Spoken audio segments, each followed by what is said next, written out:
We're live.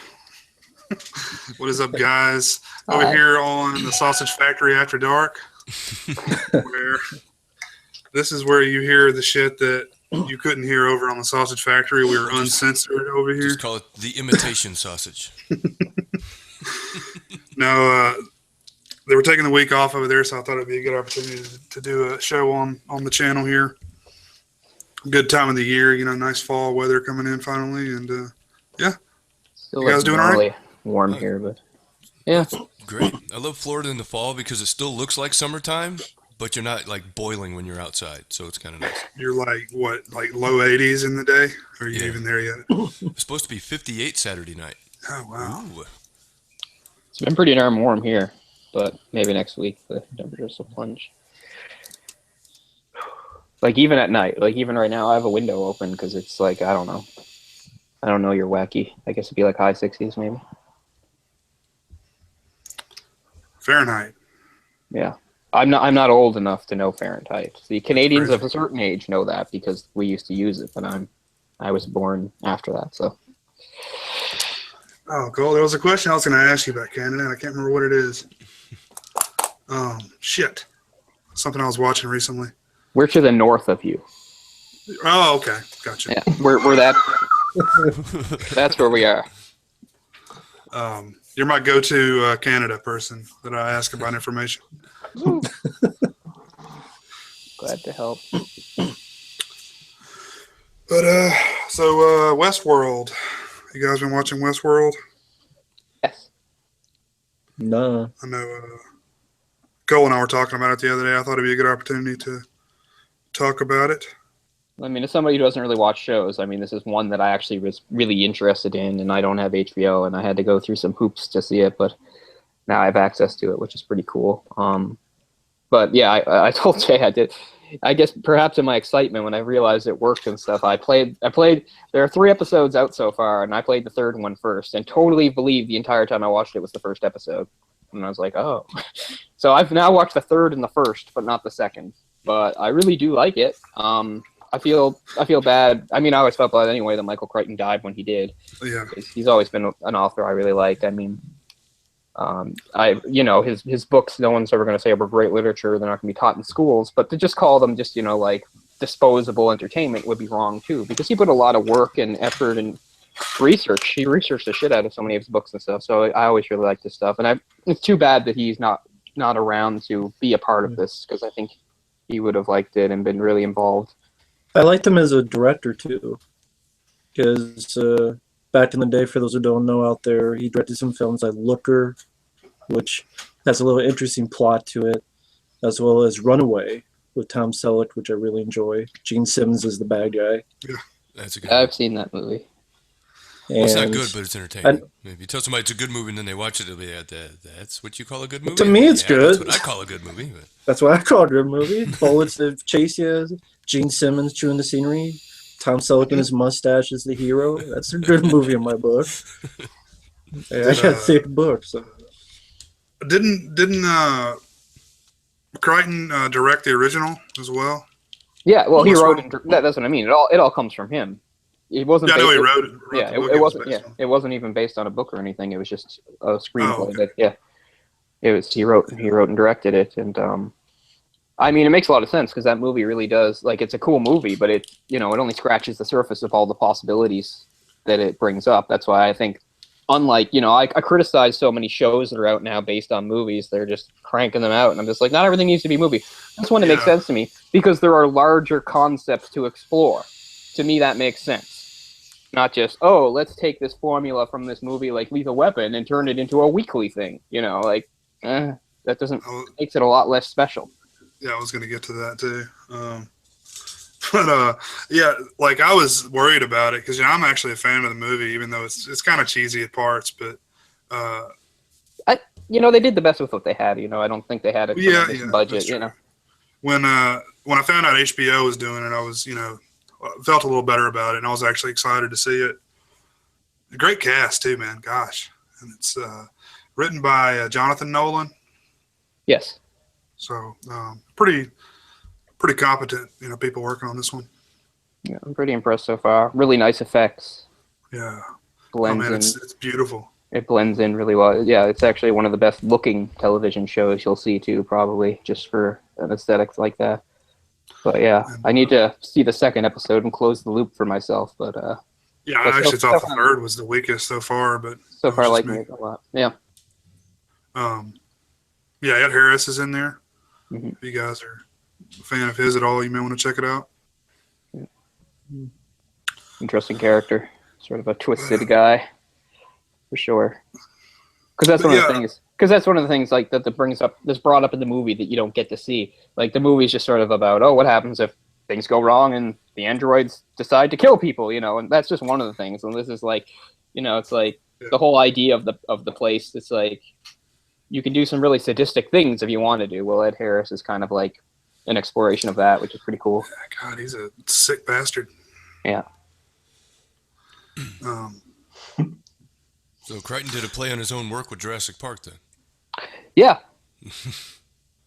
but improved the formula, made a better movie. Although I did enjoy Westworld in the 70s. It was cheesy, low budget, good stuff.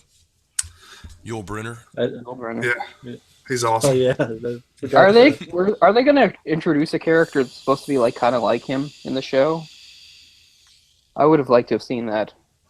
I think early on they were going to, maybe they dropped the idea that they were going to have somebody very similar to the Yul Brynner, but I'm not sure.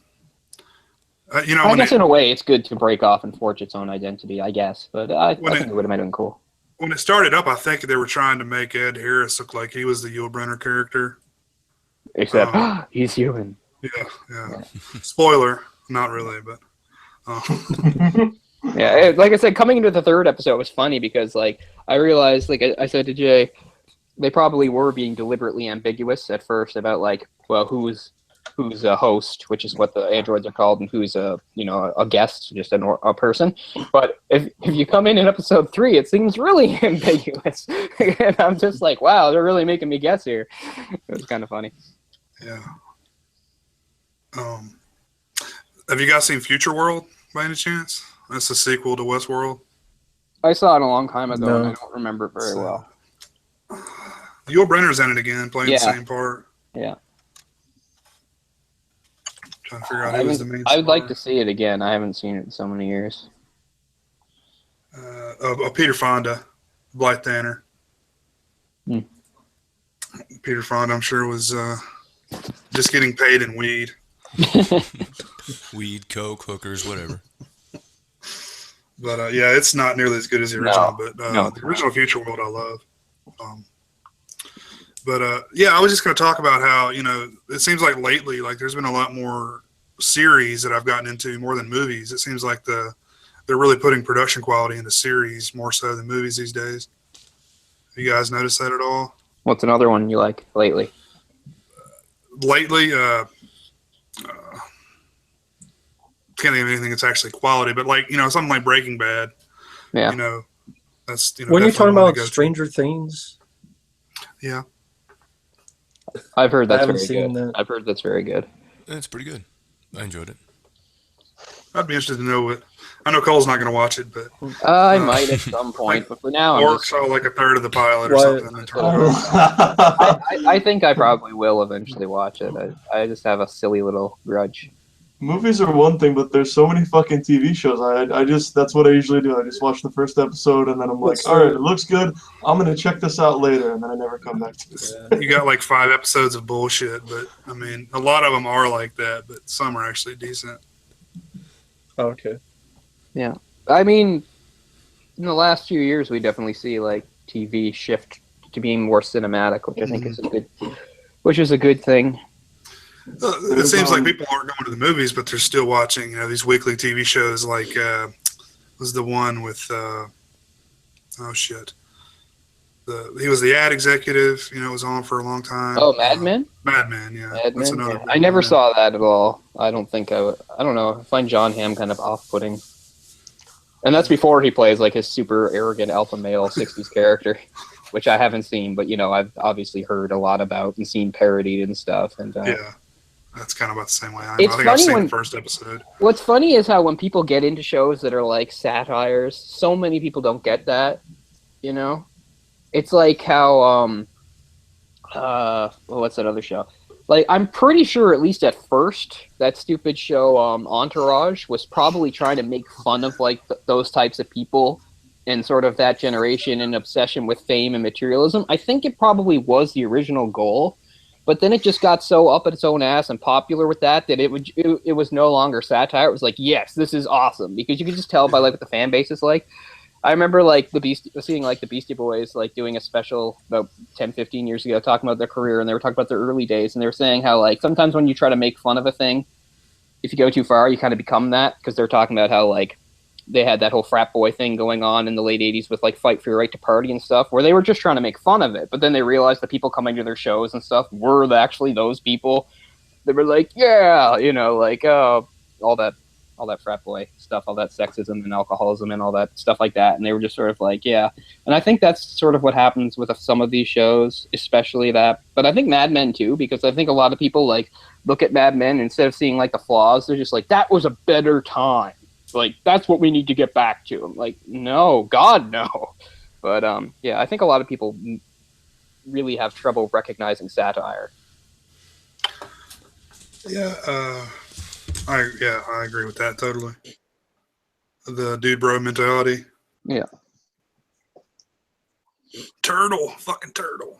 It was how I Met Your Mother did that too. I never watched that show either, but you know, they had like a bro code or something like bullshit like that. Like, and I've never met anybody like this, but if Raiho was here, he could tell a story that like I don't know, I think he was at some party that he didn't want to be at because he didn't know anybody or something like that. He was over at somebody's house. It had something to do, I think, with it was like a year before he got married, so I guess it was his girlfriend's fiance at the time. She knew somebody. It was like her friend and a friend of a friend type thing. And there was like some guy, and he had like on the coffee table, literally, there's some coffee table book like that was like based on that Barney character. It's like his bro code, like guide to life or some bullshit like that. So Ryan didn't have anybody to talk to, so he picked up the book, he started like flipping through it, and then the guy came over and it's like, yeah, or something like that. Like, and Ryan's like kind of a silly book, and he's like, no, you don't diss the bro code. I mean, he like got up all in his face about it and stuff. Like, and Ryan was like, I really thought he was joking. But he wasn't. Like, you'll have to ask him. He could tell a little better because I'm probably missing some details there. But yeah, so he's met at least one person like that was like took that stuff super seriously and was like, this is a code by which to live. I think it's hilarious that Neil Patrick Harris, you know, came out as homosexual when he was playing this like uber, you know, masculine like ladies' man. Yeah, kind of a good move though, right? Because it helps maybe dismantle some stereotypes in a way. Yeah, absolutely. You know, plus there's that whole straight gay thing, which is, you know, gay people, you know, a gay guy, but like you wouldn't know unless like he told you. You know, it's nice to have, I'm sure they'd probably like to have their voices heard a little more. I mean, I can't speak for a group, but you know, whenever there's some group, whether it's an ethnic group, whatever, there's always some group that's within that's louder and sort of speaks for the rest. Yeah, I agree. But he kind of got away with it though, because he could do anything he wanted to, and they'd be like, "Oh, that's okay. He's just playing because he's gay. That's not really him." You know, so he could be as sexist and as offensive as he wanted to be in that role because people would know, "Oh, well, that's not really him." So he kind of used that to his advantage. Yeah, or the writers or whoever it was. I knew this guy once who acted like. Plus, he's like, I know how to balance that out anyway, because now he's like hosting like weird, like super spectaculars on television, where he's like doing all sorts of like stuff that you would maybe expect from a gay performer, like lots of singing and dancing roles and stuff like that. He's like, see, I can balance it out. But he's got this, I don't know, this snark to him. It's always like he's putting you on. So I don't know, it's more entertaining than some other people might be. Yeah, Totally. He's an entertaining performer. He's certainly had a weird renaissance, because I remember like in the 90s, it was just sort of like, oh yeah, he was on that show when he was a kid. He was Now in he's Starship Troopers. Now he's in Starship Troopers. You know, him and like Casper Van Dien look like they're going to be like part of the same group, but then I don't know. I guess it was what his like weird cameo in the White Castle movie. Harold and Kumar. Oh, jeez, yeah. That's kind of like what jump-started things for him, because he got to play like that crazy version of himself, and people were like, "Oh, that's funny." And I think that's what led to like a lot of his television roles and stuff, and got him back. Your Mother. Got him back in the spotlight. Well, we're on I'm the so subject. tired of Go ahead. things like talking about like weed and pot all the time and shit. It's like, oh, it's so cool, but it's legal now, so shut the fuck up. Like, you know, get over yourself. It's Have you not noticed really- that? There's like all these shows that are like series about like people selling weed or whatever, growing weed. That's because we're still on the cusp of legal weed. It's legal in, 5 states, but there's a lot of states that are still draconian when it comes to pot laws. So I guess it's just the creative establishment trying to push it farther so where it'll finally be legal everywhere. It's We're trying 5 to states? Well, What they're is just it? squeezing what Demystify they it and can. take some of the danger away from it. Like I said, they're squeezing what they can out of it while it's still considered counterculture. Because it's not going to be counterculture much longer, right? Well, they'll stretch that Exactly, shit out as long as they can. But I no, guess- I haven't watched any of that stuff. But I'm. They made a movie about drinking beer, so I guess like that shit will still be like a beer fest or whatever it was. Well, there's a lot of that beer league. beer pong. Drinking beer, brother. I'm sure there's a I beer think there was a pong movie called Beer back in the 80s about these 3 guys that were hired for an ad campaign. Whip Yeah. out your Norbecker. That's Strange Brew in the 80s. Ben Wilder's insert shitty movie here. Oh god. Yeah, I had no idea that they like made a bunch of those. I shouldn't have been surprised because that's basically what that franchise does. Yeah, I looked up the kid that was in Child's Play 3. And he had done like it was like one of those like part like 6 or some shit. Like Dorm Days Part 6. I'm like, oh my god, they went that far with that thing. Like, Well, the first one went straight to video. Like, is that not enough? can't all be A-list actors. People got to work. Like, I The guess. sex comedy, I think, is pretty much dead Yeah. because they made the majority of their money off people renting it for the sex, and you know Yeah, nobody really cares about that anymore. Well, It's- the internet did away with sex comedies. Yeah. Back in the 80s when all you had was like Playboy. If you wanted to see boobs, you had to go to the theater. But when things were so risque, right, Mike? yeah. Yeah. oh man, I can name you like all the movies I rented just because the cover. Yeah. My favorite's There was still a Hard movie Bodies. though, a couple of years ago that I watched when it was on Netflix. I think it had stars Jason Sudeikis. I think it was like what is it, a good old fashioned American orgy or something like that.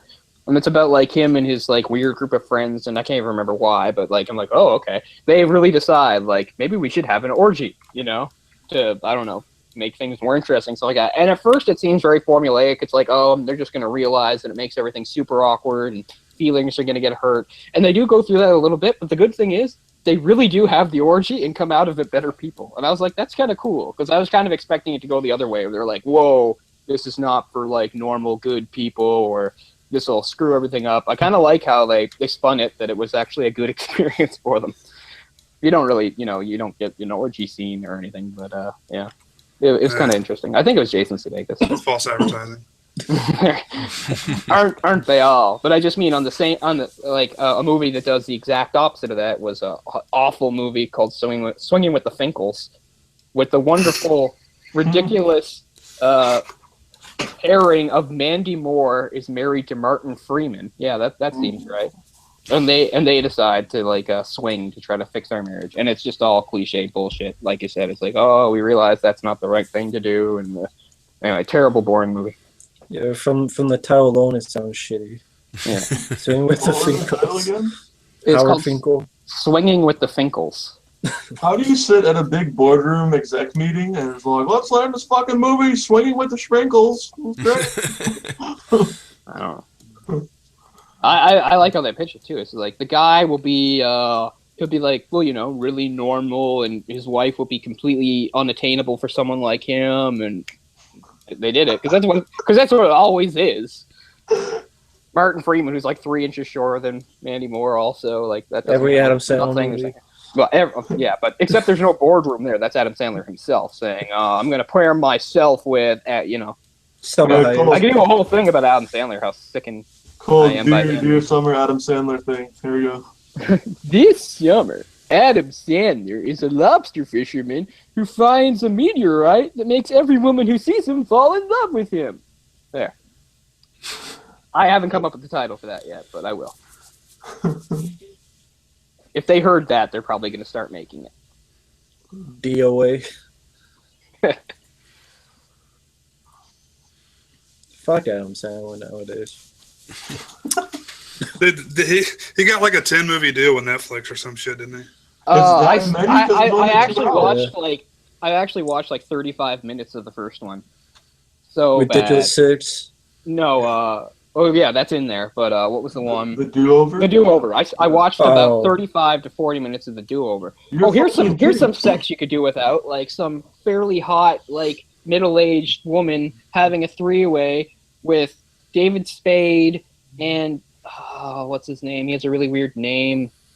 I had to look him up because there's no other way. Because I can't try to describe him. I'll sound like Well, you said David Spade. That was enough. I know, but it gets even weirder. It gets even weirder. I have to find his name. Why don't you look him up? So he's got Magnificent 7 or 6 or whatever the fuck it's called. I think 6. Ridiculous 6. Yeah. Ridiculous 6. Yeah, I don't fucking know. And he's got the do-over. That's 2. He's got a 10-movie deal. Is that what you said, Jay? Oh, it's quite a few. Yeah, it's like 5 or something. It's not 10. It's not that many. Okay, we've all seen him in things. Shit.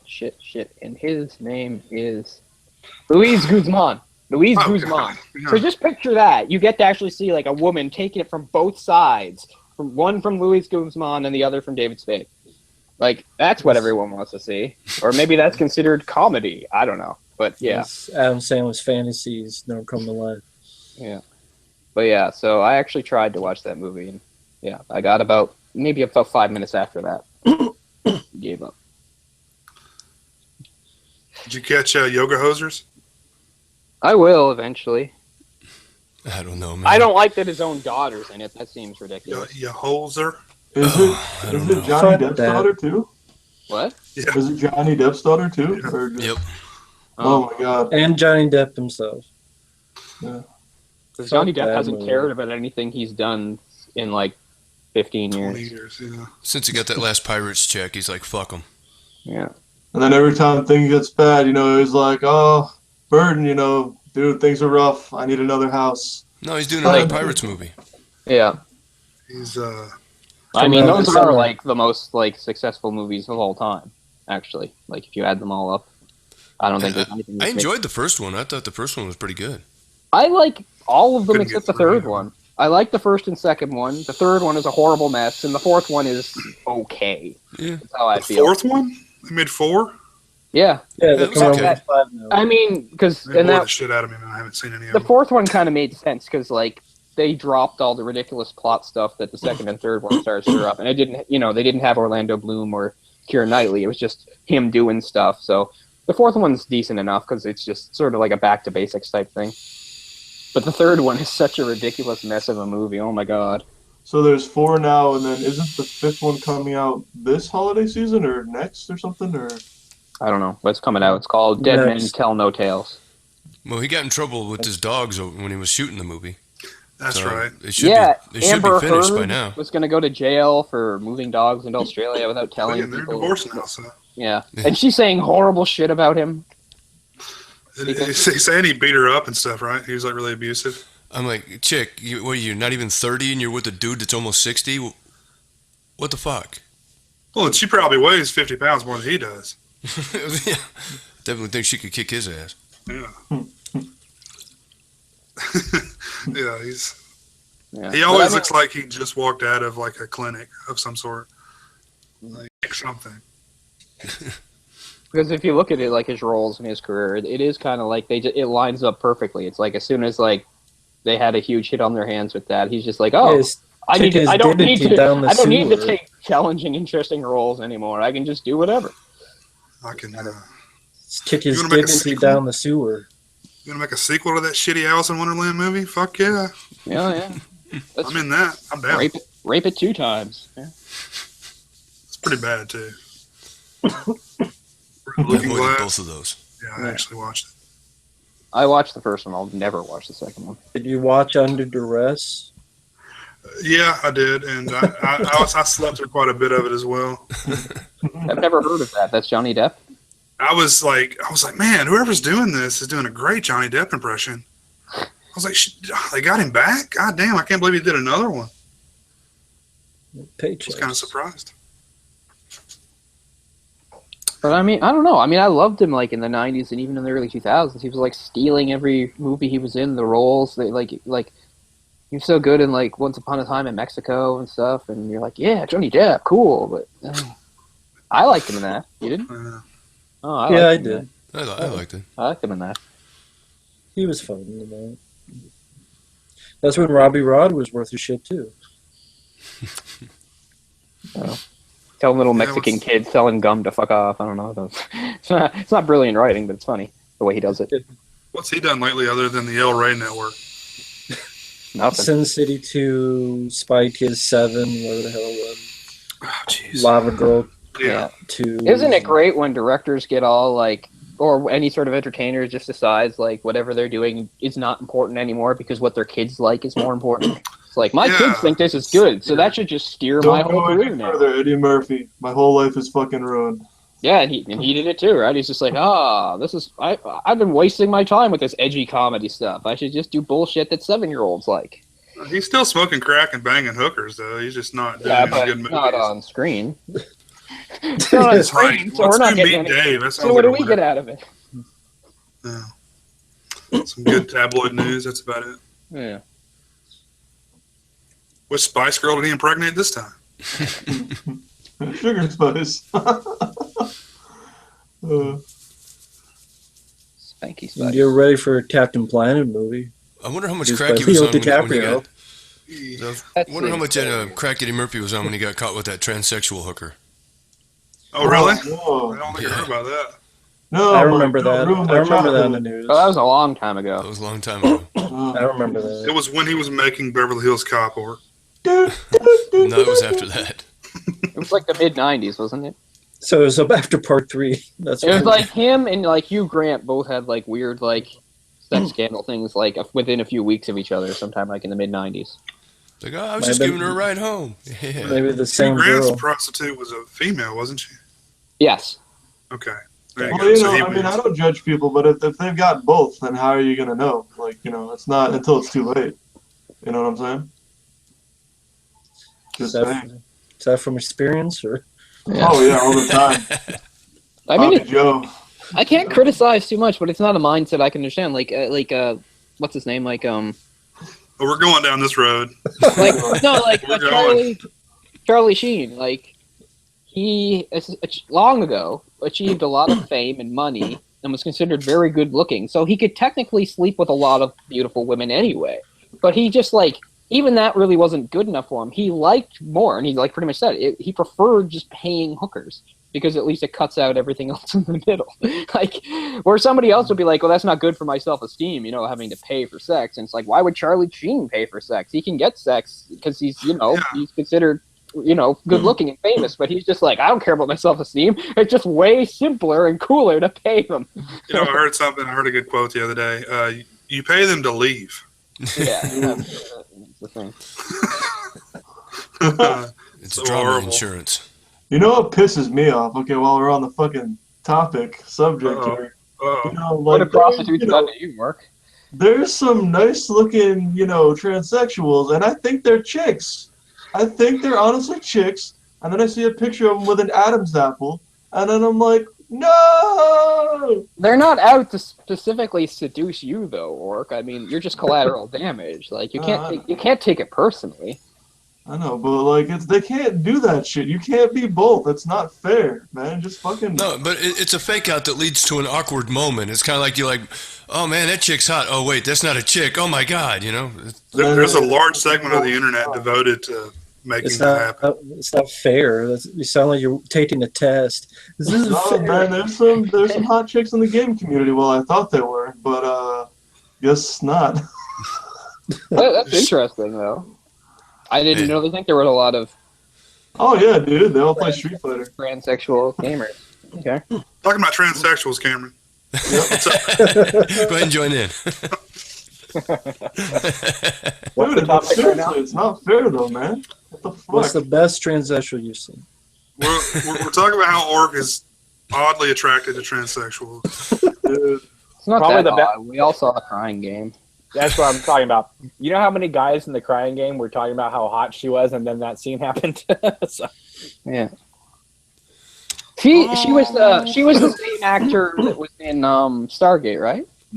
Yep. Yeah. And she died not too long ago. Oh, really? I don't know. Sure. I think she died. But the Oscars ruined it because they nominated her for Best Supporting Actor for the Oscars, and people were like, "No, that gives away the twist of the Crying Game." Yeah.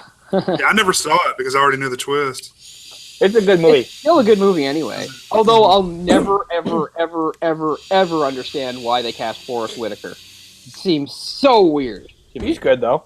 It's not that he's not good. He just, I don't get it. He's not what I think, and it's not even because he's black. It's just I don't think of him when I think of like stuff about the IRA. I'm sorry, Forrest Whitaker. But I don't know. All I think about is the parody in Ace Ventura. Yeah. But you know, Neil Jordan, who directed that movie, he made a Company of Wolves, and then right after that, doubled down on the horror genre and made Interview with the Vampire, which is a pretty good movie. I hate it. Yeah.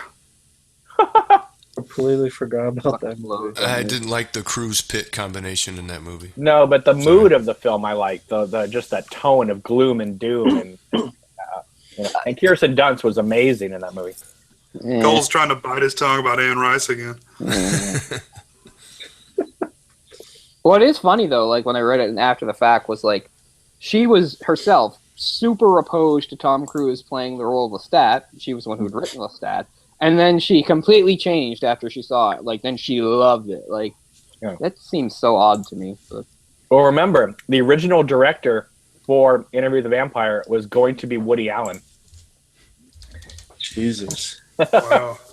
I think we talked about that on projects that never happened.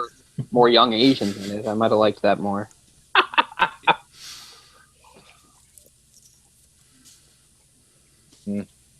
Poor Woody Allen. He's done so many awesome movies, but he keeps balancing them out with garbage movies.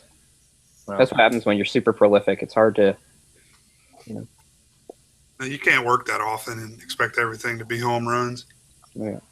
Well, he just he just does the first thing that he thinks of. He goes, "Oh, that's a good idea." He doesn't really think it out, So no, and I mean, so you can see why that works in some ways. Like in some of his movies, it's just sort of like it starts with a simple idea, then it's just sort of like improv from spitballed from there on, and it actually works because I don't know, in the movies that are good, he did I don't know if it was all him, but they did a really good job of casting the roles and like getting people that seem to understand the characters and stuff. But he's kind of like, in a way, I know this will be sacrilege to people watching it, but he's kind of like Dario Argento, and where if he's surrounded himself by like intelligent, interesting, maybe beautiful women, he produces better work.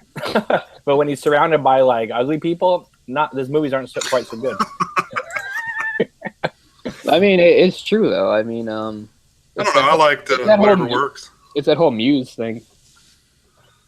Larry David's not that attractive. He did a pretty good I know. There's a very disproportionate amount of like well-known creative types, specifically writers, who are not at all attractive, but in what they create and what they put on screen or on page often centers around attractive people, because like even at our core we don't want to be superficial, but we still are. Like we still write. These are still the things that come out and matter to us. Like you see it a lot like in everybody. Like I like at least a lot of people are honest about it. Like Kevin Smith was always pretty fucking honest about it. Like about like how he had his own body issues and stuff like that, and like he was always happy to write about better looking people than himself. And that's more what people wanted to see anyway. And that's or hell, look at Steven Seagal's fat ass now. I mean, I don't want to see him like that. I want to see him as early good Steven Seagal. No, I'd be honest, I know it's superficial, but you don't want to see Sheriff Steven Seagal anymore. Yeah. Well, I mean, there is a little more to it than that, though, because I mean, it's not just looks too. I mean, he could also do things that he just can't do things anymore, right? like I don't know, like sit up fast. I don't think he can do that now. He made the circuit with he was showing a lot of the MMA fighters the 1-inch punch, stuff like that. It was I think it was Anderson Silva the last time he lost, or maybe the time before that. He was like, "All right, now, Anderson, you do it like this," and he like sets down his bucket of chicken long enough to. Real talk. Real talk. It's awfully nice of those real character fighters to humor him. Anonymous, what do you have in to eat there, buddy? I'm fat. I gotta know. It's just a turkey cheese sandwich with. Damn, son. Oh, details. He really does need to know that kind of stuff. If I'm talking to him on Twitter, or or Skype or something like that, I'll be like, I just had a snack or whatever. He's like, oh, tell me. Like, I don't know. You kind of bizarrely get off on me telling you. Yeah. Gotta know. That's one thing I won't miss about Facebook. What, you're quitting? Pictures of people's fucking meals. I haven't seen I'm that off many there right actually. now, man. I'm trying it out. Oh, okay. Did you guys So- hear that Disney might buy Netflix? Oh, God. I did not. I wish they would. They don't have to buy fucking everything. Like in Why don't- 50 why don't years, they're gonna own everything. Why don't they I just liked create it when certain companies were known for certain properties. Like it made sense to me. This company had this property. This company, like that was a world that made sense. Now everything's Disney. It's like, Well, why don't people they just grow up, make it's like a Iron Man, that great Disney character. just make a Disney Kermit the streaming- Frog, that great Disney character. Like they're not Disney characters. just create a Disney streaming channel, not take over Netflix. And also, just so you guys know, Vudu has now created a new section called Watch Now on Us. And they have like 400 horror films from Dark Knight the Scarecrow to A Talent Dreaded Sundown, a bunch of other stuff. But all you got to do is sit through 2 ads, and then you get to watch the movie for free. Like, they have like 400 horror films going on right now. Tell me more. Interesting. That's Well, awesome.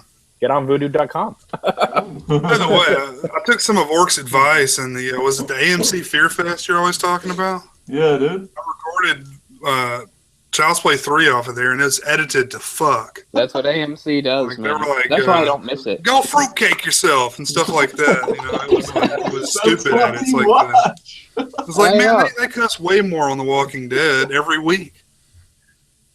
No, they edit. That's why I really don't miss that channel. I have no idea. When I switched cable providers, we always seem to have the same packages, and it was always TCM and AMC were in the same thing, but now they're not for They both what suck. I'm under. And I was like, hey, I don't get AMC anymore, and now I realize I really don't care because all they did was edit the shit out of movies while putting commercials in between them. And It's just cool to have it on while browsing the web because it's like, coming up next on AMC, Children of the Corn Marathon. And Or if you don't Blu-ray fucking kill editions. yourself, then you made it.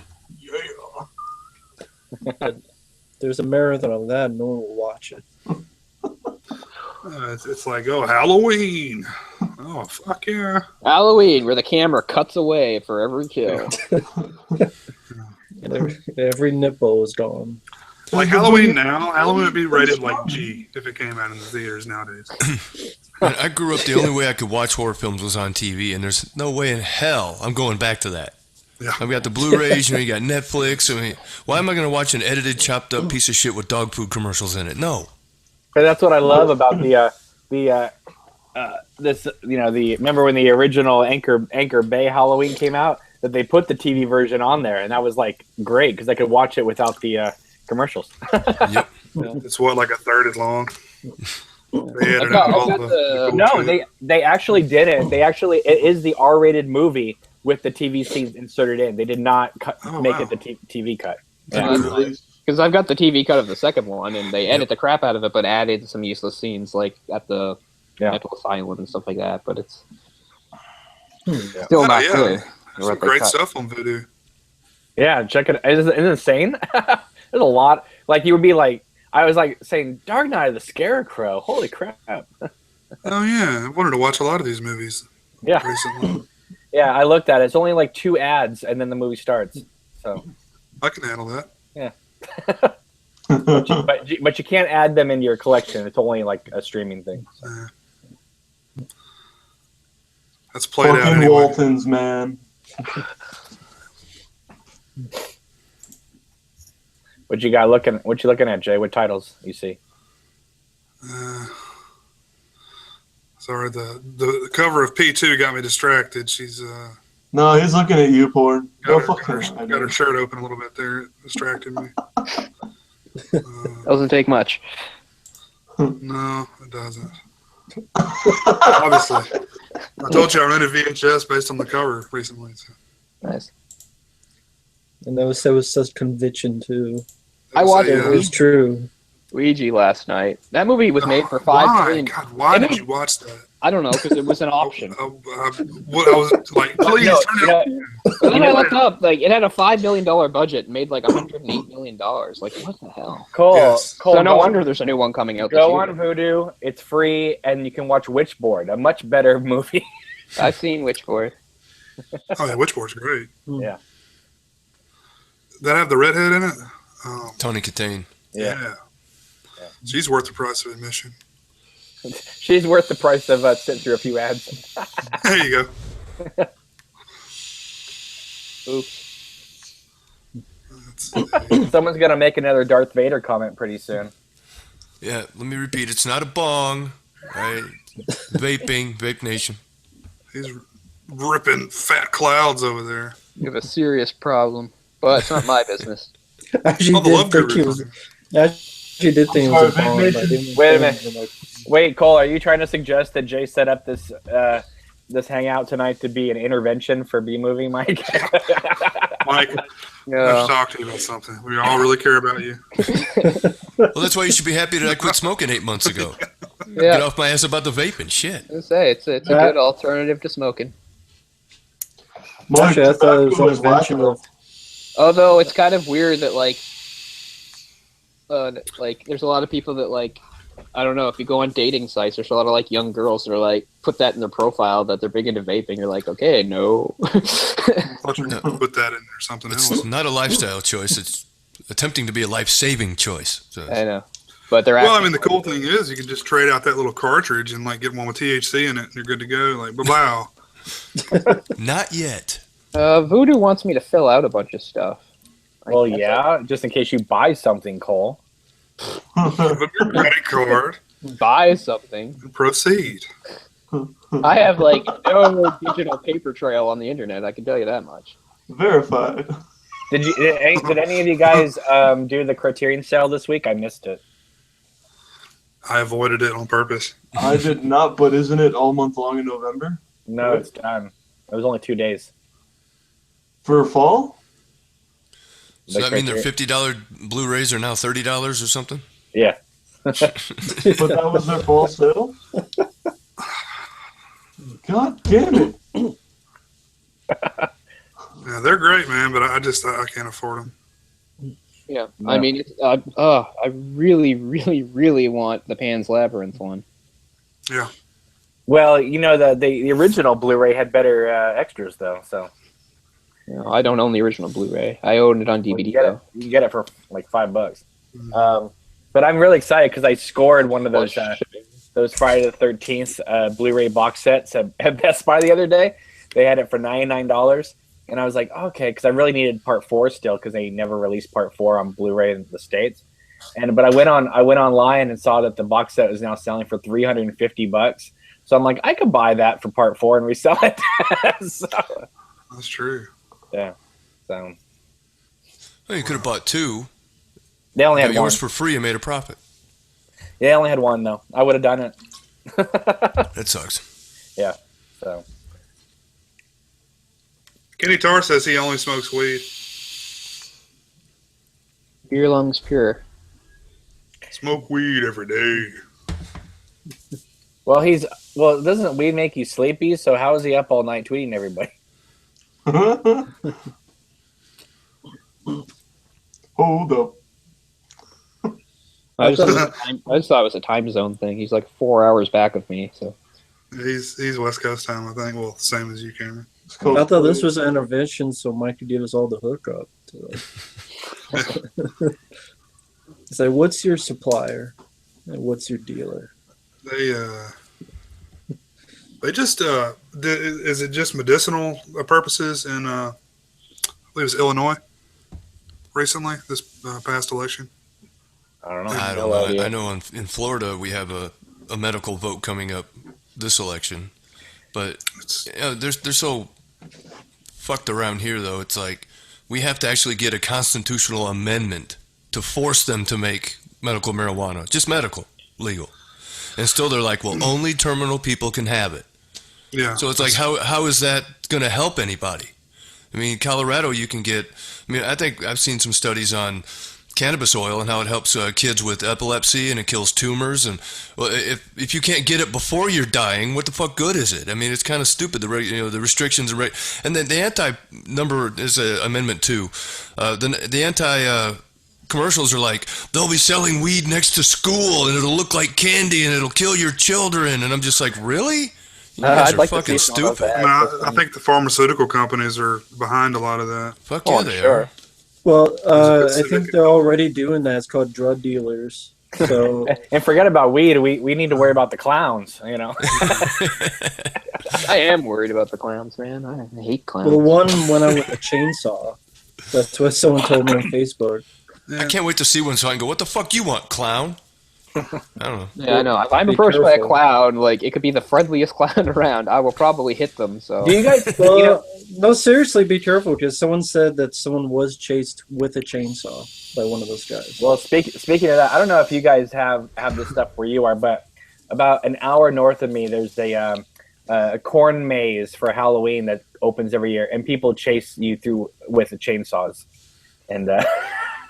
People pay for some fucked up things in your country, man. Hey, give me 20 and I'll beat you over the head with a tack hammer. Yeah, well, it's pretty common practice. When you walk out of a haunted house, there's usually a guy hiding there with a chainsaw. Just jump out and scare you. I mean, but do you guys have that stuff out in the Midwest, like those kind of corn maze things for Halloween? Oh yeah, yeah, we do. That is the Midwest.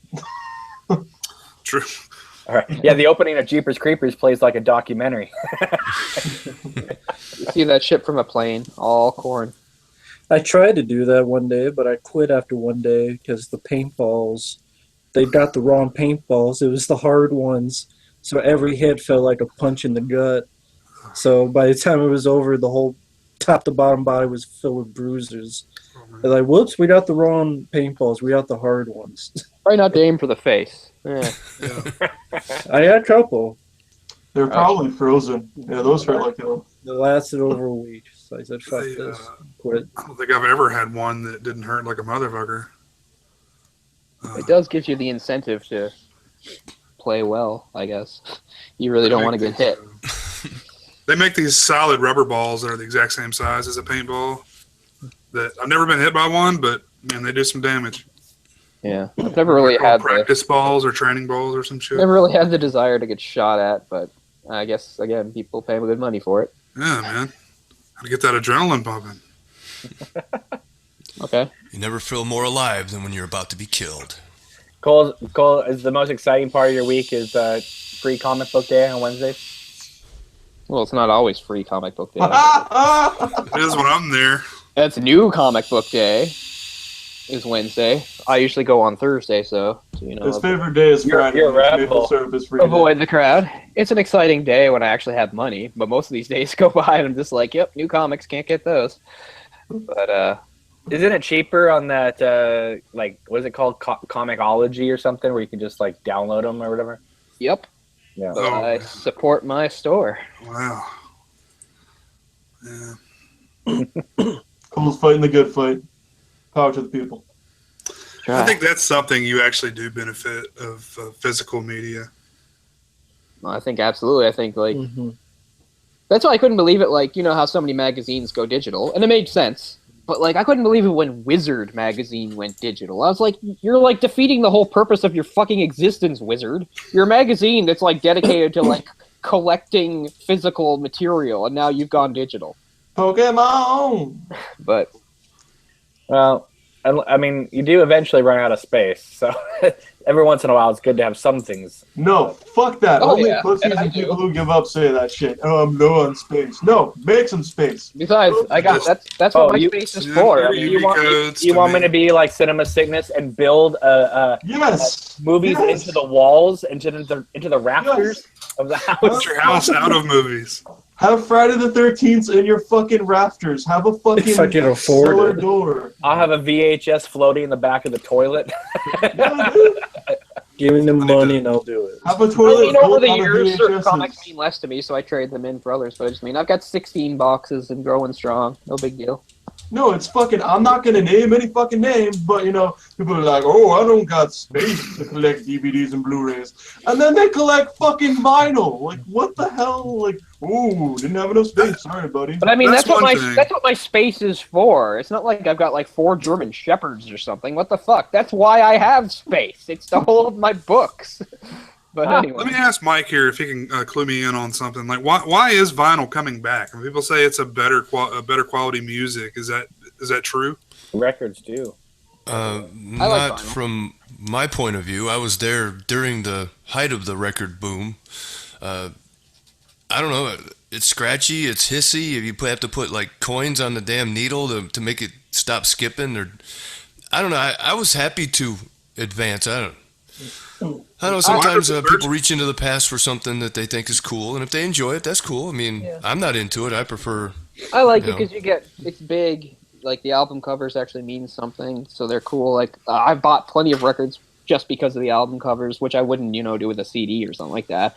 Oh, yeah. I don't own a bunch of records. It's something if I had more money, I'd buy. But I mean, the other thing is, it does have that retro thing. Like I like analog things. Like I've often said, you can play a song on a CD or you can play a song or an MP3 or whatever. But playing a record is kind of like an event to me, anyway. I enjoy the physicality of it, like a physical needle and all that. I don't know. I like it. I don't have a big vinyl collection, and my record store, God, it's expensive. Like they have like anything you could imagine of vinyl, but I just mean like it's $30 a pop for most of this stuff. But they got some really cool stuff too. I love DVD and Blu-ray and every format, but there was something really cool about Laserdisc. There just really was. This big-ass Criterion $150 box set you bought. Yeah. I don't have any of that, but I can see the appeal. I can see the flip appeal. it over 8 times. It took me takes 8 flips to get through Pulp Fiction. Like, for instance, like I've talked about this before, like how certain styles of music, people think I'm really into them because I'm kind of authority on them. Like, I can talk to you a lot about heavy metal, but I'm not actually a big heavy metal fan like somebody like Mike is. But I bet you Mike and I could talk about it because I know all about it. But another genre I'm not exactly a fan of, but just a fan of the idea of, was in the late 70s, early 80s, the new wave. I don't really like new wave, too many new wave songs, but I own a bunch of new wave albums because it's just kind of cool. Like these I bought cheap, like I was buying for like $2 or $3. But I got like Blondie and all this stuff. But like, no, I'm not really a big fan. I just kind of like having it. I don't know how to explain it. Forget about the name Cole is gay. They should come up with a new one. Cole is hipster. No, Cool. some guy. I've already got that one. Some guy called me like a hipster douche already. Well, the thing about records coming back, aren't they like $30 to $50 a piece now? When I was getting them for like $6, $7 back in the day. Yeah, exactly right. I So saw I don't there understand that part. There was a Harry Manfredini one that was out recently. It was really cool. It had like blood, in the vinyl itself. Yeah, that's one of those It was dripping Mondo. blood. It's one of those Mondo records that like where you Yeah. have to collect all 5 of them that have different colors and stuff. I just think there's just, at least for me, there's certain music where like the only conceivable way that makes sense to own it is on the record. Like I like T-Rex, that glam band, that British glam band. I own their records because it doesn't seem to make sense to me to buy their stuff on iTunes. I don't know, so I have their records, and I guess when records were basically, you were stuck to the house because there was no portable music back in those days, and then when cassettes came out, it was like being liberated. Oh, I can take my music anywhere I want to. That's amazing. I can and have you a could make live copies of your records, and that way you didn't have to wear your records out. So yeah, I wish I could have like They lived had through that. I something remember that came watching along called the British Invasion. which British invasion, the first one. The White Stripes. World War I. yeah. when the Beatles were playing. I've heard of them. I haven't bought a CD in forever. Ringo, right? But I recently bought a CD. I bought the Beatles Live at the Hollywood Bowl CD, the soundtrack to that movie they just did about the touring years. That's like the first CD I bought in like 2 years. Beatles. I'm gonna search Surrey. That's what the old people call them in their movie Help. Don't you love that new group, the Beatles? Help is like one of those things that I think it is a generational thing because as somebody of my age, I watch Help and I have no clue what's going on at any point. I don't understand a single conversation in that movie. That's like me when I watch old Saturday Night Live episodes. I mean that's the problem is like Monty Python, that can live on because it was funny because it was it was situational. It was something you could understand and relate to. Saturday Night Live is so of the moment, of the time, making a joke. That unless you know what's happening in 1977, like that Thursday before, you don't even get half the jokes. Yeah. I don't know. I don't even know if they're supposed to be jokes in Well, Mike, When Chevy Chase was doing an impersonation of Gerald Ford falling down the steps, that was funny because we actually saw that on TV. He was a very clumsy president. No, I just mean some of the Weekend Update stuff. It's like I don't even understand what they're talking about. I've always skipped past Weekend Update usually. It was fun when what was it? Jane Curtin and Dan Aykroyd did it. Jane, you ignorant slut. They would always go back and forth at each other. Dan, you pompous ass. It was funny. I liked it when Norm Macdonald did it. Yeah. That's my era, I suppose. We all have our eras. I'm fond of the original cast and the Eddie Murphy, Joe Piscopo cast too. The first new cast was pretty good. I've actually liked it up until recently. I don't know. I just sit here and it's like Mike is everyone's grandfather. It's just epic. It's an honor, Just, OG. We need the knowledge is just fucking just comes out of the head, the bald head. Like not this year, but last year I think was like the biggest like turnover ever at Saturday Night Live. Like everybody was new last year. Like everybody. Like I don't know. Did you guys watch any of was it the 40th or 50th, whichever the anniversary they had? I saw some of that. Yeah, Eddie Murphy came out and didn't do any jokes or anything. He just waved at people. I was just like, "What the fuck are you there for?" Wave. Hey, how you doing? Hey. I did like that a lot.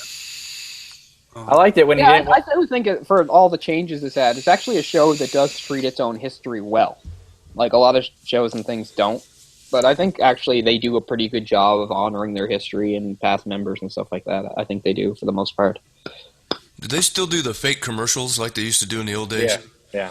Because Dan Aykroyd's Bassomatic, some of the shit he used to come up with was just crazy. Well, now he's just crazy. Yeah, well. When he showed up on Larry King, was it with the Kingdom of the Crystal Skull vodka that he has now? Yeah. Oh, yeah. I liked it better when he retired from acting and for a whole few seconds was actually retired. Then he just decided, oh, no, I won't be retired. But He's made the rounds with that vodka too. He's been all around like my area, but he will only sign the vodka. You have to buy the vodka for him to sign it, and it's like $50 for a fifth or whatever size that is. It looks really cool though. I'm sure it tastes like shit though.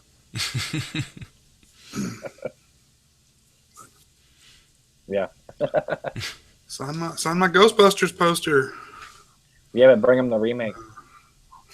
Well, he'd happily sign that shit. He probably would. He's God. Oh, you actually liked it. Let me sign that for you. his cameo is not bad. I saw that movie, and his cameo is, it's about as good as you can expect from a cameo. The one interesting thing I will say about the new Ghostbusters is if you watch it on, I don't know if you just watch it regularly, but on Blu-ray, when they shoot, the proton beams and stuff like that, or there's like puke and vomit going everywhere, it's actually flying out of the black bars. So it's not just staying in the movie; it's coming out, which I think that's kind of fun. 3D. They did some things well in that movie. If you watch it in 3D, yes, it comes out into your house. It's just all overshadowed by the fact that the leads just can't be as good. It's like it doesn't seem to matter if they did 100 things right in the movie. The fact was they had 4 leads replacing 4 really sort of legendary leads, and there was just no way to pull that off. I mean, it has sort of good action and stuff in it. You're sexist, first of all, and you're borderline racist. So watch now, it. I said that I didn't care if it was the cast of The Hangover. It wouldn't have worked. No. I mean, it doesn't matter if male, female. I mean, they did some things that were pretty good and even better. Like the action's actually kind of better. They move around more. There's kind of more going on than just standing there and shooting. Like they do that, which is good. And well, I don't think we really wanted to see Harold Ramis and Bill Murray in action set pieces. I mean, they were, known for their wit. When they were shooting up their proton packs, they were acting like it was a fire hose. The way they had to brace themselves to shoot it, so it was like everything they could do to control it. So I don't see backflips coming into that. And they weren't even catching ghosts in the movie. They were just tagging them and throwing them. I mean, both versions have like a really weird idea about ghosts. That like, if a ghost exists and it's like in our plane of existence, we should just trap it forever in limbo. Like, hey, there's a ghost that's not even really doing anything, but we're just gonna trap it in some sort of hellscape, like in our firehouse, and that's okay. I mean, neither really makes much logistical sense, and when you think about it, makes it kind of sound like the Ghostbusters are kind of bad guys. But I don't care. No, they're paranormal exterminators. Well, as I've heard a few times, is that Ghostbusters, the original, is one of the most is known as one of the top Republican films ever made. What? Because here you have a bunch of guys who get out of the private sector, go into the public sector, create their own jobs. They become so successful that they're able to hire a minority member and a female. And then who tries to shut them down? The fucking EPA comes in and tells them that they're not taking care of the environment. There you go. All the antagonists who aren't ghosts in those movies are just like uppity Ivy League, liberals. All right, guys. I never thought of it from that point of view, but damn, that's a great observation. I got a question. What is your favorite movie soundtrack song? Go. God. Mine is "Kiss from a Rose" from Seal. And I don't need to we know that. Come on, break it out. So you mean like that was written specifically for a movie, or just any song that was stuck in a movie? For the movie. Yeah. That's a good question. See, Danger Zone. It'll take some time. originally it would have been Pantera Cemetery Gates and Demon Knight.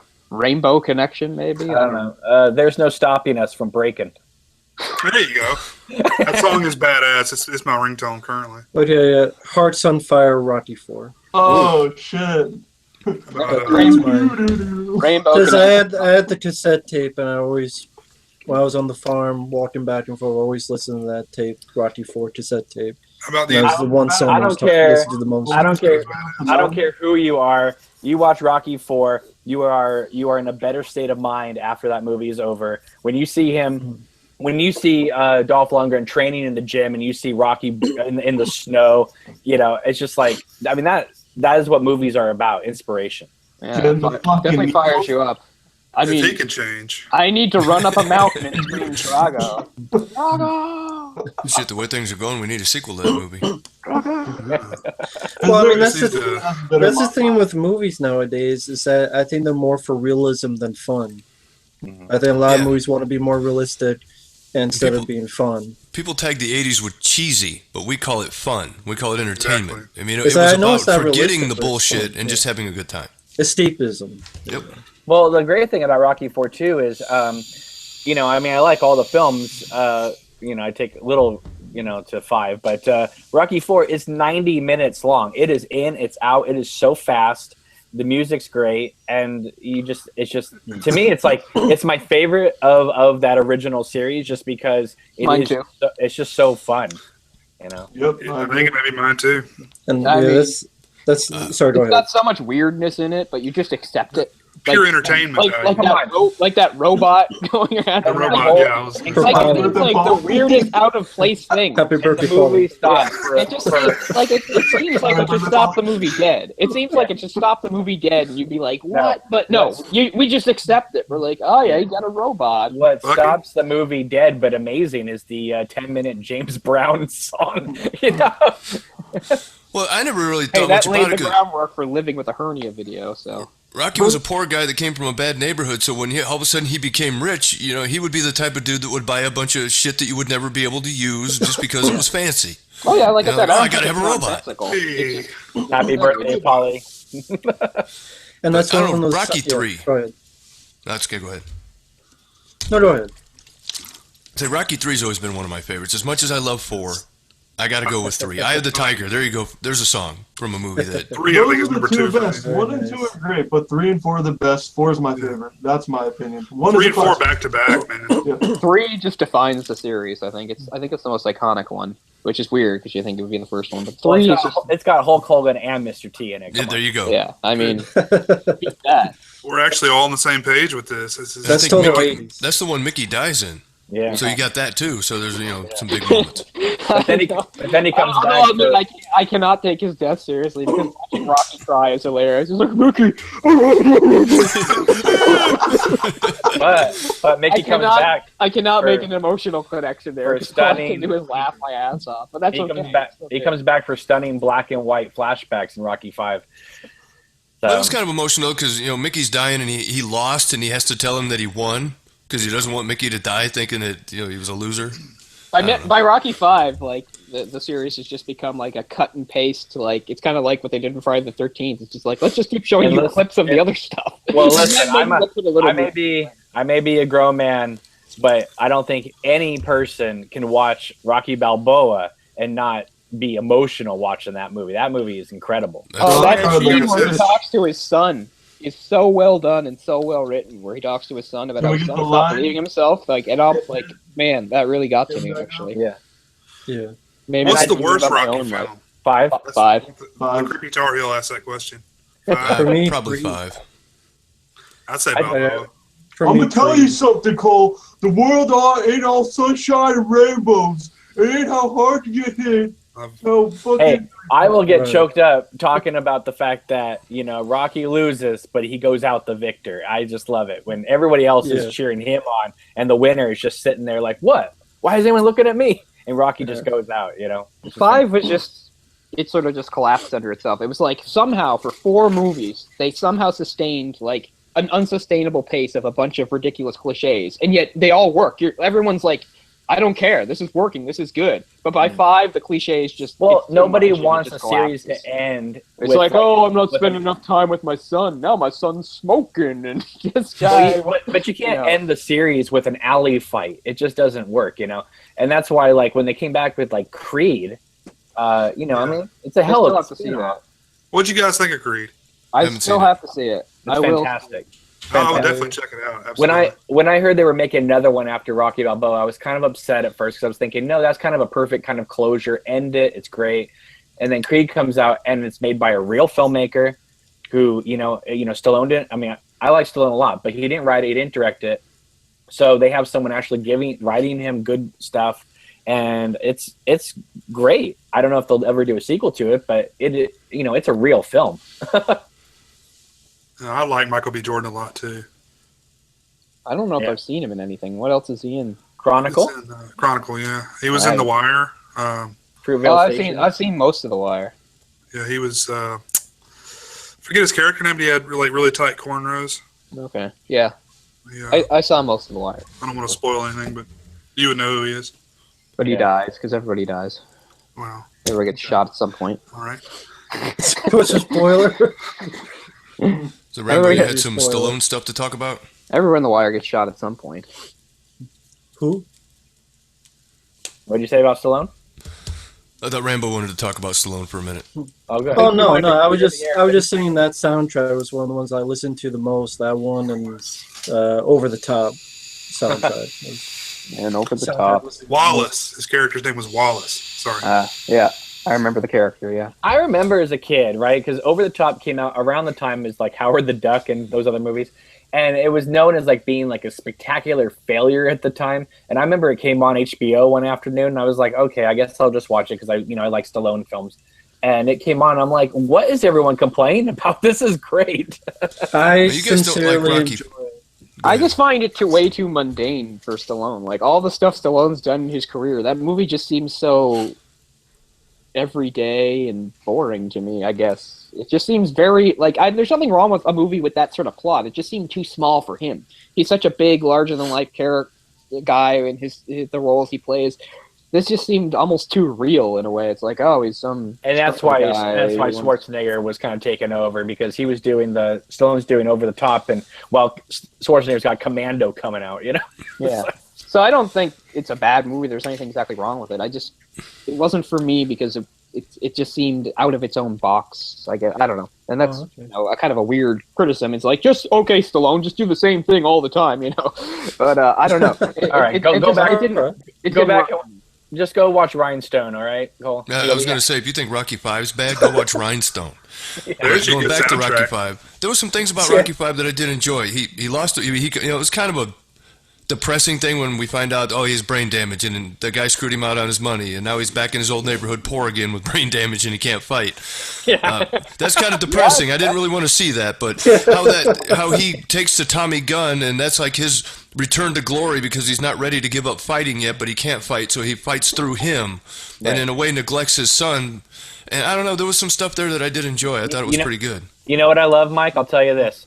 In Creed, they could have easily just said, "Oh yeah, Rocky was a fighter back in the day." They actually drop name Tommy Gunn into Creed, and he goes, "I've already done it before. This kid, I trained him. He turned against me." They bring up Rocky V in Creed. It's fantastic. Cool. Cool. I like that. I respect. Should have called him Tommy the Machine Gun. I like Tommy Morrison. He was a good fighter. He died. Yeah. But I just Frankenstein. That's a good song in Rhinestone. That shit's awesome. I've never seen that movie, but now I guess I better. And Stallone. If you like Dolly Parton. If you watch the director's cut of Expendables 1, there's actually a bonus feature on the Blu-ray where Stallone actually talks about the reasons why he directed Staying Alive. Like, I'm sure you all want an explanation. Yeah, pretty much. Yeah, by the way, this director's cut of The Expendables is fucking fantastic. I like the movie the way it was, but the director's cut was like, oh, that's much better. It wasn't really quite okay. I think I have that. I gave up on those films after I saw that one in the theater, the first one. No, watch the director's cut. I think you'll like it. Okay, yeah, cool. I just love how serious it is. I like 2, but I haven't watched 3 yet. I just can't bring myself to do it. I own it, but I don't think 3 is I as got bad as that 2, which is hard for me to say, considering 3 has people I can't stand, and 2 has JCVD, who I love so much. Don the Dragon Wilson in it. And 3 also, they put the blood back in the Blu-ray, so you get the R-rated cut. So, Rambo, have you seen the new Kickboxer yet? Oh no. Yeah, I think so. He does a Mr. Miyagi and he trains the kids. I don't know, something like that. Yeah, I think that's what it is. Yeah. It has a lot of really good martial artists in it. It's not good actors, but good martial artists. It's like Creed with martial arts. Batista is Tom Poe. Yeah. That's actually good casting. Yeah. Are you serious? Yeah. Yeah. Batista is Tom Poe. Yeah. Yeah, but I mean, it's got lots of guys in there. Like Scott Adkins is in there again because he's. Oh, really? Okay. Well, he's actually legit. And like Cain Velasquez is in there in a small role, and then the guy who passed away, George Darren Shalavi, or was it Darren Shalavi or someone else who passed away? He's a martial artist. Yeah, right. So that movie really got derailed because Tony Jaa was going to be in it. And he was supposed to have like a big part, and then like because of scheduling or something, he couldn't do it. And then like the movie like fell apart for like several months when they tried to figure out how to put it back together without Tony Jaa. And then he went on to do Triple X, the new Triple X movie. Hey, Oric. What's up? We're big '80s fans. Here's a contender for greatest movie song of the '80s from an '80s movie, and that is "Gotcha" from the movie Gotcha. I have not seen that classic. Okay, another good one, Thunder in Your Heart from Rad. Oh, good one. Good. I'll go with the entire Wang Chung soundtrack of, what is it, L.A. Oh, You're Living Dangerously? Yeah, no, To Live and Die in To L.A.? Live and Die in L.A., God damn it, yeah. Oh, yeah. I don't fit my tongue. I've not seen these movies. I've seen Rad, of course. Have to see Rad. To Live and Die in L.A. had to be slightly edited because William Friedkin actually showed how to counterfeit money in the movie. Yeah. And they had to go in and take out some parts. It was really interesting, too, the way they did. It's one of Willem Dafoe's first films. Yeah. Oh, yeah. I really enjoyed it. Cool. Yeah, William Pearson did it after Manhunter. Yeah. It actually, it almost seems like Manhunter Part 2. The way he plays the role and stuff like that. So. Anyway, that's a great soundtrack. Like Wayne Chung did the entire soundtrack, which probably not a great choice in hindsight, but some gold in there. It's funny because like at the time I thought it's really cheesy, but just because I have kind of nostalgia for it, when I see a movie remastered in Blu-ray that has like a Tangerine Dream score, I'm like, that's actually pretty good.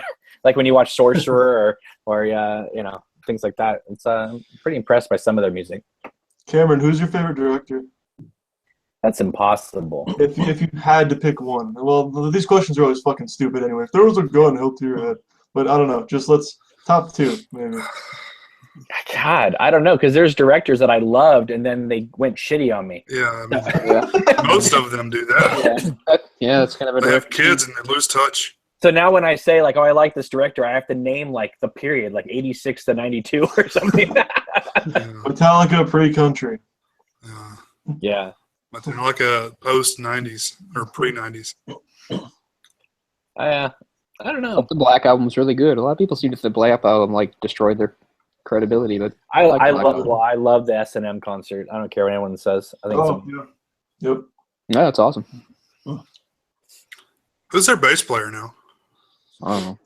Is this Robert. That weirdo with the long Yeah, hair? that's that guy they hired. Remember in Some Kind of Monster where they hire that guy? They give him $1 million. they still have him. Okay. Just for That signing scares the me, line. man. Yeah, they gave him $1 million for signing the line. It was like Wow. He's like There you go. 25 years younger than the rest of them, which is weird. And 25 times more talented than anybody there. I was like, yeah, I thought we'd go get a new bass player. This would just be one part of Metallica. I thought I would just throw another couple bass drums into this bitch. Yeah, and then I'll move the fuck back to Denmark. So you guys can go all fuck off. Mind? I hate You work Black Album. hard on the music. Get like 8 Master? bass drums out there. It'd be pretty rad. I think Natural Born Killers had an amazing soundtrack. I mean, that was. I if don't you think really about- remember, to tell you If the you truth. think about everybody that was on that album, Trent Reznor produced the album, and who he brought in. I mean, that was when Dr. Dre came in with Snoop Dogg and 9 Inch Nails, obviously, and then they threw in like Patsy Cline and like just strange, fucked up people all together in How one. do I not remember 9 Inch Nails being on that soundtrack? I think that's all I remember. They did the song "Burn." Yeah. Yeah, I know the song. Yeah. Although that song, for whatever reason, got cut out of the director's cut. It's only in the theatrical cut now. Maybe that's why. That's the one I bought, was the director's cut on VHS way back when. Yeah, that double When I watched so much. that double tape with the weird like cover. Yeah. Do not like Oliver Stone. I would put it on and go straight to sleep every time. Just pacified you. The dulcet sounds of Trent Reznor. Well, I mean, if you don't bring up 80s soundtrack, Maximum Overdrive, of course. Oh, yeah. That soundtrack. Does that I wish Stephen King would release the uncut version. that movie has Scream Factory written all over it. If Stephen King would let him use the uncut version, because there's pictures, I even posted on my Facebook, of the kid's head exploding when the steamroller hits him. It's Yeah, I not an saw 80s that. movie, but it has an 80s soundtrack. I like the Donnie Darko soundtrack. That's like an 80s soundtrack for a non-80s movie. It's pretty good. Now that movie was directed by a hipster douche because he hasn't made any good since. Yeah. What about Dreamcatcher? How you guys feel about Dreamcatcher? The movie? Or the soundtrack. How about movie or book? It's a terrible book and a terrible movie. I think it's pretty cool. Spoiler alert: when he shits out like the bug thing, and it's like, Yeah, you know, don't worry about spoilers. After watch, it should have just been called Cum Catcher. It's That's what I'd rather Stephen be doing King, than like, watching the movie. scraping the bottom of the barrel, like throwing all his laziest standbys on screen into something like really bad. I Yeah, remember stupid shit. Yeah, go ahead. I remember seeing the trailer and thinking it was like trying to be like Lawrence Kasdan directed that movie of all people. But that movie just felt like it was like trying too much to be John Carpenter's The Thing. Yeah. Didn't he write did. that? Didn't he write that when he was recovering from his, when he got hit by a car? Probably. Stephen King? Yeah, Yeah. I thought so. Yes, he did. Mm. And Okay. maybe he had some brain damage because it's one of like his worst books. It's got to be. Well, I man. think he'll be the first to tell you that too. It's so lazy. It's so. But you know what, lazy though? and It's got to be pretty amazing feeling as a writer to know that whatever you crank or shit out is going to be Oh, made yeah, into a movie. Okay, well, look, we got psychics, we got ass worms, Yeah. we got aliens, We we got got- Morgan Freeman, We got we got kids. Tom Sizemore. We got guys that were friends when they were kids and now say weird, nonsensical dialogue and catchphrases that sounds absolutely insane. We got a guy named Duddits. Oh, We got a I guy know. named Beaver. I mean, I love Stephen King mostly, but I mean, he must really And Donnie piss off a lot of Wahlberg. people about the way he's constantly portraying like mentally handicapped people. He's just like, mentally handicapped people are great because I can use them to be magic. And Well, do you remember? And played by remember that- Donnie Wahlberg. Do you remember the opening of the TV movie Rose Red? And I rented that movie years ago and like turned it off after. I have a copy. well, they have the opening Want a scene. copy? They have the opening scene of the autistic girl drawing and stuff, and these boulders come out of the sky and squash the house. And I'm watching it, going, he just ripped off the opening of De Palma's Carrie, like because he didn't use it. You know, he didn't. They never used that scene in Carrie, Oh. and so they just stuck it in Rose Red. And I'm like, God damn, he's like cannibalizing himself. Rose Red is probably the most boring things he's ever read. Yeah, Rose Red, I can sleep like a fucking Oh. baby to. It is just people moving slowly from room to room in a house, Well, having that- inane conversations. That story in that movie is based on a house that's about 90 minutes north of me called the Winchester Mystery House. And it's this woman who was alive, and she was afraid when they were building this house that if they ever stopped building, she would die. And so for like 60 years, they just kept building and building. And they just found a new room like last week. I heard that. Yeah. So It's crazy. it's not, I mean, the story is more interesting. I than- would like to watch Dreamcatcher again, though, just for all all butt its, plugs in that room. just for all its stupidity. I mean, you have like Morgan Freeman going shit weasels. You must have wondered Yeah. exactly, like, how did I get here? Like, No, Morgan Freeman will show up in anybody's movie, like Yeah. Sam Jackson, if you got a big enough check. yeah. Yeah. Like, we need you to make the movie seem as though it's dignified because that's what you project. It's like, I don't know, shit weasels? He's like, you can do it, Morgan Freeman, with your amazing golden voice and eyes full of wisdom. Fucking shit. Shit weasels. I saw that shit in the theater. I was pissed. Yeah. I saw it in the theater and then I bought it. And then I was pissed. I bought it. You're a bit slower than the rest of us. No, I bought it too because it was in like a Stephen King 4-pack. Oh, yeah, I can understand No, that. I bought it as a standalone. I bought the single. You're like, I need to experience this at home. Well, I The movie wasn't enjoyed great, it but more. the book was good. Whoa. It's just, What's that, Mike? That's fucking up I think his again. voice is back. Oh, great. Yeah. Oh my god, Google How Plus, about now? why do you torture Mike? That's Put the, right. Better. That's put the Okay. lotion in the basket. Fuck. Yeah. No, you're good. You're good, man. It is Google very double white. plus good. Piece of shit. Well, shit, great big fat person. See, in my headphones, it sounded normal last week. So when I listened to the playback, I felt like I was one of those, I don't know, witness relocation interviews. Yeah, where, that's what we were teasing you about. where they distort the voice in the picture. I was like, holy shit, this sounded normal to me. I don't That's know. what we were teasing you about, Mike. I met Diana. Every once in a while, to Oh, amuse okay. myself, I will watch some of a Sausage Factory episode at half speed because we all sound like that. So I can't even imagine what that episode must sound like. Mike's voice would just be like. It's like the Evil Dead sound when the thing's coming to get you. Yeah.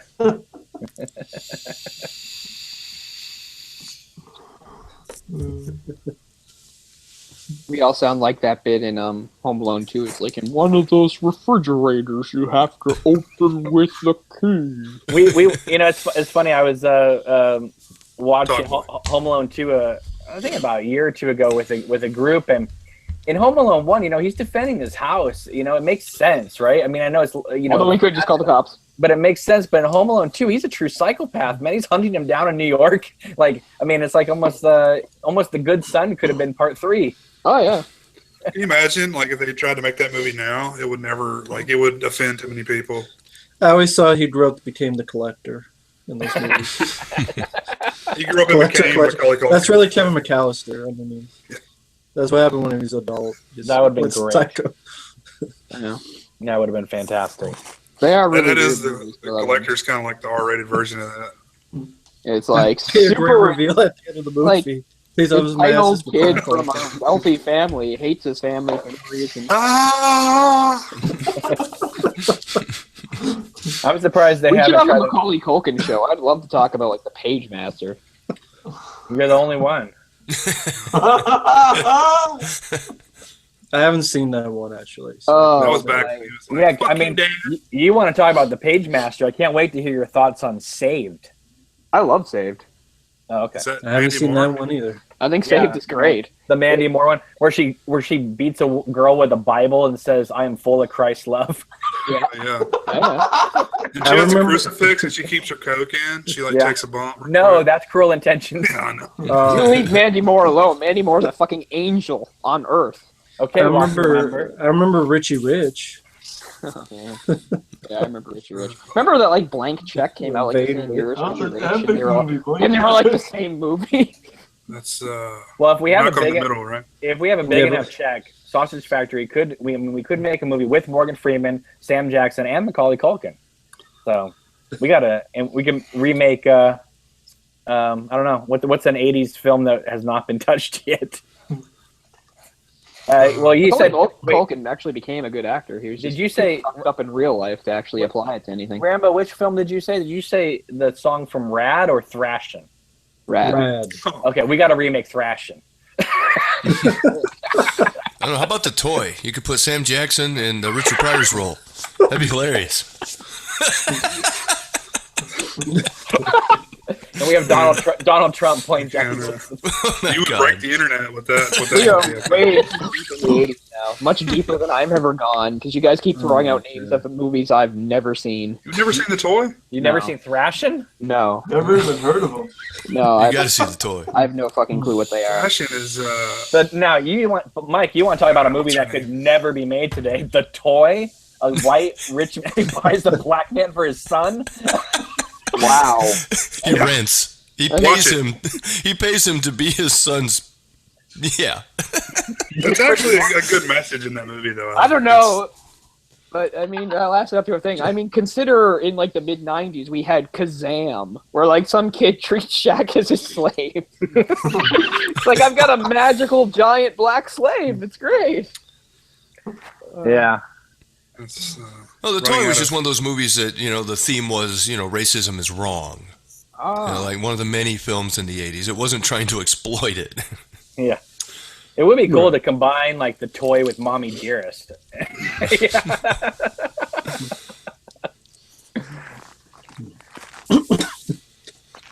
I haven't really seen anything that Richard Pryor was in besides, like, Superman 3.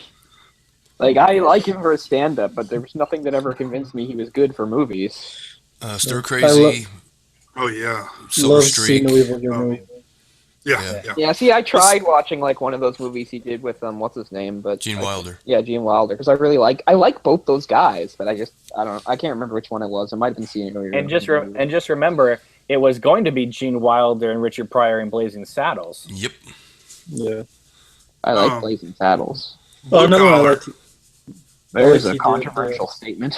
Moving. Can you believe that Richard Pryor was too controversial to be in Blazing Saddles? I remember, yeah. That's Well, why he white wasn't in women it.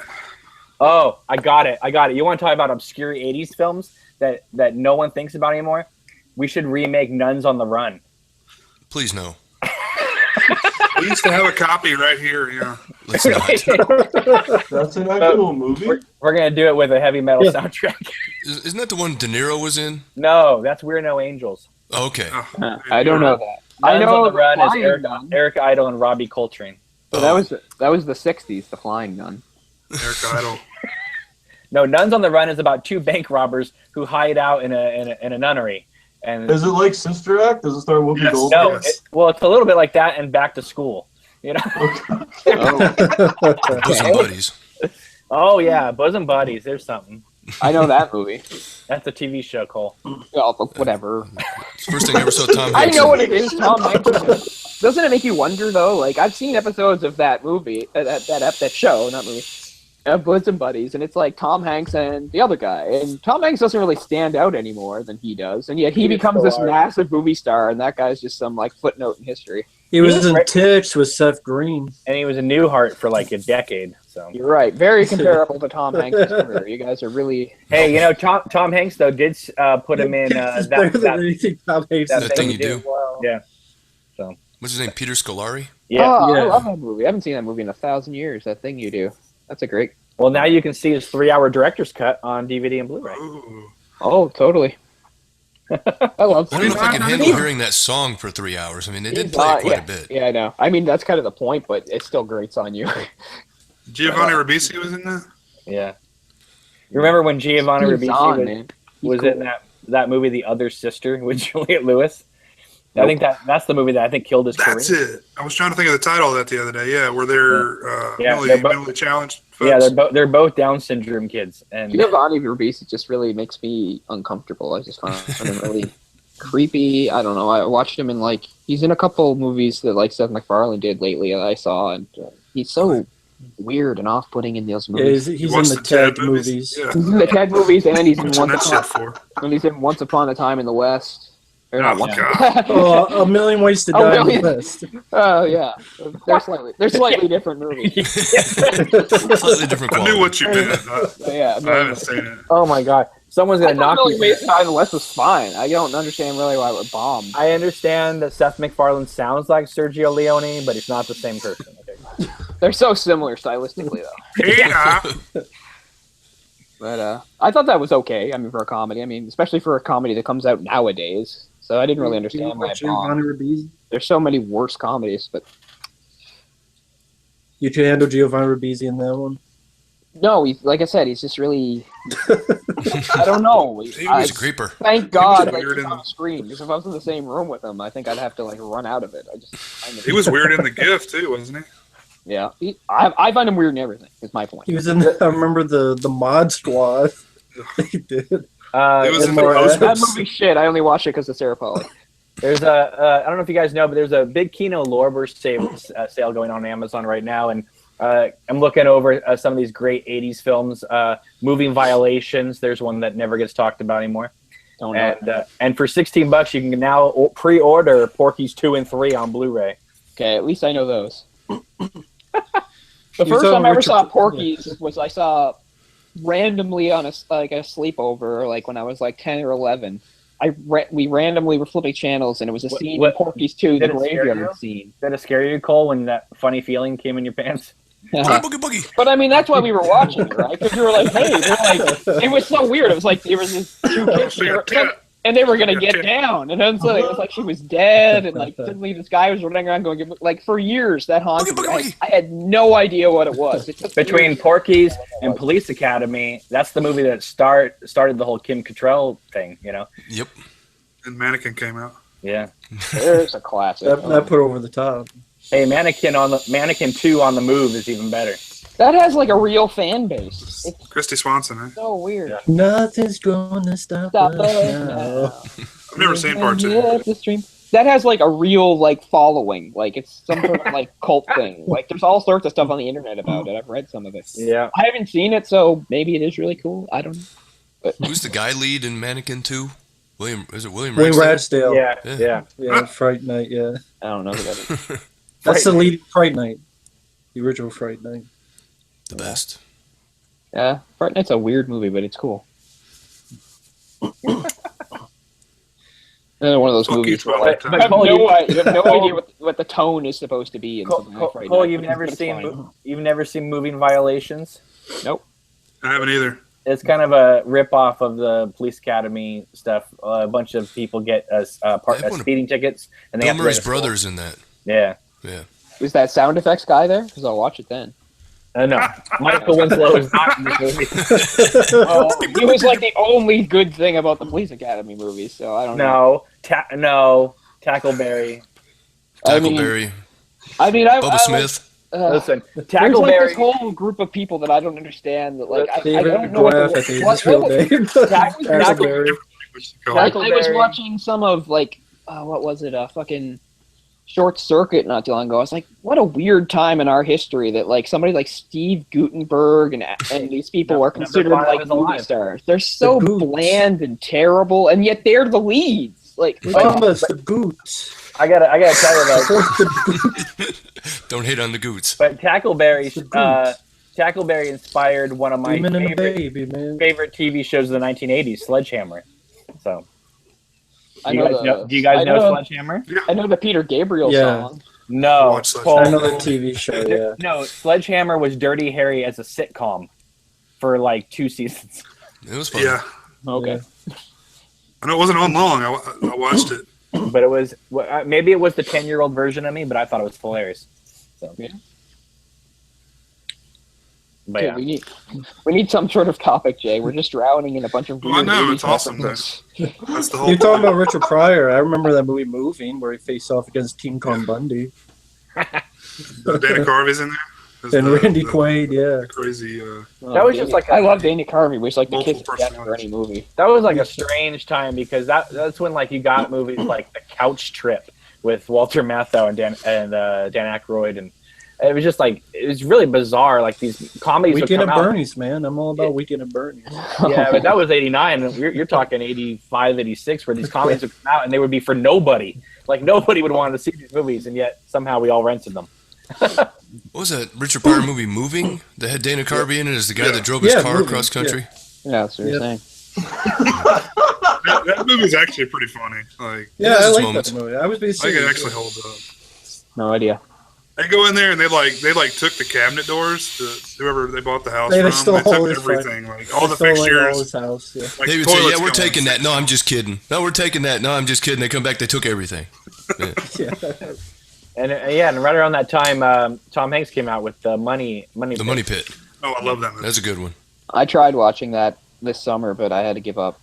I watch that one every couple of years. No, Cole's favorite is The Man with One Red Shoe. So. I like that one. That was pretty funny. I remember something about that, but yeah, I get sort of what the Money Pit was about. Like, it was kind of neat that it was sort of like satirizing that whole era of, that sort of yuppie stuff going on. Like, I got it. I don't know. Yeah. I still, you know what, though, whenever we talk about 80s comedies, I got to just say, I don't really, when I think about it, I really, really still do miss John Candy. Because whenever I only have good things to say about him. Love him. Yeah. Totally miss him. Even if the movie was shitty, like, I liked him. Yeah, the one I grew up with the most was actually Summer Rental. Yeah. That's a good one. I remember that. I liked him in Stripes. Yeah. Good stuff. I can even sit through Canadian Bacon, believe it or not. I enjoy it. Yeah. That's Armed and Dangerous. That's a Michael Moore movie, Mike. What was it crazy about Delirious? Was that one of them? No. Yeah. That was one of them. Yeah. It was one? Okay. That was one he's a soap opera writer in the soap opera. Just because I think Michael Moore's a douche doesn't mean I can't watch some of his films. Roger and Me was actually really good. Word of Invade Next is really good. He's already made a Donald Trump movie too. Comes out in 9 days. Oh. Yeah. I wonder how often he masturbates to it. The big secret. God knows. Can't let this pass without trying to capitalize on it. Trump will masturbate to it because even if it's negative, he loves anything that's about himself, right? So we won't care. He'll just put it on. Use his fucking hair as a cum catcher. Jay, you should just tweet this this podcast out to Donald Trump tonight. Be like, hey, when you're up at 3 a.m, check us out. he seems to answer every single fucking tweet ever, so you might as well. You're wrong. Those of you on the Sausage Factory, you're wrong. That's not nice. That's not nice. Wrong. You're stupid. You're not funny. You're untalented. Yeah, he has the best words. Yeah, tremendous. That was my that might be my favorite thing when he said. When he said he had the best words. Somebody said, what was it? Somebody said something about how he had like, I don't know, just like a limited vocabulary or something like that. Okay, we gotta go there. This election is fucking hilarious, but all the stuff Trump does with the memes and then Hillary shrieking, it's just like the ultimate election. Like, It's meme off is what it is. Whoever has the best meme wins. It's a fucking Gong show, and I can't believe that it's gotten to the point that those are the two people. How did this happen? I go to YouTube That and was the Twitch, and best it's you like, could I don't do? know, I'm just gonna vote for somebody random. Fuck it. I saw a Trump meme today. I don't know. Have you guys heard of Goatsy? Do you have any idea what that is? I'm sure Orc knows what that is. I don't. Anyway, this is Wow. okay. This is a perfect topic for the show. This guy who's like stretching his asshole apart. But anyway, it's like really. I mean, go look it up. It's pretty interesting.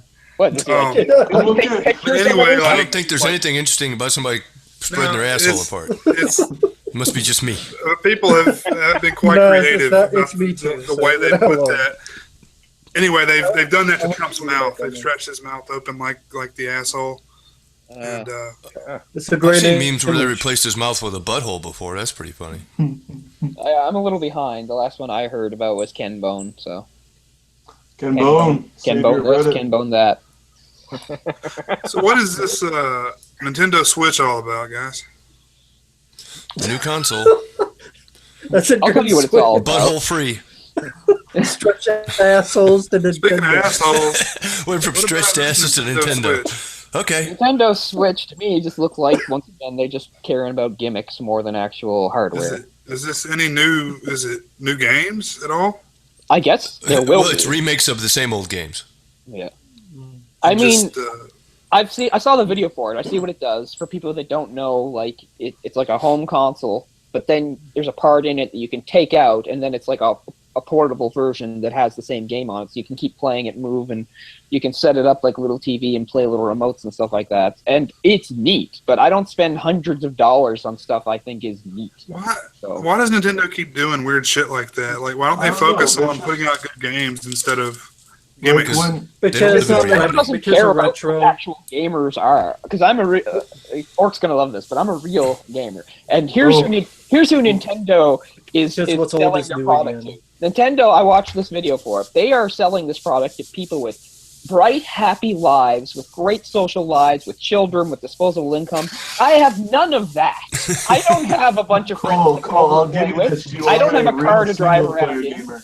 I don't have some bright little shiny sun like Raiho to pass my love of gaming on to. Like, who the hell are you selling this to? Real gamers are lonely, isolated, don't- bitter people like me. And we don't have friends to all come over and play. And we don't have the cars to go on road trips in and all this stuff. I would just spend Nintendo is money just on like something like this. completely... Oh, that's Nintendo cool. alienated me like 10 years ago, and now they're just keeping it going by saying, we have nothing for you. This is all You don't about have a bright, gang shiny, of happy. like Abercrombie models that are your friends that No. bounce around your house and they pull your tablet out, get it, and it looks. Somehow I don't. I For don't have an folks that- SUV. I do recommend this for anyone. It's That looks hooked cool. to every single Nintendo game ever made. Yeah, and It's I'm very getting colorful that. and stuff. So I'm it's, totally getting that book. That's cool. and it's but- much cheaper than this whatever this Switch is. Like I said, So it it's- does look kind of cool, but again, I just can't But- commit myself financially. I mean, and I know it's time-wise to not. something that's I know it's kinda not cool. legal, but isn't this stuff you can play on an emulator? But it's just a legal way of doing it. I Kind of. guess. Well, These I are don't newer like games, emulators, I think, than something you can emulate. I mean, can you I emulate? thought they were like, NES Wii U games.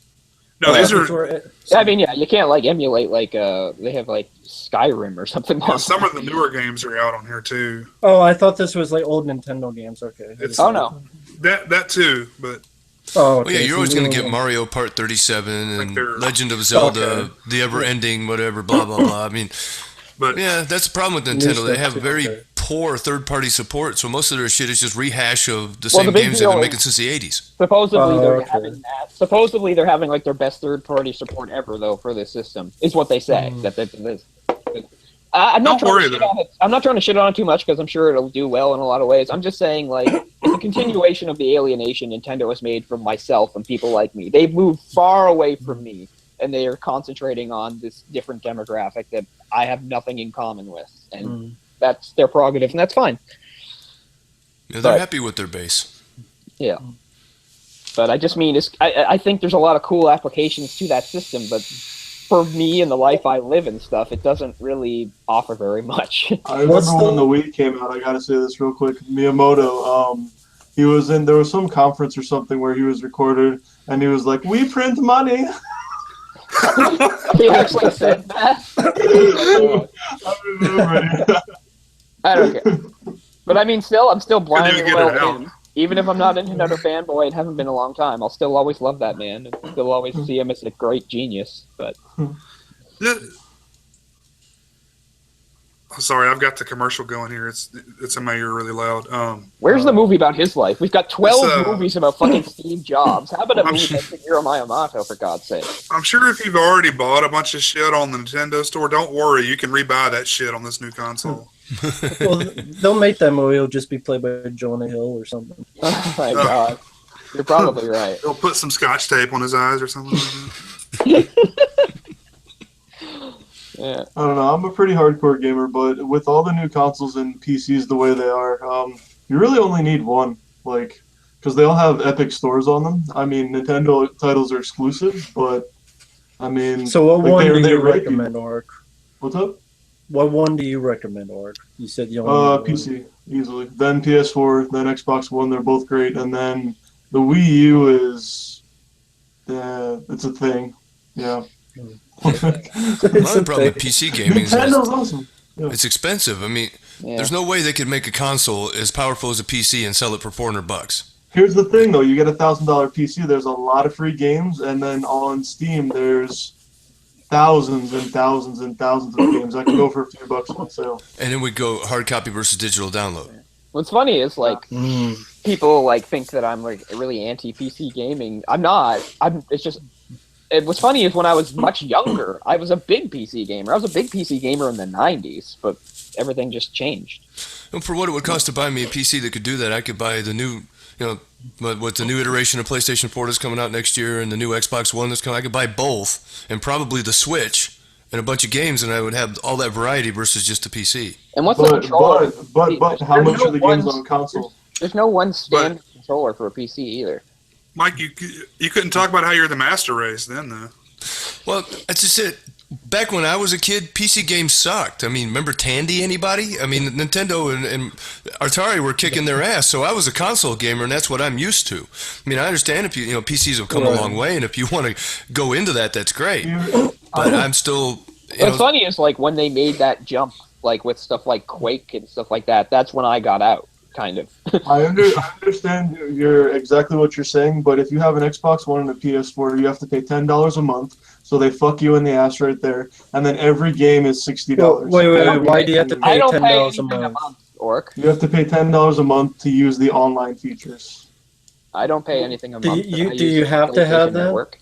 You have to have PlayStation Plus if you want to play online, yeah. Yeah. And it's $24 every 3 months. That's new with the PS4 too. They didn't. See, used to I have that. don't know any of this because I have a Anyway, PS2. and it doesn't affect me. That's I'm as a far as I PS4 was owner, PS2. but I'm not doing that other shit, so it doesn't affect me. I don't pay anything a month for PlayStation, I'll just can't- probably you can't get get me it. a Super and I never Nintendo. will.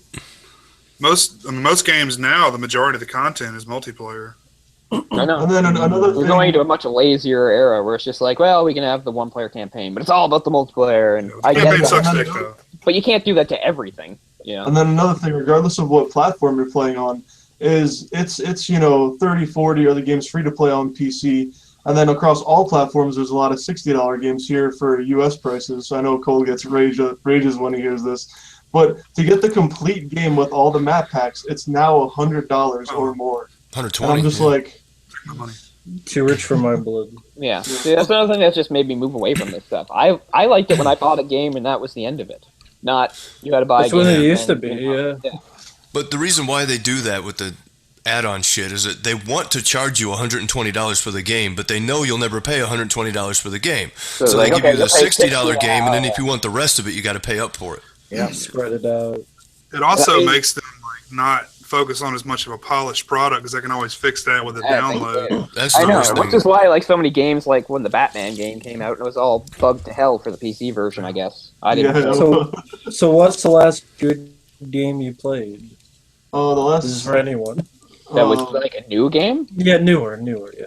Doom. Well, I'm playing Mortal Kombat 10 right now. I like that. Oh, the a lot. new Doom? Okay. The new Doom, yeah. Sorry, I was like New Doom. Doom is Nice. pretty good. I bought Mortal Kombat XL, which in itself is another sort of add-on. It's like, don't buy X, get XL. So I did, but I like that. I mean, it's about as good as sort of a fighting game can be. A fighting game just isn't that deep, but there's a lot of stuff in it. For multiplayer, Overwatch, easily. Great game, really fun, simple shooter, FPS. For single player, there is a game that I thought it was going to be bullshit, but my friends hyped me up over and over. You can get it on any console, I think, except Nintendo. Fallout 4. Fucking amazing. Oh my god. You want a single player experience? Play Fallout 4. You could just quit your life and play that game if you want to. I might kind of had to give up on it. Really? I used to have a job. I used to have a family. What happened? Fallout 4. It's kind of like Skyrim. You hear people say that about Skyrim too. Because they kept typing it up, and I was like, shut the fuck up. I don't care about the Fallout franchise or anything. And then I saw them stream it when it came out, and I was like, okay, fuck you guys. So are you finding a lot of good newer games as opposed to... I think there are a lot of older games that are good. Is there a lot of newer games out there, or is it just a lot of crap? My favorite games are still usually continuations of older series. Like I said, like Mortal Kombat and stuff like that. They're still my favorite games. But I mean, I don't want to say there's nothing new that's good out there. But it's only been about 2 years that I've really been more up to date on this stuff. Because in 2005, I lost a lot of stuff in a burglary, and then when I started to get some of it back, I spent almost a 7 or 8 year period where I went from always being online and getting EGM and knowing it to not really knowing or caring about anything that was new and just buying a game here and there and playing older stuff. So it's been about 2 years now that I've actually been up to date on what's new and what's coming out and stuff. And and I found in that time I missed some pretty good games and I had to catch up. It's not like nothing good doesn't come out anymore. It's just things have just changed so much now. I don't know. But my favorite stuff usually does come from much older series. They're very old series, but new sequels. I'm looking forward to the Friday the 13th game whenever they get that shit out. Was it 2018 now? It's been pushed back to? Who knows? But what'd you think of the Call of Duty beta? Oh god, from coming from the first two, which were on PC in 03, 04, it's to make it so you can't jump all over the place and run on walls and shit. It's too much like the last two. It's really. Yeah. And then Infinity Ward sucks dick compared to Treyarch in terms of developers. The last great Call of Duty, I mean, everyone's going apeshit about 4, which is Modern Warfare 1 remastered, but the last great one was Modern Warfare 2. I mean, holy fuck, they come out fast. There's Ghost and Recon, and I don't know. I don't play any of them. I got no interest. Every year. They look so they're like Madden? They just look like what Madden was doing? Pretty much. Well, the difference with Madden is it's the same company that makes it every year, but with Call of Duty, it's 2 different companies that alternate years. Yeah. Well, that explains the productivity, at least. But I'm sure a lot of people like them, but I'll never be interested. It looks way too repetitive for me. It's just shooting people. It's just fun to play with your friends, goofing off. Yeah. So there's that online that doesn't last forever, obviously, like the multiplayer. So if you go back and play the old Call of Duty, is there no one around if you try to play multiplayer or something? Yeah, that's a big problem too. That makes me stray away from those types of games. So it has a small shelf life, the multiplayer, in a way.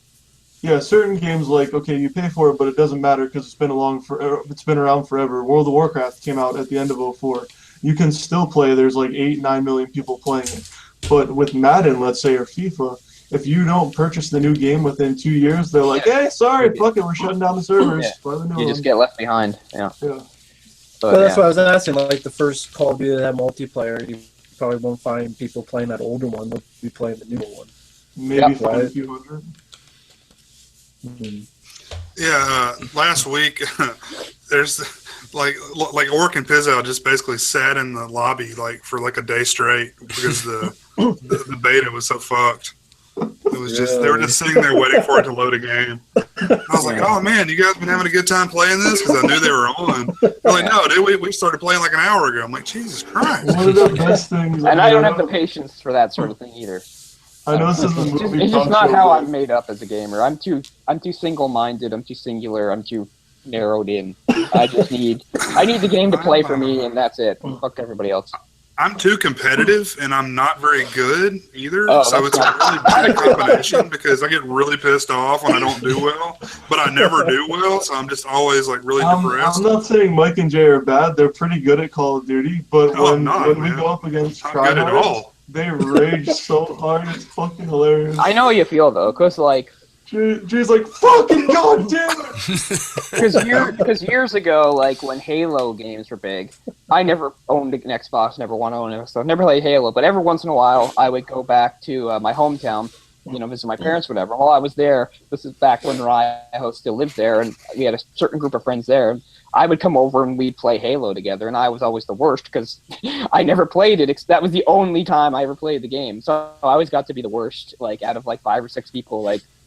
For like a period of months where I just come home, we're going to play Halo. Oh, good. I get to lose all the time. That's fun. For me, like, you could buy the game. I'm like, fuck that.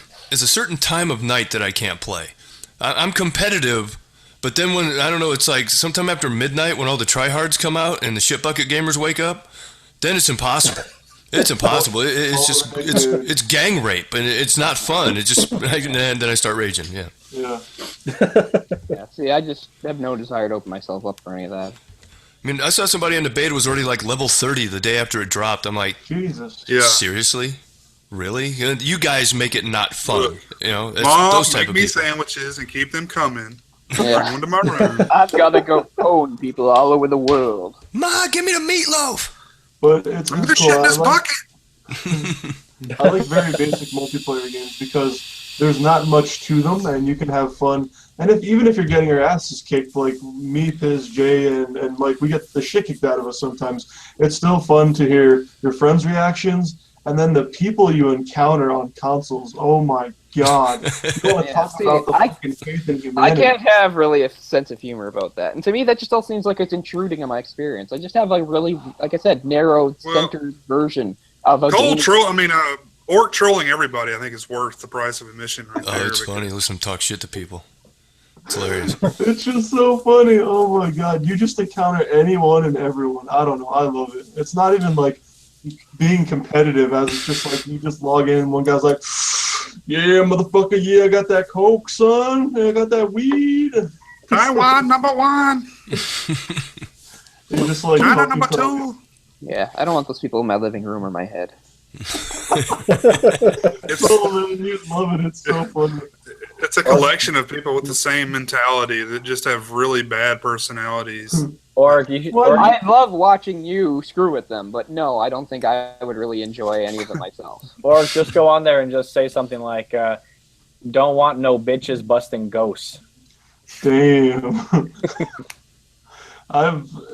There's nothing since the days of like, I don't know, slow DSL and cable after like 128K AOL dial-up. I've just heard and seen, I swear to God, like everything that you could possibly see with like gaming and the internet in general. So you just go on there and talk insane amount of trash. I mean, it's just like That's pretty Well, this whole It's gaming like, you thing. motherfucker, go handcuff your dick to your ass or go fuck yourself. or something. It's causing places like Chicago. They're doing a beta right now of hiking up people's cable fees because they're saying that that if you're going over your bandwidth because you're playing so many games or streaming movies, that they're going to cap. And if you go over it, they're going to start charging you more. They're calling it like a fun tax or something like that. I had to deal with that in Missouri, man. We were allowed, like, I forget how many gigs we were allowed per month, but if you went over, then you had to pay extra for a block of like 50.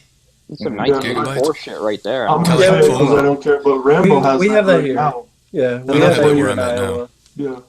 We have that here, yeah. Is it with your provider or with like a state tax? It was The with the internet provider. provider.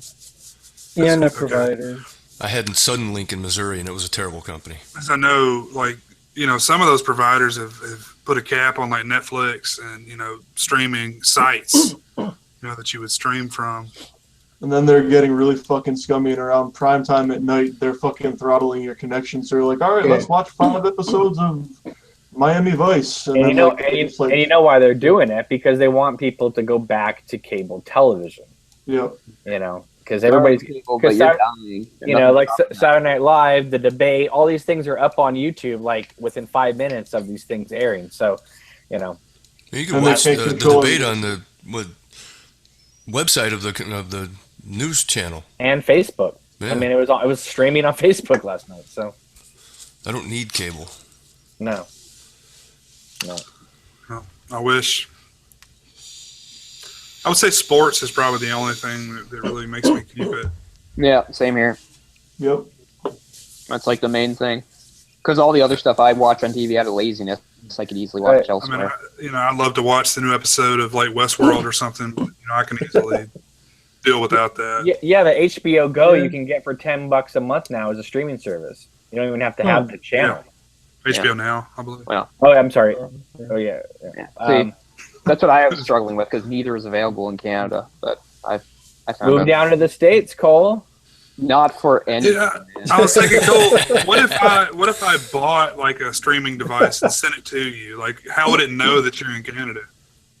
Your IP. IP address. .ca. But you can't. But you can still you can still trick things into thinking like that. Like you can buy like Apple TV, and if you there's certain things called like don't block us or unblock us and stuff like that. They're kind of like, and they give you DNS. They give you the DNS codes to put it in, so trick your device into thinking it's in the Weren't you US. telling me, Cole, that you used to watch US Netflix? Yeah, because for a while before they cracked down on that, I could do that. I could get DNS codes, and I used to on my PS4 I had US Netflix, and on my Apple TV I had Canadian, and I could switch between them and stuff, and it was really great because especially years ago because until about 2 years ago, like there was a vast difference between American, like there's still a big difference, but at least Canadian now has a lot of stuff. When Canadian Netflix started, you didn't get anything on there, man. It was a wasteland compared to what like the US got. So it really saved me for a while, but they cracked down on it and I couldn't do it anymore. For a while I was using a service called Playmo, which I was actually paying $5 a month to, which isn't that bad really, which allows you to stream from all sorts of devices and switch to different countries. Like if I wanted to, I could get Netflix France, Netflix Brazil. That's all been cracked down on. What if I go to Canada and I log on to my Vudu account? I mean, I know they say that those movies will not transfer over the state lines, but what? I won't be able to watch them? Right. It'll say that from your location, it's blah blah blah blah blah. Yeah. Oh, okay. Damn. I mean, that's just part of my life. Like if I check out, like sometimes Oracle will link me a video on YouTube. No, can't stream from here. Just one of the many reasons he hates America. I don't hate America, and it's not even all about America. But I mean, sometimes it is. Like with NBC, holy shit, you can't watch anything of theirs. Like everything is so controlled. I mean, you don't have Hulu, but Canada has Prime now. I don't know how much you get with it, and then Canadian Netflix is pretty good. So it's not like I said, Canadian Netflix has improved by leaps and bounds. It's like I said, like I don't really freak out anymore that I can't switch between because for the most part, it's pretty good. But and we get some weird we get Disney a lot faster than you guys do. Like I've got like all the Marvel comic book movies on here. Like I get them almost like as soon as they come out, and I got Star Wars. And as far as I know, the U.S. is never getting Star Wars, which is kind of weird. No, it got sold to TNT. Okay. Like all the Star Wars movies are you would think Disney would have gone through Netflix, right? Yeah. But no, TNT got it, and so that's why they now have the rights until So run 2020. back to back They went with Roadhouse. Captain Planet instead? Weird. It makes no sense. I think we can all agree on this. I would gladly pay $50, $40 a month for just a streaming service if all the studios could come together and be like, we're going to make millions and millions and millions of dollars. It won't happen, but No, that has I think they all can movies. Yeah. make more money off of you not doing that. Well, like I said, it's not like I blame all this from the U.S. Some of it is because of the Canada thing. Okay, like the HBO thing, right? The main reason I bought Apple TV, which I didn't really need, was because I was so excited last spring that HBO Go is coming. I was thinking, okay, now I don't have to buy the channel package. I can pay the whatever a month. Then I found out afterwards it's not available in Canada. That's not because HBO are dicks. That's because the Canadian companies here are dicks. The only way you get HBO here with our cable providers is to get it as part of a fairly large, expensive package. It comes in with a channel called TMN, which is the movie network. So you're paying well over $20 just to have that package, which includes HBO. And so that's so that's not me getting screwed over by HBO or some American companies. That's me getting screwed over by TMN and Bell and whoever else are the providers because they want to keep it from doing that. But I found a loophole because that package, my parents actually do have that package, so that gives them access to something similar to HBO Go. It's called TMN Go. They of course don't even know anything about it. So I've asked, and I told they're not into that kind of stuff. They don't know, but I told them about it. So they gave me their cable information. So now I can access it from here. So that's how I can watch HBO stuff. I can watch the TMN Go stuff, which is how I've been able to watch like Westworld, which is pretty cool. I mean, why not? My parents are paying this much for it. Somebody might as well benefit some. Have you guys even thought about buying a 4K Blu-ray yet? Even if you is this something that? Well, it comes with a Blu-ray and a code, and they're not insanely expensive. It's just the fucking players right now, and you can't get an optical drive. I think it's going to be a niche market. I don't think it's going to take off. Don't you need a 4K TV? Yeah. Yep. Yeah. I don't have a 4K TV. Point of it. I mean, I don't know. I just don't see. I always thought the next thing was going to be streaming, not another like a Blu-ray for a Blu-ray. You know. Well, it might go the route of that HD DVD, whatever the hell it was. So. Yeah. They're just trying to hold off like streaming with one more generation. Yeah. Yeah. I wasn't surprised by it. Yeah. I just don't think anybody's going to buy it.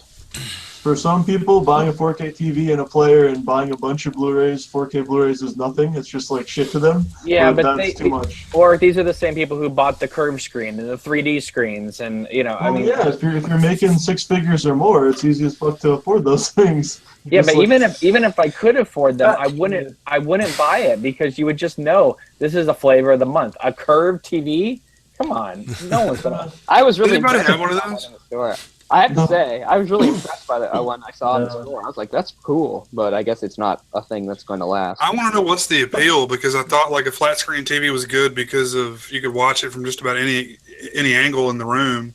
Yeah. Viewing angle, but if it's curved, you have to be pretty much directly in front of it, right? Yeah, and if you have the 3D glasses on, you got to be right dead center with your big goggles on. I hope 4K does well, but that's one thing that I've always fucking hated, and I hope never comes back, even though it always seems to eventually come back, is 3D. When 3D Blu-rays came out, people were like, wow, man, look at this new form. I'm like, that's fucking retarded, please. No. 4K Blu-rays are like... Well, the problem is they kept taking films that weren't shot for 3D and, retrofitting them, and so they looked horrible, But then when you had people that were, really sincere about it, those films looked good, so.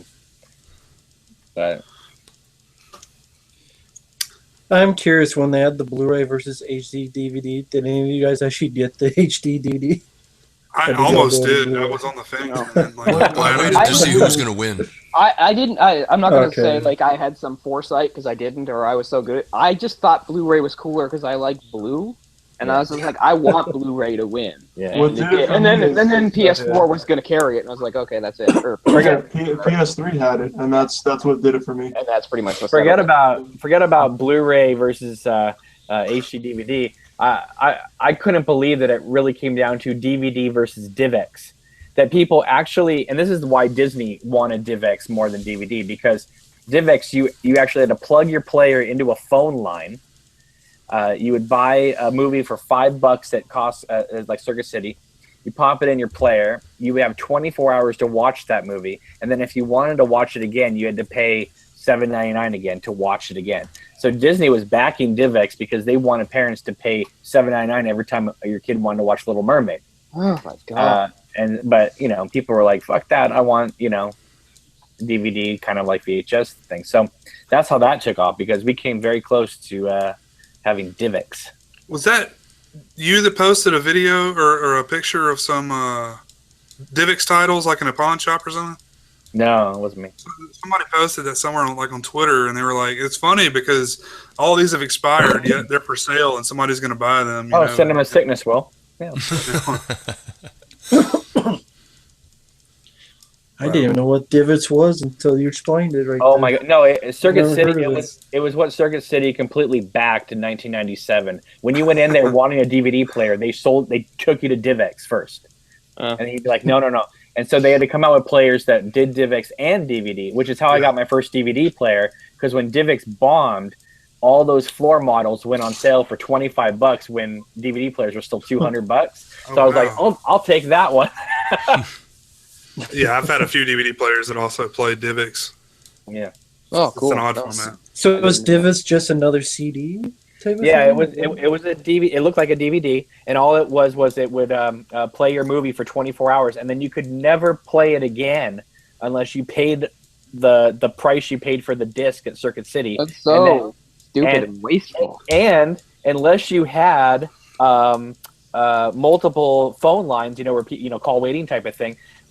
If you didn't, like my sister didn't at the time, if you tried to call her house when she was watching a movie, it was busy. Because the player was hooked into your phone line. Oh shit! My God. Yeah. No That's wonder like it bombed. every fucking inconvenience you could But factor into it. Ones Back I in the days never of even would have, dial-up. like things I wouldn't even have considered, like things that I wouldn't even remember have thought of dial-up. as obstacles. They're just throwing them in. It's like, here's another way to make it awkward and bad and terrible. the same studios that now get their movies watched for free via torrent were probably all behind that idea. Oh yeah, Yes, make them pay every time they watch it, even though they bought it. we hate Get the up. idea. Of I do love how Disney always just tries to take over things. Like, you don't get just DVD, you get Disney DVD or Disney Blu-ray, or it's like a higher class of Blu-ray. it's a Or Blu-ray. they put into the vault. Some people love that shit there too, though. Just they eat it up. They're just like, oh my god, fucking Disney Movie Club, give me all the Blu-rays in the world. I'm just like, And here's me not giving a shit. Another thing I'm ineligible. Well, fuck their stupid vault.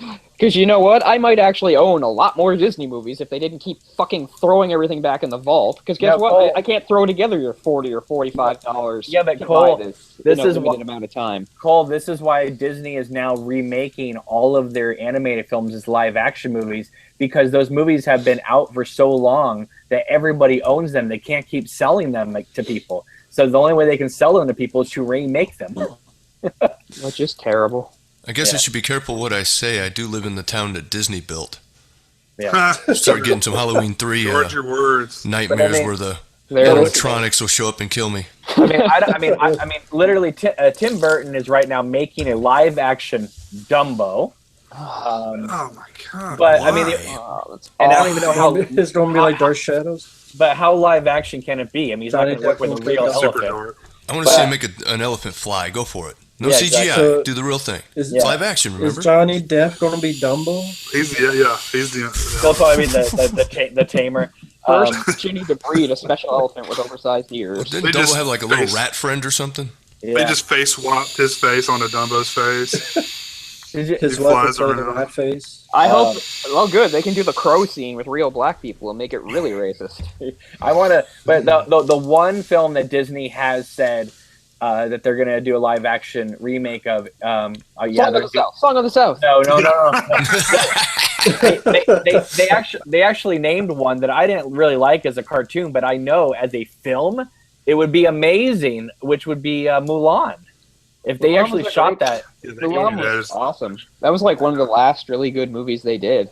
But I mean, imagine that as a live action film, and they get like John Woo to direct it or something. I mean, Wasn't Eddie Murphy in Mulan? I was gonna say that actually does sound like a Yeah. good idea, except He you was the can't. voice of the you'd have to dragon cut out sidekick. the little dragon. Thought so. yeah. Yeah. But speaking of Tim Burton, when his last movie came out, was it the X-Men prequel, Mrs. Pettigrew's Home for Extraordinary Kids? People were so many people came out and they said, "Wow, this is insane! It's like a bunch of white people in the 1940s all fighting the black man," which was Sam Jackson. Is it already come and gone? Yeah, it's gone. Well, Wow. shit! I was gonna go watch it. Evergreen. Pocahontas, directed by Mel Gibson. The Pirate Bay. He was in Mel Gibson. There is I a know, live so you action. could direct. There is a live action Pocahontas from the '90s. I watched it, and she's Well, his pretty Mel good Gibson, at one Mel, point. Mel Gibson's new First Mel time I've Gib- heard of it. Mel Gibson's new movie is coming out, and surprise, surprise, it's a gore fest. Everyone's saying it's fantastic, but one of the most bloodiest movies you'll ever see. It's about this guy in World War II that refuses to pick up a gun in World War II, but somehow is like kills like so many people in World War II. You know, We already know he likes blood and guts. The What's Passion it of the called? Christ. I don't know. Look, It stars the guy who's the new Spider-Man, I think, well, the old Spider. Tom Holland. or No. the older one. Okay, the Amazing Tom Spider-Man. The name of the new Gibson film wouldn't be The Jew Killer, would it?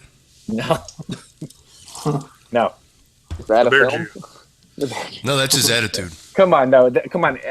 Anyone who puts out an ending like he did in Apocalypto, here's a movie about a South American Native Indian who's running, risking, fighting limb and limb, chasing after being chased by panthers and blah blah blah, and fighting other natives and stuff like that. And then he finally gets away, stops on a beach, catches his breath, and he looks up, and here comes the Spanish army on the boats, and you're like, oh shit. I will admit, with Mel Gibson, I liked not his last one, but the Get the Green Girl. That was a good one. Yeah, And he's a good filmmaker. I mean, he excited about fucked that movie, up. too. I admit it.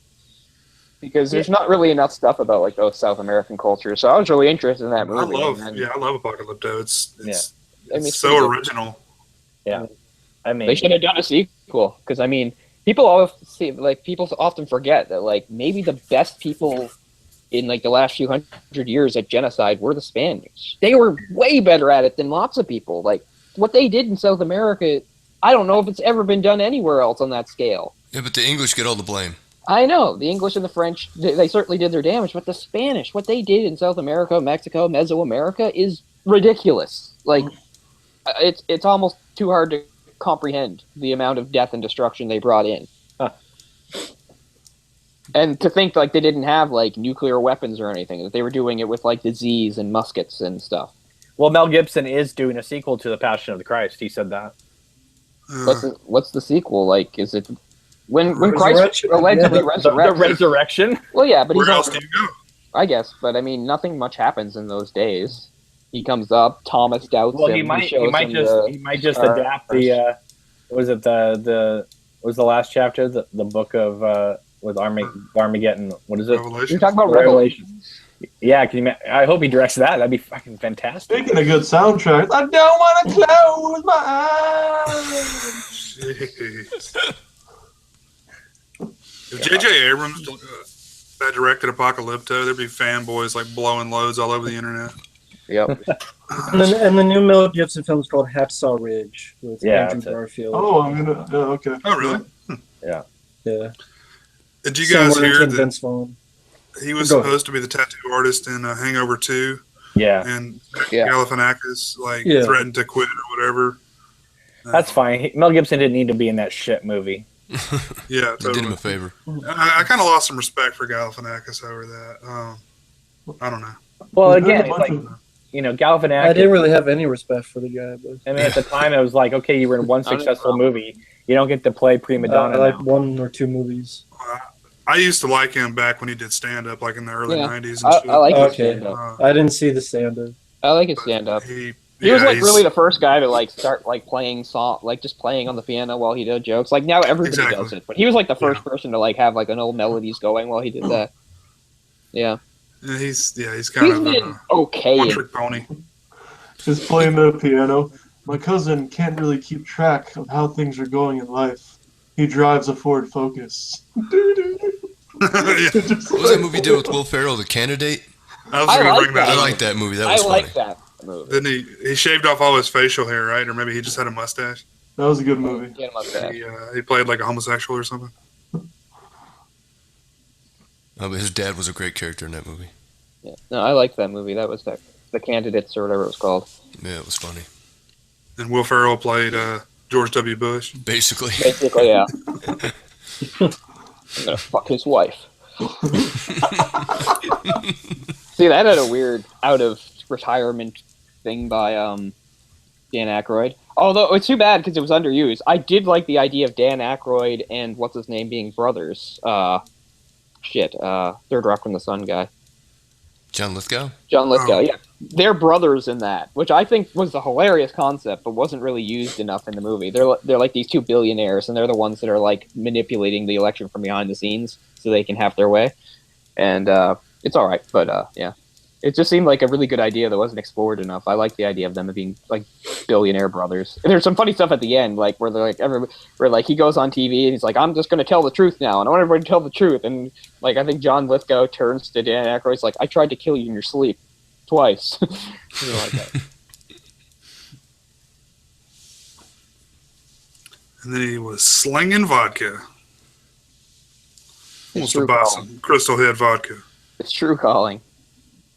How did he move into vodka? Because it was wine at first. It was all about wine. He's like, well, Kanye's doing it. You know. Well, vodka's cheaper to produce, probably. Probably. Potatoes.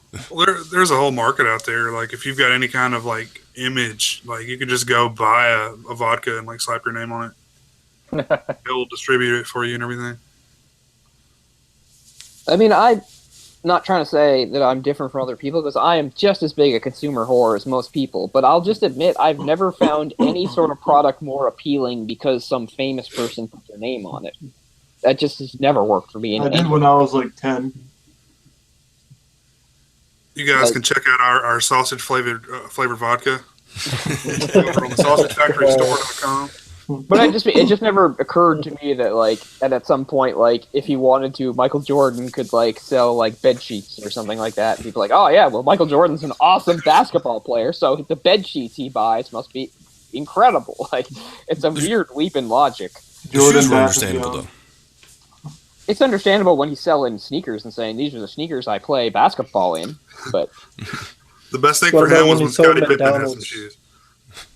The best thing for him was when he did Hanes and just creeped around asking people about their underwear. He still does that, by the way. Didn't he do a bunch of McDonald's commercials with Larry Bird? Yeah. Back in the day, those were pretty funny. Bounce the ball off of things. Yeah, they do their trick shots to see who would win. And they would bet like the cheapest food on Earth, which makes no sense. It's like, here's a couple of zillionaires making bets about who's going to eat the cheapest food on Earth. No way they're going to eat that crap. They're like, let's go get a steak. Yeah, exactly. Yeah, we're on go to dollar menu. My name is I bet you a 10-pack of Big Mac. Yo, Michael Jordan, Larry oh, I Bird, just we shit just my want the pants, dollar sorry. menu. Shaq wants a Big Mac. Please. Da, da, da, da, da. Yeah, we got to get our product placement. I'm sure I've said that before, but Drink how come Coke. they used that since 2003? Coke They and changed their McDonald's. slogan. Why did they stop there? I'm in some sort of hell. Where Sorry, come on. I How grew up great where they are McGriddles? constantly changed their slogan. Then they got ba-da-ba-ba-ba, and they've had it for like 15 fucking years. I'm loving it. I want to blow my brains out. Da-da-da-da, I'm under cardiac arrest. Man. But why did they stop? Does anybody know? Why? I want to know why they I stopped don't doing know. the bacon, egg, and cheese bagels in the morning. My God, those were fantastic. I agree with everything you said, but fuck the guy who made Super Size Me. That ruined my childhood. That made me hungry, that movie. Well, you're young. That Yeah, they ruined got everything. rid of supersized me. He You was were just so a pussy. He couldn't handle it. Well, the dumb thing is, who They the both hell didn't eats a do wrong. supersized meal 3 times a day every day? I mean, I eat at Exactly. McDonald's, but not 3 times a day every day, and he's a fucking vegan. It sure it almost killed him. Yeah, He's no, eating bean curd and shit, and all of a sudden you're chucking down Big Macs. Yeah, it's going I'm to kill sorry, you. I wish you would have died before the completion of the movie. So they movie didn't was really stupid. prove much of anything. My body's rejecting this food. Your liver's failing. Yeah, I haven't ate bean sprouts in a month. What the fuck you expect? I mean, come on. This It's movie true. was It stupid. adjusts to what you eat. yeah. You know? I mean, I hate McDonald's, but that guy was so annoying and unlikable. You couldn't really feel like you were on his side. Well, I mean, it's, you know, I don't know. I just got. But I would care if every single McDonald's in the world burned down. Good, get rid of them. Well, I mean, there's a segment of the population that feels the need to look down on people that eat McDonald's. I just feel like it's kind of a bullshit thing. Not everybody can afford to go to fucking Whole Every Foods and- Walmart. I don't look down at every- all. I just don't like every- McDonald's. Every Walmart in Canada has a McDonald's in it. Yep. I am a McDonald's eater. I am too, but I don't eat it 3 times a day every day, though. Right. Right, I'm exactly. not saying you You have to gotta eat eat it. it, I like, mean, it's just- What's your breakfast, point, lunch, and Cameron? I dinner. fucking You go to hate BK, Walmart go too. ahead. No, I remember. No, because I remember I went up to Canada. I was up in Ontario back in 2001 or 2000. I mean, and I remember just walking in Walmart, and every Walmart had a McDonald's in it. We didn't have Walmart down here. I thought that was a normal California. thing. I didn't know. We got Walmart after you guys, so I just figured all Walmarts came with McDonald's. Some of them have Subways in it. Subway sandwich Yeah. shops. My That's my pretty local cool. has a Subway. The ones around here do, yeah. Subway. Yeah.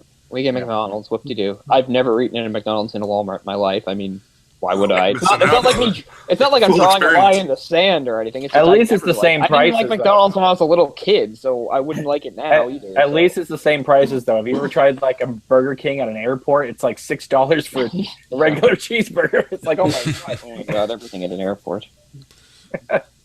McDonald's, though. Sausage, egg, and cheese McGriddles for the win. Oh yeah, McGriddle through the hole. They were- 90% of what Orc and Mike talk about. Usually, McGriddles, huh?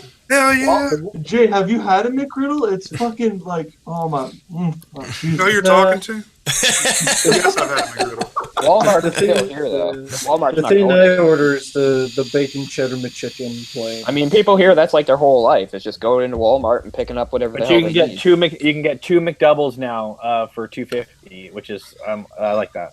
And yet, That's good. Getting Target Target, lasted here for like less than 3 years. Between like 2012 and 2015, we had Target, and then it just disappeared completely. We should do It completely failed here. one of the Sausage Factory or Jay's stuff. We should just like full on just do like our reviews of fast food. Who's got the best fries? You know, McDonald's. Burger King has the ultimate like fat person thing. It's it's a chicken fry, but it's a Cheeto. It's got Cheeto dust on it. Oh, those things were great, man. I remember It was mac and Cheetos. It was mac and cheese inside, and it was had like a crunchy outside with Cheeto dust on it. Those things were Really? amazing. but are you guys fast Sounds- food snobs yeah. where you'll eat McDonald's, you eat Burger King, but you won't do Taco Bell? I mean, is there or I don't Who doesn't love discriminate. Taco Bell? I don't I go to discriminate. Taco Bell like 4 times a week. Taco Yeah, Bell's Taco great. Bell, do you go if after you're 9 having o'clock and get the problems box, shitting, Jay? I do not go to If these. there's a Taco Bell around here, I would do it. Sure. Taco Bell, if you're not passing, having normal bowel movements, just go there. You're good to go.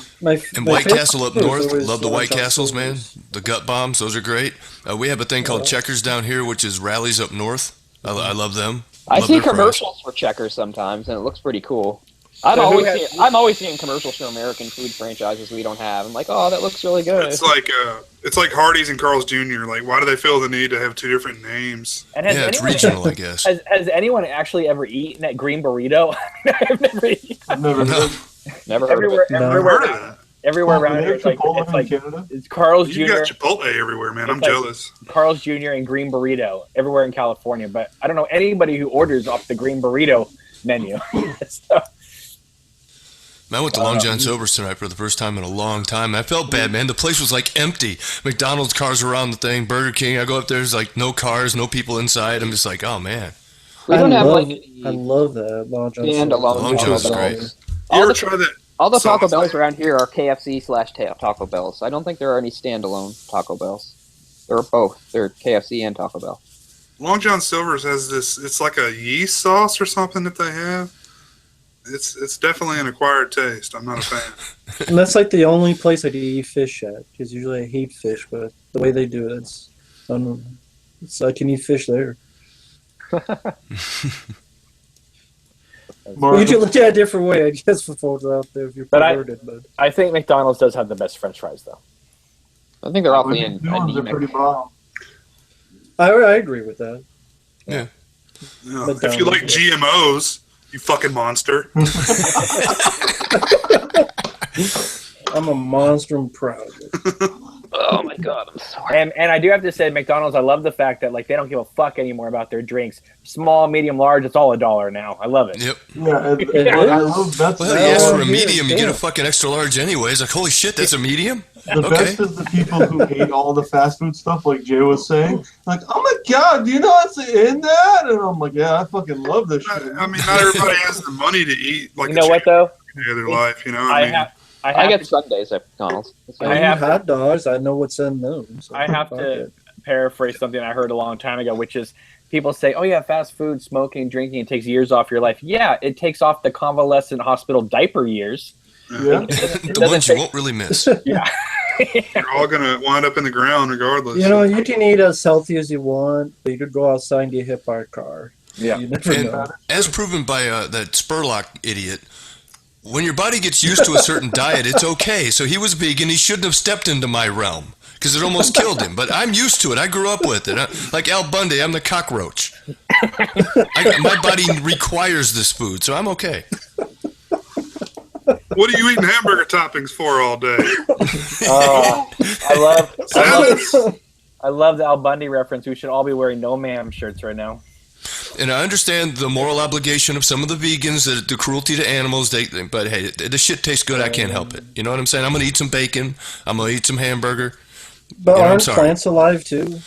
I mean, I don't torture animals either. But hey, I like hamburger. Yeah, I'm an omnivore. Damn it, that's the way that my body is. Nature made me an omnivore. I eat both. To deny half of me would be wrong.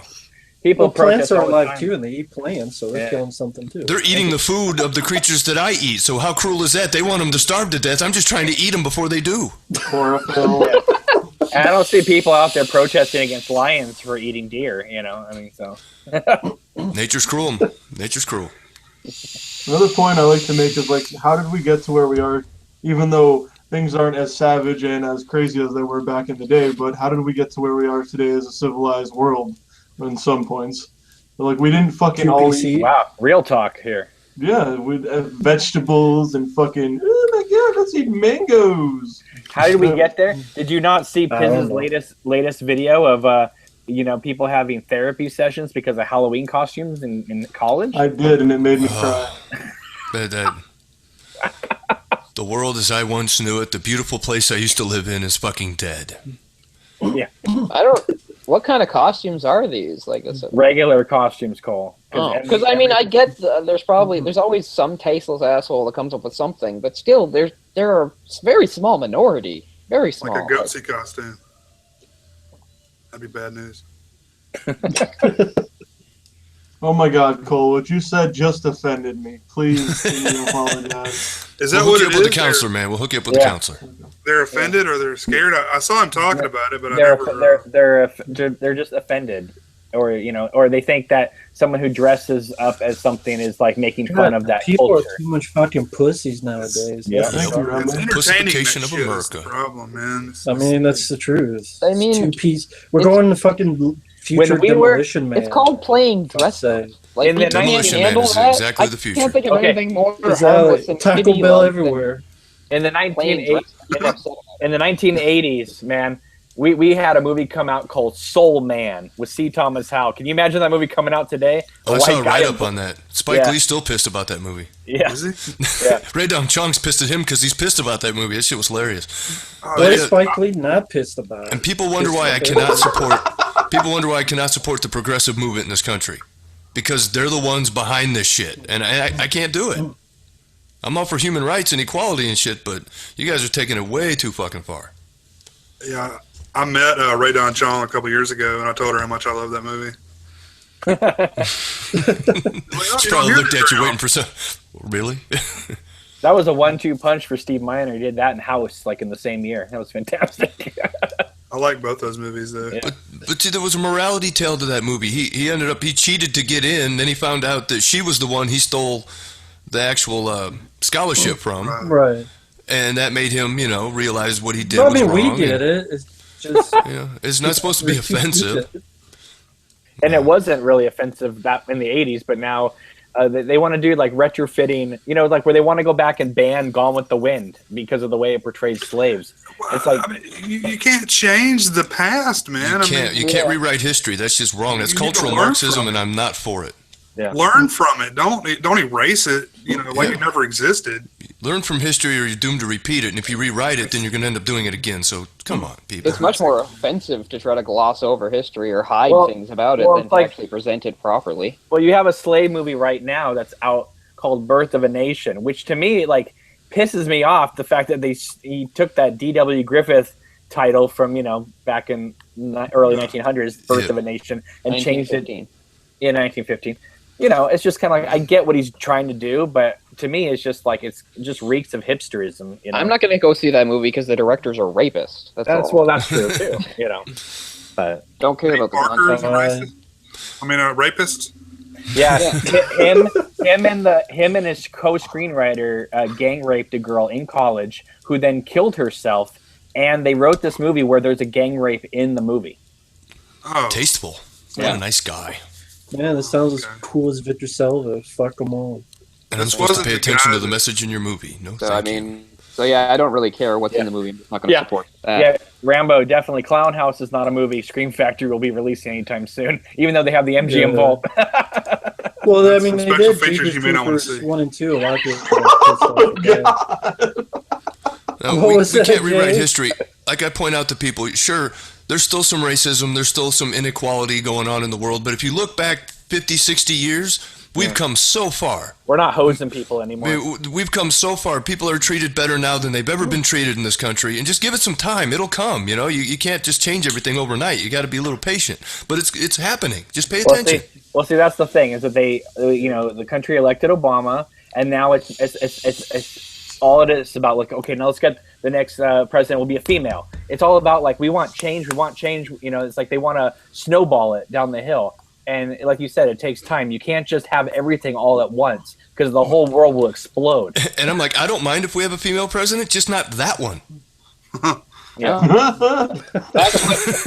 what you're getting. Like I said, I don't know who's to blame, but these are the two. These were the two best, apparently. These are your best choices. I said this before we started, but it's like the trailer to AVP. Whoever wins, we lose. Yeah, pretty much.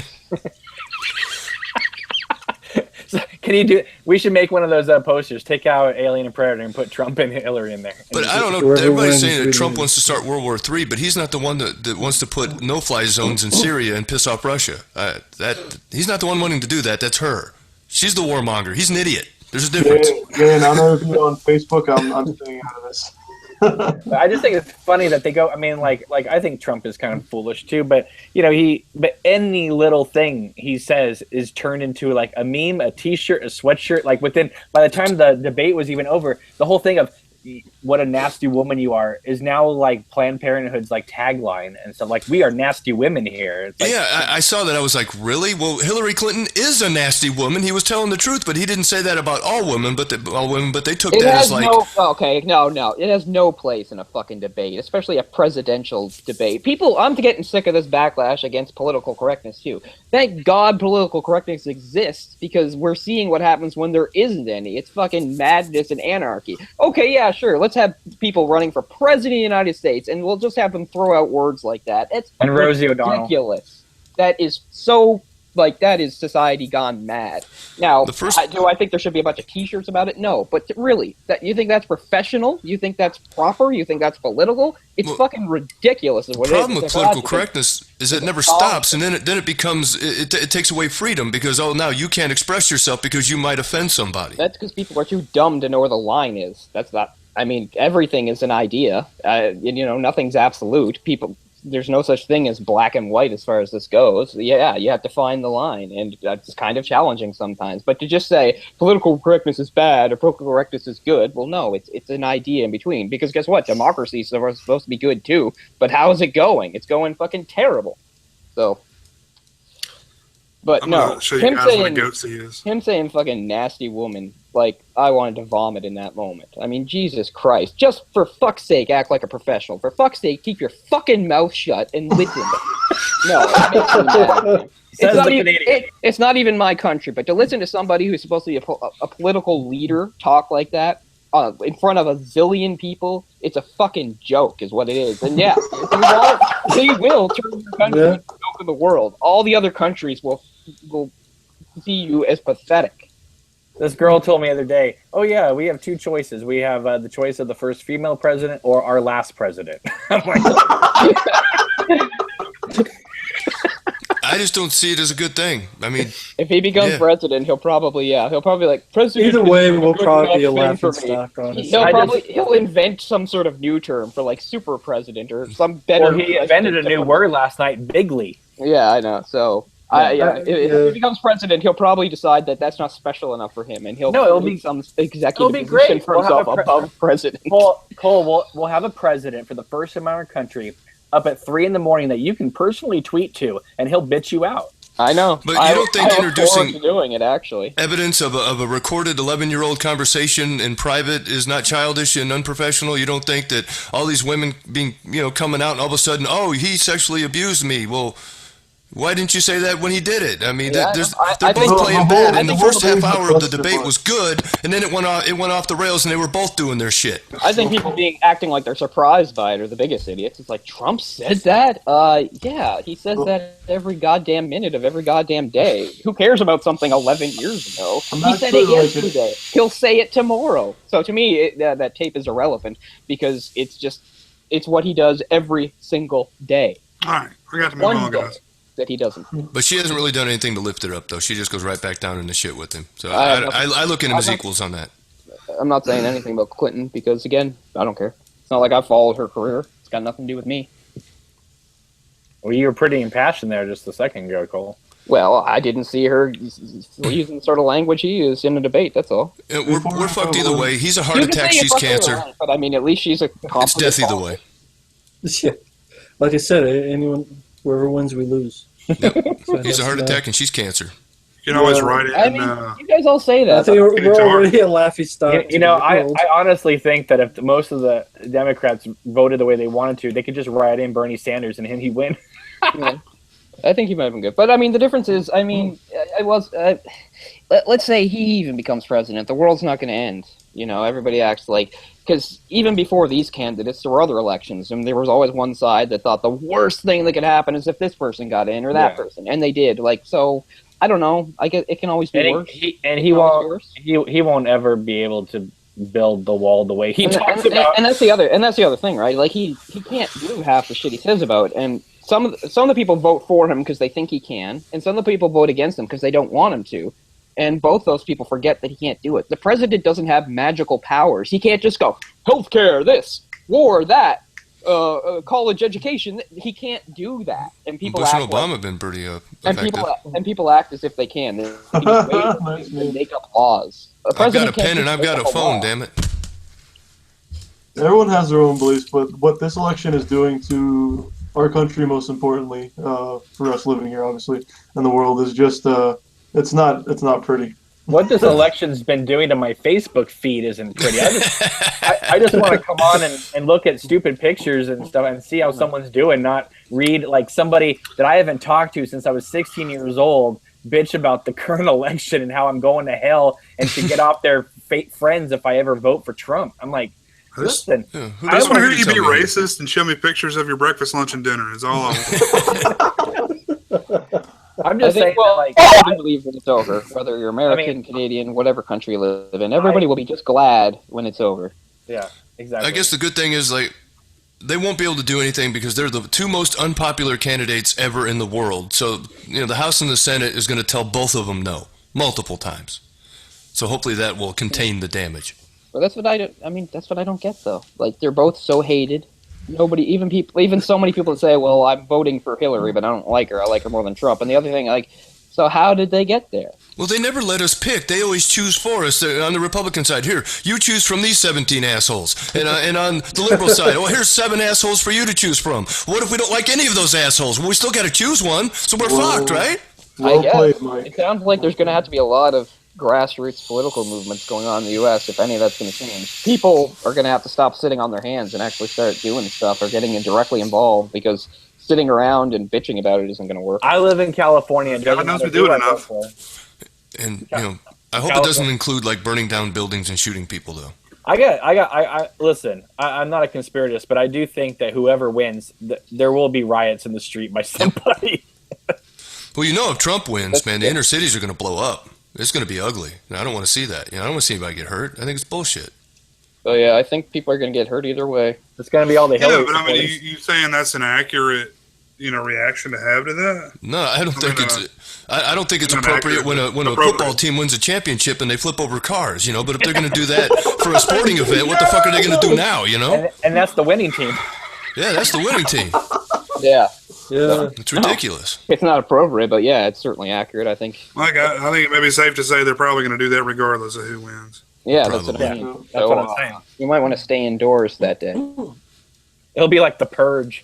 That'll be a 30-hour day. We need for a me, purge, for sure. man. We need like a year-long purge. The world needs a purge. I didn't go to any political rallies, man. Trump, Clinton, and Bernie were all in my town, and I was And like, when the "Fuck that shit! I ain't going When the anywhere purge near." happens, I'm going to Jay or Mike's house because they have tons of firearms.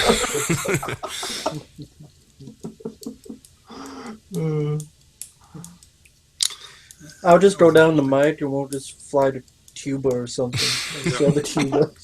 There's a That'd be a good YouTube series. We're going to I can Fidel go to Castro. Cuba. It's like, hey, how's it going? there's Yeah, any Cuban cigars? a funny real estate ad going around here, local real estate, a local agency saying, thinking of moving to Canada. It's got a picture of Trump and Clinton there. We can help sell your house for you quick. Pretty funny. How many people can we fit in Cole's house? There's been a You want small a reject exodus call? already. Back in Cape Breton, where I'm from, there's already several. Actually, there really are several American families in Cape Breton right now that they said that's why they left. Right. I don't blame them. I believe it. They did the right thing. I'm not saying that's, but they, Yeah, they I believe did it. Canada They is did it. Canada is basically America with French signs, so you know. It's not Sounds like, good to me right now. La resistance. but, I love gravy. I put that shit on everything. Put on. Make sure you everyone's got their problems. everybody comes if you put punch and pie down, right, Dork? Yeah, dude. Look at Free hat. Dude, they got fucking tons of maple syrup, bacon. What's not to love, man? There's no perfect utopia. Americans bash on Canada. I fucking And love more guns in America. Yeah, I think Canada hates us way more than we hate them. I think probably. that's actually true. I'd like to think I there's don't no, hate it. I don't but I hate know there's Canada. hatred, but I don't know why, because I don't know. At the Respect most the shit out of you guys, man. yeah, I'd love at to the- visit. at the most basic level, I like to believe it the way most politicians say it, which is that there's several hundred countries in the world and lots border each other, but we're supposed to have the closest relationship of any, and I want that to be true, and I want to believe in it. And it hurts me to think of Canadians thinking really badly of Americans or Americans thinking really badly of Canadians. Because It's Michael Moore's fault. Making a But you guys have a pretty strong border. I've talked to some people, and we've been to Canada, and trying to get into that place is almost a strip search. Now you come back into America, it's like, welcome back, boys. You can have guns and fucking hookers and shit in the car, and they don't give a shit. You go into Canada, why do you have an alarm clock? What the fuck is that hat for? Take your pants off. What the fuck, man? You got into that blueberry kush, son? I don't know. Hook it I don't up. know. I don't know if that's universal. I mean, that could just be an isolated incident. Went to Canada one time. I spent 3 hours in customs, and they separated me and my friends. We went up there to drink at some nudie bars and have fun, right? I know it's not really whatever, but we didn't have any weapons on us. We weren't there to have cause. They interviewed us in 3 separate rooms, took my car apart and searched it. I'm like, holy shit! I come up here for a beer. Well, I'm pretty sure that What if I was actually going to cause a problem? What would you do? Fuck. lock You are known as B Movie Mike on YouTube. That was way before that. That was back in the 80s. All right, guys. I gotta go. I'll see you guys later. Thank you. Later. We shouldn't even have episodes on the sausage the factory. longest We should just unprotected fucking- border in the world. You were just known as Movie Mike then. They weren't I was called just B like- Movies yet. See, I was 20, and the drinking age in Canada was like 20, I think, at the time. So like, hey, let's go party. Yeah, I don't think it's ever been 20. the drinking age in Louisiana used to be 18, and it was just a few years before I turned 18 that they changed it. But my brother used to go there all the time to get drunk. Well, this was back in '88, Cole, so they may have changed it since then.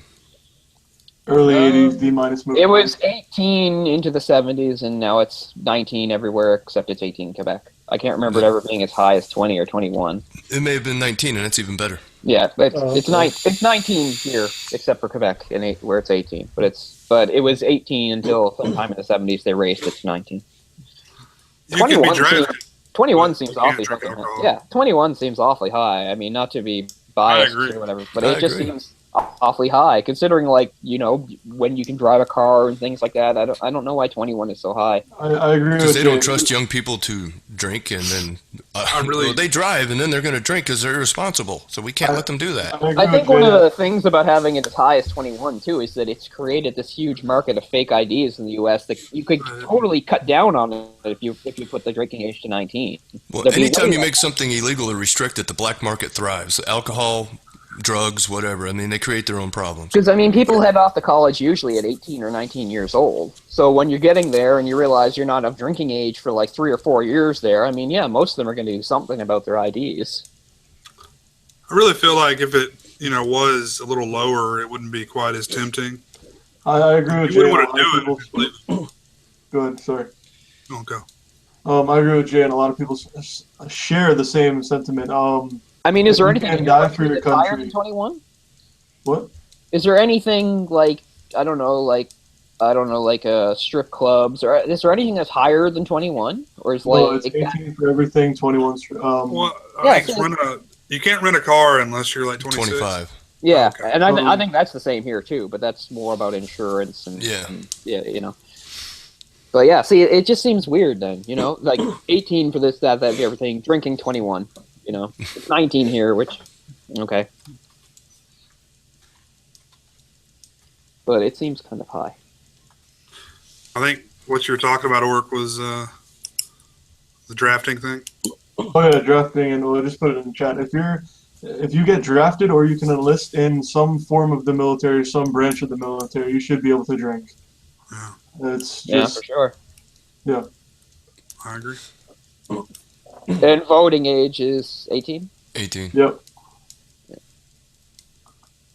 Yeah, 18 is I much for everything except that. think I just reached the draft cutoff too, so one thing to celebrate there. I wouldn't Might be think in they'd your want me favor. anyway. Whatever your new president What age gets- is that? I'm Oh, seeing you're not conflicting saying here, that. but I'm seeing 36. I just turned 36. So Oh yeah. I wonder which age country it will be. increased to 36. Hmm. I don't think it's Russia. A lot of people are like, Russia. No, I don't think so. And Soviet Russia, draft eat you. I bet you there's no drinking age in Russia. I can't imagine there being one. I And visited so with London. Russia, Clinton emails Hawk Fuel.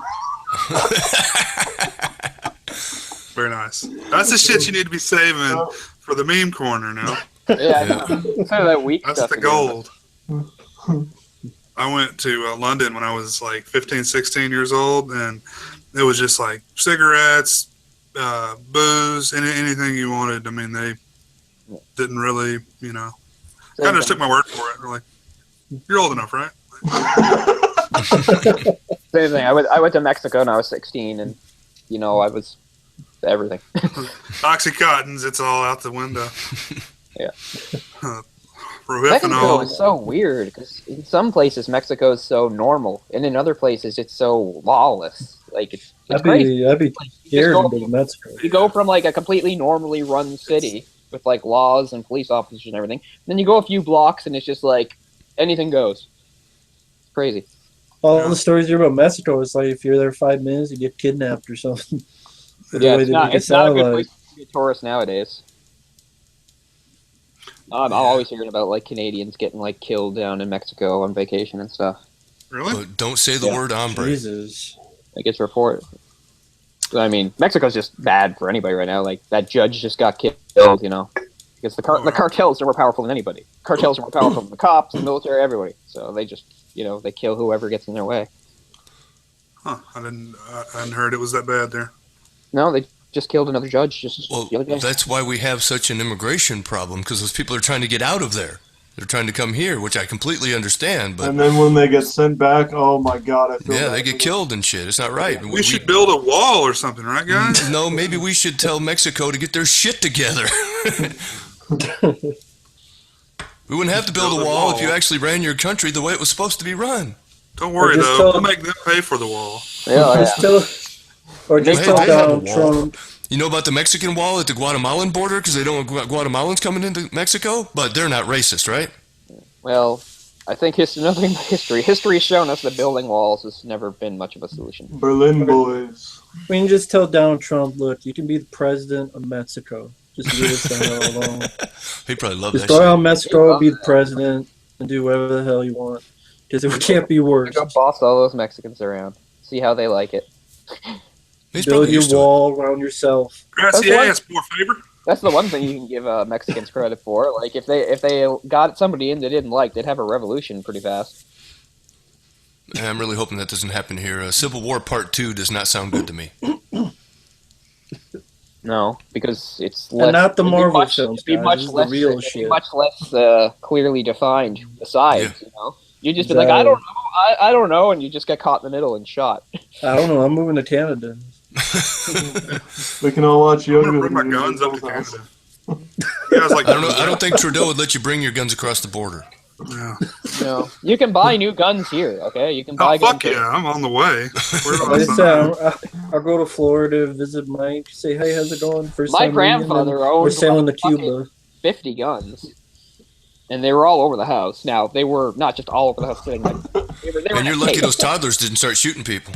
Yeah, no, I mean, so, but I Damn mean, a lot of toddlers. people just think that like because I'm Canadian or because I particularly don't like guns, like I don't have any experience with them. No, my father's father was a very outdoorsy, manly man type guy. Tons of guns. He was buried with a gun. He was buried with a .357 Magnum because he liked it so much.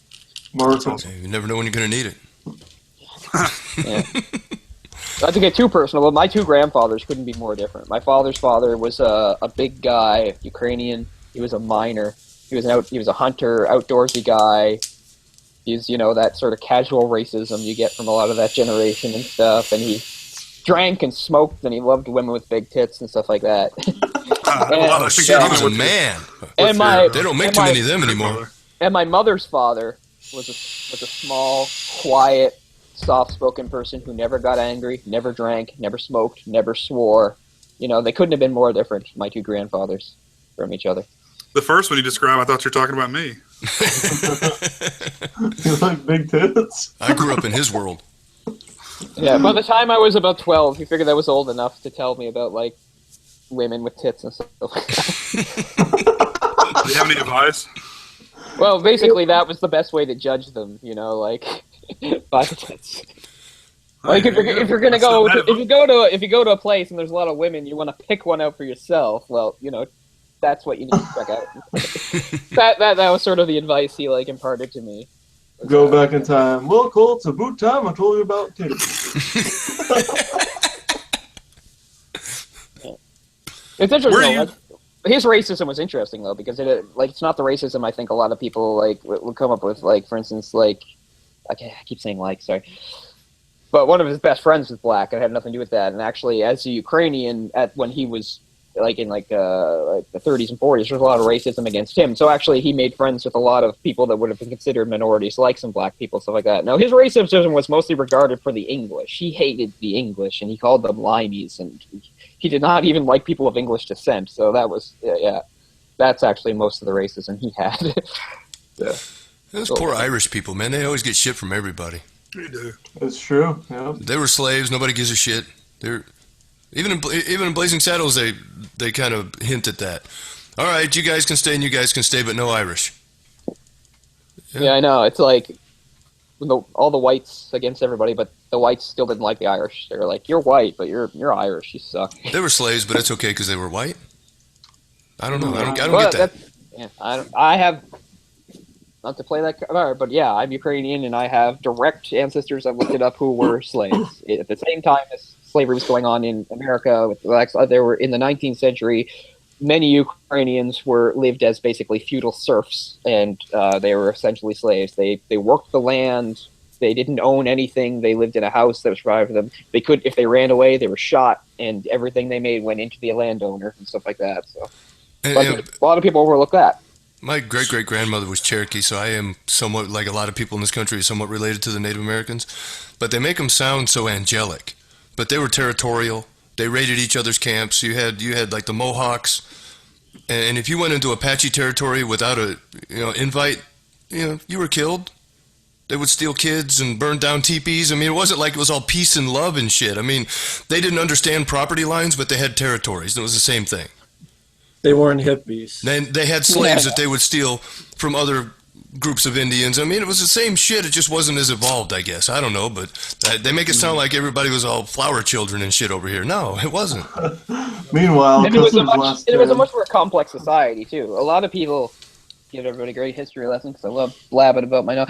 But a lot of people think of like North America before 1491 and before Europeans really started showing. They think of it almost like it's this big empty place with like a tribe living here and a tribe living there. What they're thinking of is North America in like the 1800s to and late 1700s, after they were ripped apart and war and all the stuff with the arrival of the Europeans. Actually, before that, if you go back to pre-1491, you actually had large civilizations, large cities, roads, all sorts of stuff. A lot of people have the misconception that the Indians over in North America weren't doing anything and didn't have any sort of complex societies. But no, what most people remember that thing about like the peaceful Indians and like scattered tribes. Well, that was done by the Europeans. They weren't just a bunch of scattered tribes living in trees. They are actually quite advanced, had roads, had big cities and stuff, but that all got wrecked. The reason I'm laughing, I still have the image of hippie Native Americans. Peace that's and love, a movie bro. that needs to be made. It wasn't like that, man. They had. But I feel really bad for Right. we call it First Nations people in Canada, because they definitely are at the bottom. They definitely have it the worst in our country, and they've often been ignored and shunted aside, especially the ones that live up north. 99% of the Canadian population is in the south. The people that live up north, we mostly don't think about, we don't give a fuck about. They don't have jobs. Their suicide rate is astronomical, and most of us don't pay any attention to it, don't give a shit. And I feel really bad about that. And, and our history is pretty stained when it comes to how we treated those people right into the 20th century. One of the worst things in Canada is definitely the schools where they would take First Nations kids away from their families and then raise them and just do everything they could. It was a cultural genocide. Like, they weren't killing them, but they were trying to murder their culture. Don't speak your language, speak English. You're now Catholic. You do that. Like, you can get it all out of them. Like, there was even a guy, I can't remember, so he's from in the 1920s. He was like the head of our I can't remember what it was now. I'll have to look him up. He's like the most hated Canadian in history, and he very clearly outlined a definite plan to basically eliminate Indians as a race through a cultural means. Do whatever it can, marry them to white people, make sure they have white kids, and just few generations they just were completely assimilated with us, and we destroyed their culture completely. And those schools continued right up into the 60s, 70s, where they were like abused sexually, physically, all sorts of stuff like that. And people don't want to talk about it, and people don't want to acknowledge it and act like, because we didn't have segregation like the U.S. or we didn't have this or that, like, our hands are clean. But no. Every country has blood on their hands, and that's just what I want people to realize. You can't point at us and say that we're the worst at anything, because you can point at somebody else and say, well, look what they did. I mean, I don't know, it just irritates me when people kind of get self-righteous about dumb shit. Pretend it never happened. Yeah. I would love to see a day when everybody's equal and everything's cool, and we're getting there. Like I said earlier, we're getting there. It's taking a little longer than maybe we expected it to. Like I said, we've basically covered it up, did our best to not acknowledge it and stuff. And, I never see First Nations people, even though they used to be all over this place. We still stick them on their reserves and make them just do whatever they, and keep them separate. It's almost a kind of segregation. That's one of the things that Trudeau is supposed to help with. That's one of the things he was elected for, was that he was really going to help, especially the North. So we'll see how that goes. As soon as you think that we've made some progress as far as race relations go, you see some shit that just really bum you out. It's well, it is true that a lot of stop cops, focusing on our differences. And anonymous now. It's yeah. I don't It's really freaking sad. It is. It's I don't know.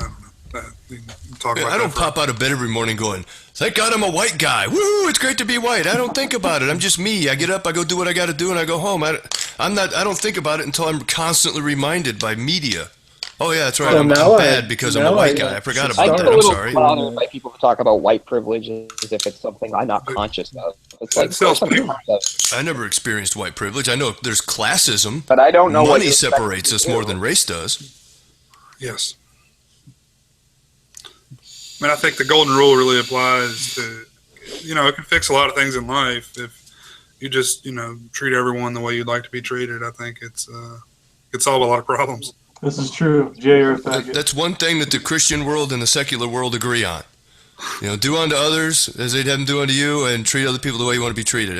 There's a commonality right there. Why can't we just focus on that? Well, the Christian world didn't believe in that exactly for a very long time. It took them a while to actually catch up to that, like they'd say it, but they didn't really, It's taken everybody a while to get fucking shit out of their head. Oh yeah, that's what we're really supposed to do. What have we been doing? The Mormons are supposed to be so kind and stuff, but it wasn't until they didn't even allow black people in their church until the mid-70s, and they were like, oh, maybe we should. Yeah, because unfortunately a lot of them have what are called the FOSS. And for people who don't know, it's FOSS, full of shit syndrome. A lot of them have that, and there's always people unfortunately, doing something wrong. that's got to be a consistent thing. They all don't have FOSS, just the way it is. Lost again. The more things that change, the more they stay the same. They had a weed rally in Tampa, and I saw a video on YouTube. And there's a Christian group outside with the signs, you're sinning, and the weed is the devil, and all this kind of bullshit, right? Well, it was the Christian Cannabis Coalition that was throwing this event. So it was Christians arguing with Christians over the sin of pot. It was just like, really? Nice. I don't know why they have pull off of that. I don't know why It would they be a lot better for have everybody. new sins. I mean, there's all sorts of sins. Now they're just making ones up because they're new and topical. Come on, there's lots of sins, but now You're just supposed to be making them sober up. and clear-minded. You're not supposed to be this and that, and it's the devil's work. Whatever, man. But on the other hand, some of them are touching little kids and all that shit. So But then you got the You common never sense know. guys that are like, hey, what the hell? It was kind of cool Yeah. to watch common sense people argue with the crazy people. Yeah, I saw one of those protest signs. I think it was that Westboro Baptist Church. Well, Well, that's not a church. That's fucking They bullshit. had added a few other items to it, like yoga pants was on the list of things they're going to hell for. I forget. I think skinny jeans may have been on there as well. It was a few really really odd choices. literally If you- every. I mean, really they're- gotta- If you breathe, if you Yeah. blink, They're a lunatic if you walk. fringe, man. And I think deep down they know it. I think they know how insane they are, and they just kind of enjoy it. I really do. They can't be that, oblivious. They must know that they're just fucking insane Yeah, for the rest of society. they love drinking that Kool-Aid. They It's love been attention. rooted And they into love your head attention. when you're pretty That's young why in we this shouldn't country. give them any. They're addicted to their own Kool-Aid. They should all bullshit. drink that Kool-Aid. Take a nice big sip. The good news about them is they will die. They will die. No one's going to pick up their legacy. Once they're gone, they're gone. Especially that old bastard. Which is funny because, they do that thing, the worst thing, picketing people, going to people's funerals. Like, oh, your son fought in Iraq. He's going to hell. Like, the most tasteless thing you can think of. And it's just like, what an awful thing to do to any human being. And you think, but if anybody actually deserved it, that old bastard does. Be like, he's the one, if anybody is. But I hope that nobody does. I hope they bury him in peace and quiet. Nobody bothers them. Although it won't teach them anything because they're too stupid. I don't think the other generations will be able to hold it together. I think in another 20 years they'll just be a little footnote. I hope. Good. I hope so. You guys ever heard of the Christian side hug? No. Yeah, No. isn't that it's a more pure way to hug? So you don't Yeah, they feel touch like somebody's- you- so you don't touch somebody's breasts or You something. may get tempted, like you may get an erection or something if you do a front waist hug.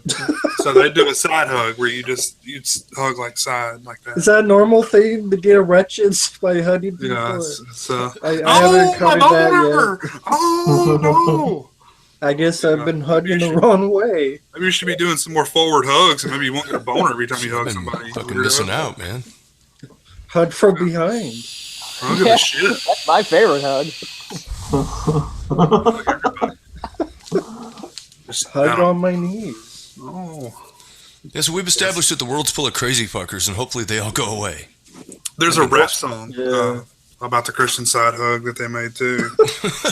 I like how that's been their go-to since like the '90s. It's just like of like these Christian groups. It's like rap. That's the answer. That's what the kids like. Oh man, it's fucking God. awesome. And it hasn't Was evolved that either. that one where he says Jesus is my? The N-word, yeah. Yes. Jesus Christ. Oh really? Oh no, I didn't see Oh that. man, that one is. Wow. I played it for a black friend at work, and he couldn't stop laughing, Wow. Wow. busting out laughing. It's too old. It's What's an great is old if you play fucking something couple, from and it's now, like, it Jesus looks Christ, exactly the brother. same as something from like '93. Like you can't tell any difference at all. It might as well have been the same. I mean, the poor people, they're actually trying to relate, but they just have no clue, and it's just so sad and pathetic to watch it. It's like, this is how we'll get the young people into the church? No, it's not. No. God. Christian rock's still a thing, right? People still Yeah. do that. There's some Yeah. decent bands. I like Demon Hunter. Oh, Demon Hunter is Christian. That's right. Yeah. I forgot about that. Yeah. Demon Hunter is good. Well, I'm not Yeah, out there have been some groups myself. that I have been actually as- liked Creed for a while. Maybe 6 feet. I know. I did used to like Creed. I'll admit it. Is I Creed, is Creed actually a Christian band? I mean, the technically? lead guy. The Yeah, lead guy. they're one of those that straddle. Like, I mean, they had. Straddle. What's funny is like I never Jars really of liked Clay. Creed. I kind of liked their first I know who the album. lead guy is. The song I like the most by them is like maybe their most religious, which was Can you take me Oh, to a place where It's before that. It's before that. So the first, I can't think of it now, but it has like it has like the line like the one king in it and stuff like that. Like it's actually my favorite song, but it's religious as fuck. I like meet under the rain. Plumber Christian. And I like her a lot because I don't really have because most of her songs just sound like pop songs. But even when like there's like Christianity stuff in it, it's like the kind of stuff that's not preachy. Like I don't care if you wanna if your song is about how there's a God and He loves us all. That's okay. Is there not Christian rammed down. reggae music? That's not rammed down my throat. Oh, really? So Yeah. that's okay. But if you start telling me how you think I should live my life because of that, then that's when I have a Exactly. problem. So that's why I was always okay with like the religious stuff in Plum. 'Cause none of it was like preachy or telling you what to do. It was more like there's a God and He loves you. That's good. You're like okay. I don't know if you guys have. The worst is Christian country music. Country music in general. That's all you mean all country music. Holy shit. Oh, I can't There's stand a that stuff. restaurant called Backyard Burgers. I don't know if you guys have those where you're from. I haven't But the Never one heard of I it. have here is it's a relatively large chain around this area, but they all they play is Christian rock when you go in there, and like I really have to avoid that place. Like my kids love it because they have a really good like play area. It's this big fake tree that the kids can run up in and shit, like inside. Yeah, I don't really. They see love that. it, but I'm sitting there by myself listening to this god awful music. Like, Yeah, You in know, the one of day to those, day, I don't really see that blatant in your face stuff that I imagine you Mhm. might see because of where you live. You probably grew up with a lot of it. yeah, I don't know. I don't really have I a mean, shot not there's as at much it. as you might think. I mean, there's like pockets of it here and there. Like there's like a Christian bookstore downtown, and I guess they play like Christian music, but you know. Well, it's like why can't you just listen to regular rock music? Like, why does it have to be? Does it have to be about Jesus? I mean, Yeah, How about you just be a Christian and believe in God and not be a douche? That would be great. Because it's okay if you believe in God. That's cool. But you don't have to be a douche about it. It's like if somebody has a favorite movie and you're an asshole because you don't like their movie and they go around, that's all they talk about. It's like, yeah, dude, all right, whatever. You like the movie, great. Don't be a douche. I believe in God. I just don't be a douche about it. I don't go around preaching to people. I figure that's the last thing they want to fucking hear. Some douchebag come up to them and start preaching some crap to them. They'll be like, get the fuck out of here.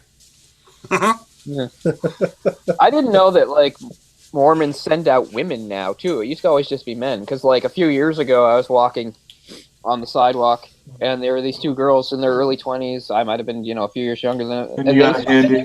And they're coming up to me, and I was like, looks like I had to move. I had my headphones on. I was like, I have to move my headphones. These people are going to talk to me.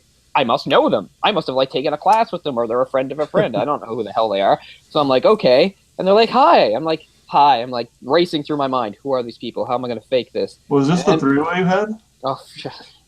It does sound like the start of a penthouse. There was more. First they of all, were there just was making more- out, and I'm just sitting there by myself. Should I join in? It's a Yeah, it looks like penthouse fun. three-way letter. The most important point, Orc, is there was never just one. And no, this was not any of those. And Right. no, but anyway, then I must have talked to them for almost 30 seconds before they actually said like who they were and what they were doing. And like it just shocked the hell out of me because I was just like, just you. And they were like from Ohio or something like that. And they were like, oh, it's so nice here, blah blah. I'm like, just you guys? They sent you? And they're like, yeah. And they were all really happy because all the Mormons are super happy about their missions and stuff like that. But like, it was just so weird because like They want to get married and have sex, bro. yeah, well, I didn't pick up I that don't want much. to join your cult. But yeah, but that's the thing. Like, What's fine?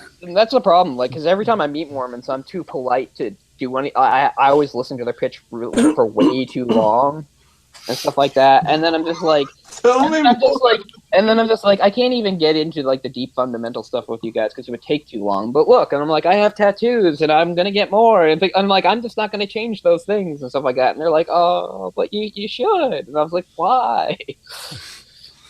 Because I they believe think you and I want should. to be cool. So what does it matter? Isn't that enough? Yeah. I'm a fan of the Jehovah's Witnesses. No, I was going to say the Jehovah's Witnesses are the worst. Those are the best. I used to Yeah. invite them in to make coffee and just sit there and fucking talk them into the ground because their shit is so fucking whack.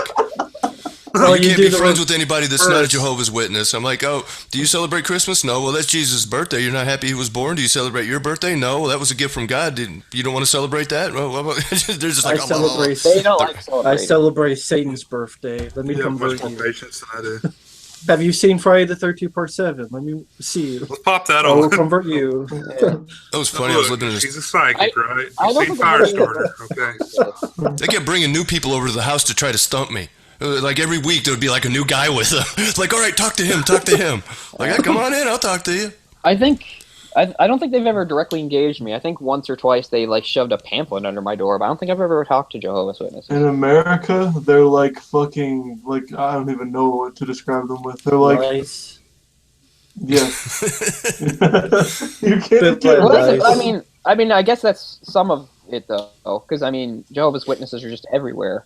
Mormons are kind of an American thing, and they kind of go out and infect, because they're always like from, like I said, like they're from like these ones were from Ohio. I remember I met two guys. They were from like New Mexico and stuff like that. And I'm like, why are you here then?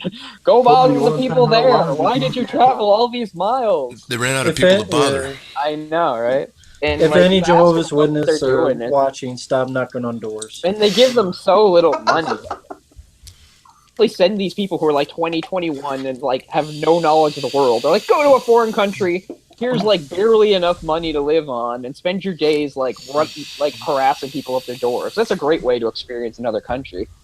And like I said, the girls are like, it's so nice here. I'm like thinking, wow, you guys have really upbeat attitudes, considering I'm And then you sure say, everybody's slamming their "My door in your face over and over again, just shattering your perceptions of the polite Canadians, you know. But they're perpetually upbeat because that's the Mormon thing to do.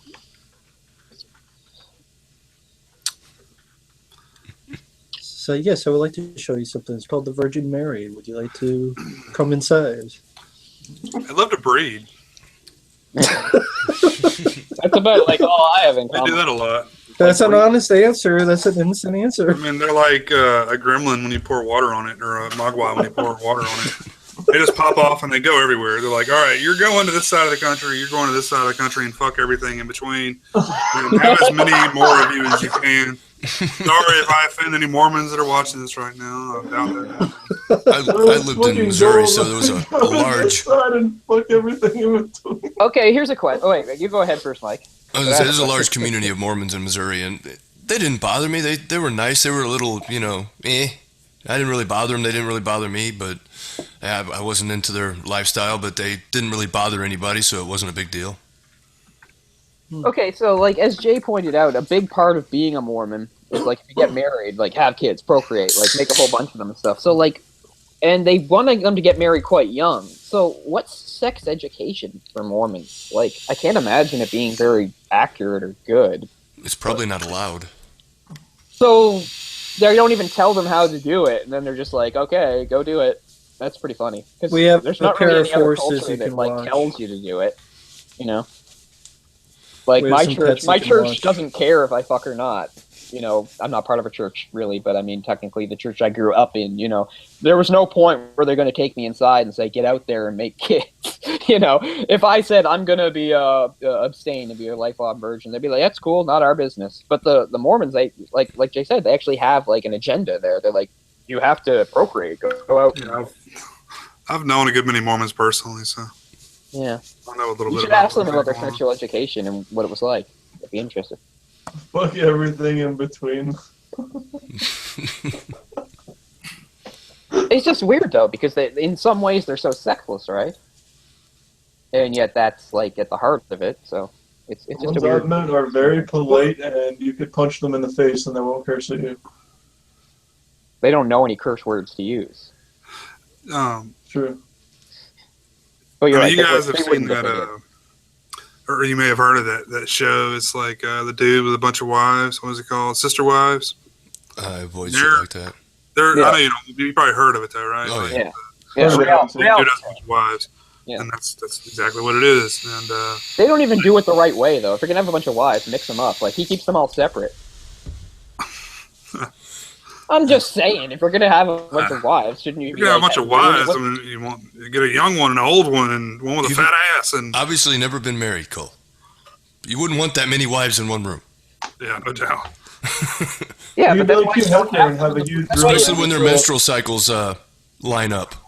That's, Oh, Jesus. Yeah, well, I just mean like Yeah, I town don't knows want that to they're separate, tell a you know. culture or an idea that it's wrong, but it doesn't seem very workable having multiple wives.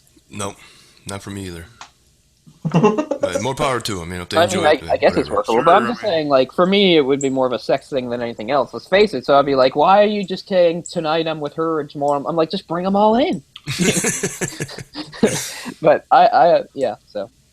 yeah, I'm sure women will be okay with that. Well, I guess maybe they could have a buffet night. Well, why wouldn't they be? I hate to say it, but if a woman is already okay with marrying a dude and knowing she's like the fourth wife, and there's 3 that came before her, I mean, I'm not really afraid of her opinions or her strong will, because she doesn't sound very opinionated or strong-willed. She doesn't sound like she could really boss me around or give me a hard time. She sounds like she wants to be numbered and treated lesser than, which is, I don't want to go down that road. I think the These first guys wife might is the one that has the most power. But that's what I mean. Like they actually That's weird. they actively set up a hierarchy, which seems so flawed. It seems Yeah. like it's like a Agreed. perfect recipe for a fucking disaster.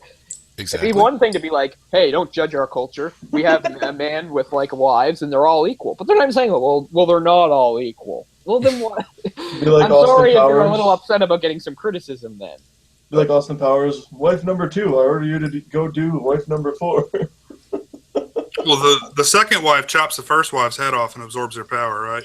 And the second, they're like Highlanders. yeah. Well, they should be. I prefer 0 wives. It's more peaceful that way. Oh yeah. Yeah, I know how hard it is to keep one happy. I can't Oh, imagine it's having more than impossible. one. Yeah.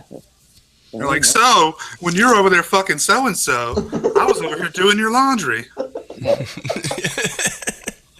So, so polygamy is legal in the United States, Mm-mm.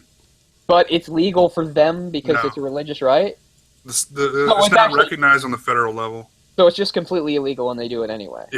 Pretty much. There's some loopholes that they have in Utah because they created their own laws. Right. So there's ways around it. So I mean, technically, it's not illegal. I don't think it's just not recognized. Like their marriage is not recognized on the federal. I level. mean, I don't really agree with there being laws against it because I kind of agree with their side, which is, fuck you, government. Don't tell me, laws about how I do marriage. it's well, I mean, you've got problems, that's stemming into like benefits from a job that will apply to your family. But if you have 6 wives, they can't afford to pay insurance for your entire fucking 6 wives. I mean, it's lots of problems that could cause. Can you imagine what the premium would be with the Affordable Health Care Act? Holy shit. Yeah. You have 12 wives and 17 children. Yeah, all that spouse stuff gives me a headache. That stuff about like benefits and I'm glad it's not part of my life. It would. I'll just put you down as married family. There you go. You can afford to pay $800 a month for insurance, can't you? Shit, that's about what I pay. Exactly. Ridiculous. But, yeah. Do you guys want to go ahead and wrap it up? It's up to you. It's your show. Right. I guess so, man. To yell my head off at Trump and. Oh, there he is. Okay, Rambo got back on here. All right, cool. If y'all have anything you want to talk about, go ahead, man. Like I said, I've already gone too far on too many topics, screaming about Trump. I've kind of I went too far. I got carried away. I know, Rambo. What were we talking about before the show? And I was thinking that we could talk about that on here. Let me just wait. I just Google Plus. Would you kiss my ass? That's every show. Yeah. Some new movie coming out you were talking about, I think. The trailer for Lodian. Oh, that's it. Yeah. Right. Which I'll have to watch the trailer. Hugh Jackman. It looked good, but I've been burned too many times on that. So It's supposed to be a hard R, though, so that kind of interests me. And I do like whatever the guy's name is that plays Wolverine. I think he does a Hugh good job. Jackman. Yeah. I don't blame him. I mean, he does. Yeah. What he's. I don't think he should have been picked in the first place, but I don't blame him. Like he's ravaging his body with steroids to make a good movie, okay? But the trailer was good. Had a nice use of Johnny Cash's "Song of Hurt" and Patrick Stewart's in it, and it looked good. But I thought the last two looked decent, and I didn't care for them. So I don't want to get fooled again. It's like a movie that you want to like, but don't. Yeah, I don't want to get fooled again. Like the first two, I didn't care for, so I didn't either.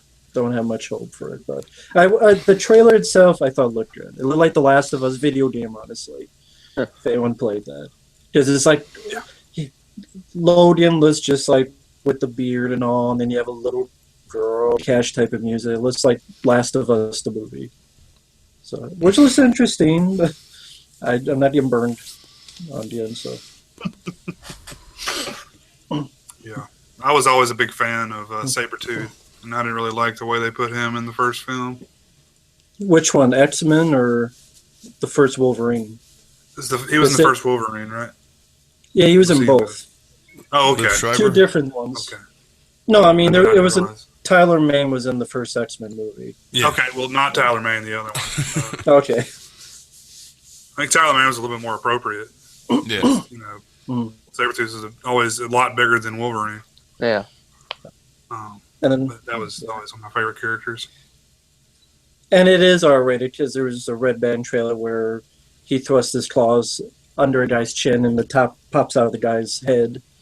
So it is rated R. Cool. But because of the success of Deadpool, so that's why they're doing it. But same guy who directed the Wolverine, the second one, so I don't know. Okay. Who knows? I feel like it just got bogged down by the story on that. I don't know. It's like it was just it kept going and going. Which one? The second Wolverine movie, whatever they called it. The Wolverine. Oh, the one where he goes to Japan. I can't imagine why I can't remember the title. And then Leo DiCaprio is producing Captain America, the movie. I mean, Captain Planet. Yeah. Captain Planet. Okay, so that's another show that I sort of grew up with, but I never liked it. Who liked it? Like, what, I mean, I don't understand what is likable about it. Leo DiCaprio. Yeah, because I mean, I'm the right age demographic. I think like it was on like what the early '90s, you know. So that was for me. So the people that like it must have been around my age. But man, I don't know.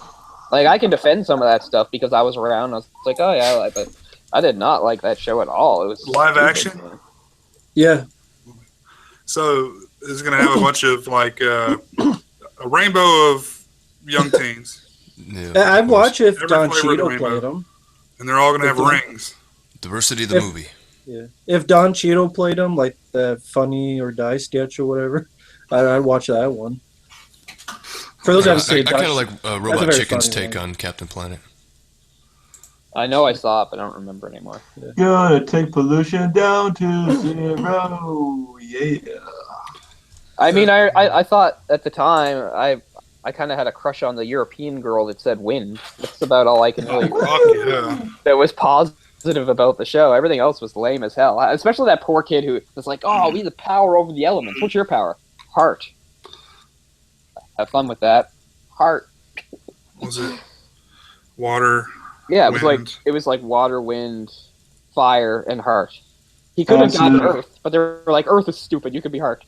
I guess they thought Earth would be too hard. What the fuck is heart? Like, So, Jay, what'd you have in McDonald's? he could It's make like Care Bear. animals have feelings or something. He could make monkeys cry. He was a It's little from the bastard Care from South Bears. America. Chicken sandwich of some sort. I forget what they call it. What was the Fine with final it. choice? I'm still waiting for the live action Care Bear movie. I was into that Yeah, shit when I was yeah. 7. That was awesome. Yeah. I still kind of like the first Care Bear. Dark heart. Yeah, Dark Heart. That's what he says. Dark Heart. I remember that. Yeah. I actually really enjoy the first two Care Bear movies because they're so poorly written and everything, and like they're so half-assed. No, Mike is So like half-assed. awfully quiet. That's the best thing about cool to watch like all these kiddie movies just to see how shitty they are. It's like, But I mean, they have like sort of a timelessness to them. Like you couldn't repeat it. You couldn't like do it again. That's what I really like about the Care Bear movies. Like, was Leonardo just fucked up one night? Like, Well, caught an old episode of Captain Planet. It's like that. That's what I want to put some money into. I Yeah, was going to I ask, figured. since Halloween's very close, like, what recent horror films have you seen, whether old or new? Like, just in the past days or week or so? I watched if any. Ouija last night for some reason, just because it was boring as fuck and stupid. I told you. Yeah, I know. I knew what I was So getting myself now he into. knows. Somebody had told me not to waste my time on it. I just watched it to watch it. I had no illusions that it would be any good. But crap, I watched it. Yeah, before I went into straight on horror to get myself in the mood, I watched one of my favorites. I watched The Prophecy. The Prophecy. I watched The Prophecy the other day, which I love. Christopher It's a good Walken. one. Yeah, that's my favorite Christopher Walken role. Out of all of them, that's my favorite. It really is. I'm kind of like assembling my list since there's only 11 days left. The last movie I saw on AMC edited to shit was Friday Part 6. But yeah, now it's time to Jay's seen every fucking Netflix instant movie, so I have a good review of every single. Oh, you know what's on my Netflix now? Work the original Grave Encounters. Should I watch Check it? it out. Check it out. Fuck the second one. The first one is a good No. independent movie. I swear to God. Not for me, but I'll mull it over. Did you watch that's it? okay. Or- Because as far as my Netflix goes, the options are terrible. I've seen Grave Encounters 1 and 2, and I was not a fan, but that's cool if you are.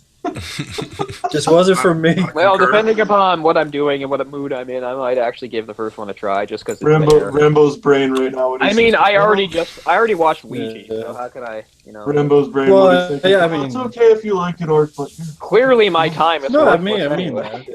I mean that. I've already demonstrated my time is worthless, so what's it matter if I watch another one? See, this week I watched Happy Birthday to Me, and I powered through season 11 of Supernatural. Oh, really? I love that show. I have that in a I didn't know it had been on that long. I didn't either. 2005. They're working. The new And it's season still just going? started. Oh, it's new? Wow, I didn't know it was still on. It has Yeah. an actor I like. Season 12 just started. Who's that guy with the really Huh. badass?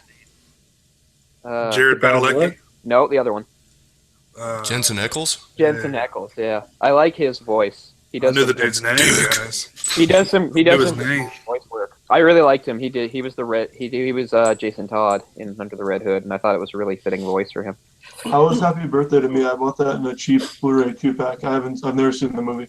I also knew him when he was younger because he was Eric on Days of Our Lives back when I watched that. I used to watch Days of Our Lives in like the 90s. Happy Birthday to Me is kind of a Giallo-inspired slasher. Okay. You got the killer with the black gloves and the mystery of who it is, and I enjoy it. Yeah, I've heard of it. I've never watched I it. know I can't. I know you can't spoil it, but what did you think about the ending to that movie? Yeah. And if Yeah, you've seen the movie, you know what I'm talking about. But Not a good I ending. don't know if I can't. Well, I It's just unconvincing. I It's can't kind of like spoil it, but really- people get pissed. I get you. What movie are we talking about? Happy Birthday to Happy Me. birthday to me. The twist at the end I is t- kind of I keep Yeah. thinking of Mission Impossible. yeah. Have you seen Mission Impossible? You know what I mean? If It's like- Shyamalan did Mission What? Impossible, yeah. But the rest of the movie building up to it is good. Yeah. I loved when it was in the theaters, they had this ad campaign. Nobody will be admitted during the last half hour of the movie due to all the gory kills, and it was kind of cool what they used to do. Oh yeah. Next thing I watch will probably be some sort of slasher. Set myself up for that. I think we're supposed to be doing some kind of Halloween thing next week. We're going to do 4 live com, and I heard talking maybe it might expand. I don't know for sure. I haven't. We've done a few 2, 4. We might. It's looking like 4 and 5. I still And want to try to get 4. We might as well throw 6 in there and just do the Thorn trilogy. Yeah, that's Wait a what minute. we're talking That's about. actually a 'cause- possibility, is what I heard. Yeah, that'd be cool. I have to try to buy 4. I'll try to see if I Over a can find few it weeks, again. or No, actually, in one night. Well, no, because we've done 2 films. Yeah, we're going to do a before. marathon. We've done Oh, 2 films a few no. times before, and we're going to dedicate this episode to a few people, and just do 3 for the first time. 4, Why don't we 5, and watch 6. Halloween Boom, boom, boom. 5? Yeah, I know. Me too. 5 and Really? 6? 5? Rambo, you Oh, can rip it no. apart when you want. Yeah, You but rip some it people- apart. But some people like it. I love 6, man. I I get like it. it, but if I you're don't gonna know watch why. it, then I that's can't why even watch explain YouTube why. channel. Oh man. As I've said many times, I should have like every reason to hate 6, but I don't. I love it. Yeah, Paul Have we not Rudd. watched the producer's cut before or done a commentary on it before? No, we haven't. No. We were No. going to. I haven't even seen Okay. it. We might have to do that. So, I remember us talking about it. I don't know why. Why did I watch that then? We were gonna I don't do a like show, 6. but we I never think did. we were going like to do it 6 at 2 years all. ago.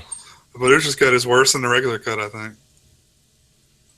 Yeah, Just my I kind of opinion. I don't like either. I don't think the producer's cut is all that great, but I do like Isn't that the one Paul Rudd stops Michael Myers with magic stones? Yeah, Like freezes him. yeah. It's a bunch of weirdness where he can't like cross over these stones or something. I Some don't know. kind of Celtic magic stones It's a or lot. something. It's a lot simpler and better. Magic than the original version, stones. where he just like beats him with a pipe for a while. Well, they tried to bring it back to part 3 with the Irish wizard guy. So supposedly Oh. there's some woman that actually knew Cochrane, and this whole Thorn cult was part of his deal. So they tried to tie it all in, and it Plot kind of twist: the didn't really leprechaun work. owns Thorn. So they turned Michael Myers into some kind of like controllable robot killer that the cult would tell him what to do type thing. But Right. it's a movie. I don't know why people like 4 so much. It's okay, but 5 is definitely the low point. yeah, same. I think because they compare it to 5 and so. I don't think 5, but Actually- I don't think 5 is so much worse than 4. Is what I'm saying. To Hear me, me out on it's this. the same 5 is a movie fucking again. To me, it's almost masterpiece. like the same movie twice, practically. Pretty much. 5 is Eh, a Like fucking Halloween, masterpiece Jason compared to Little Girl, Resurrection. and he kills. I the- disagree with that. Are you serious, Verbo? No, you can't. On what? I wasn't talking about you, Orc. I don't know what you Oh. said. I was talking about Resurrection? the episode. Oh, okay.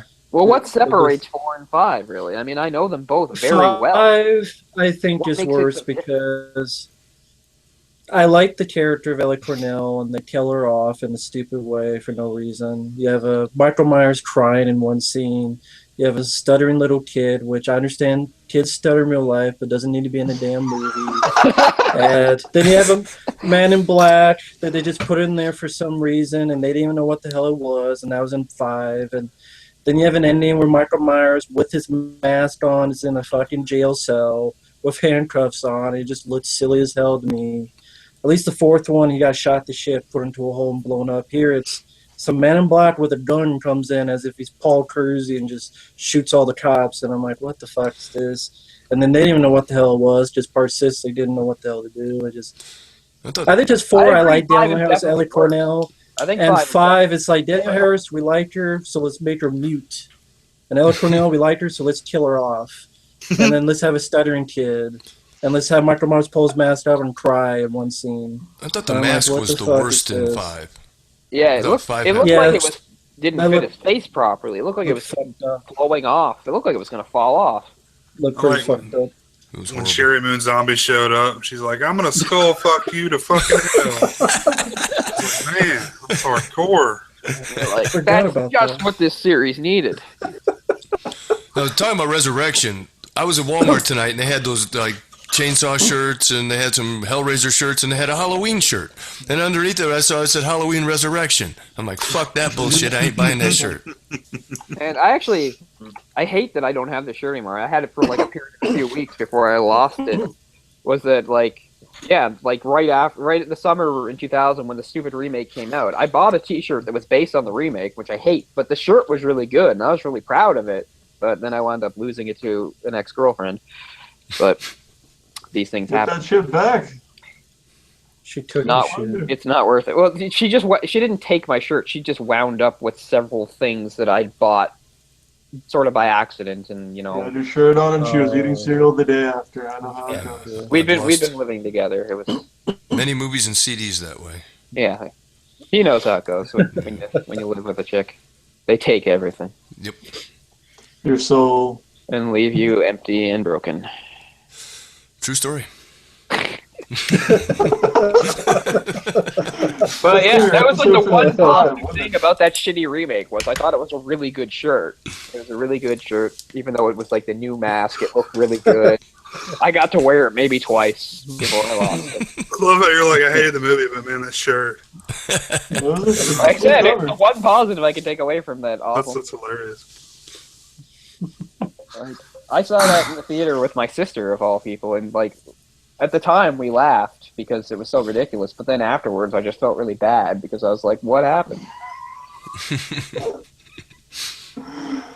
I saw the first and the second remake in the theater, and after seeing the second one with the horse, I was just like, what have they done?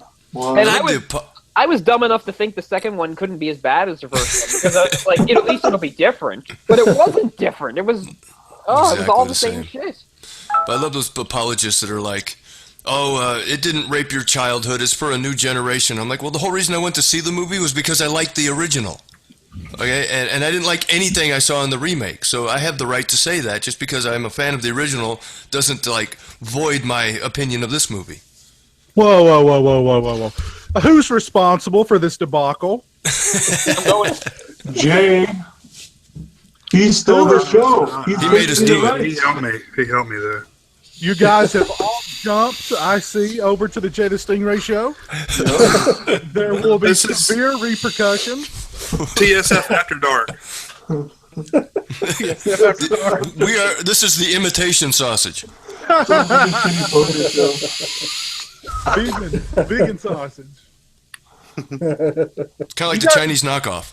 You guys have been going for a while, man. What the hell? Yeah. We've hit some great topics tonight. A lot of things. We talked about a bunch of shit we wouldn't dare talk about on the real show. Yeah. Cool. I would ask what, but just I can't do it now. The usual things you're not supposed to talk about: politics, religion, stuff like that. Oh wow, a heavy gotten show. Pretty racist in here. I'll go ahead and tell you right now. Thanks, Nicole. A wide range of topics. Can't fire all of us. I wouldn't challenge him. I'm sore. I'm probably gonna go anyway. Well, Orc.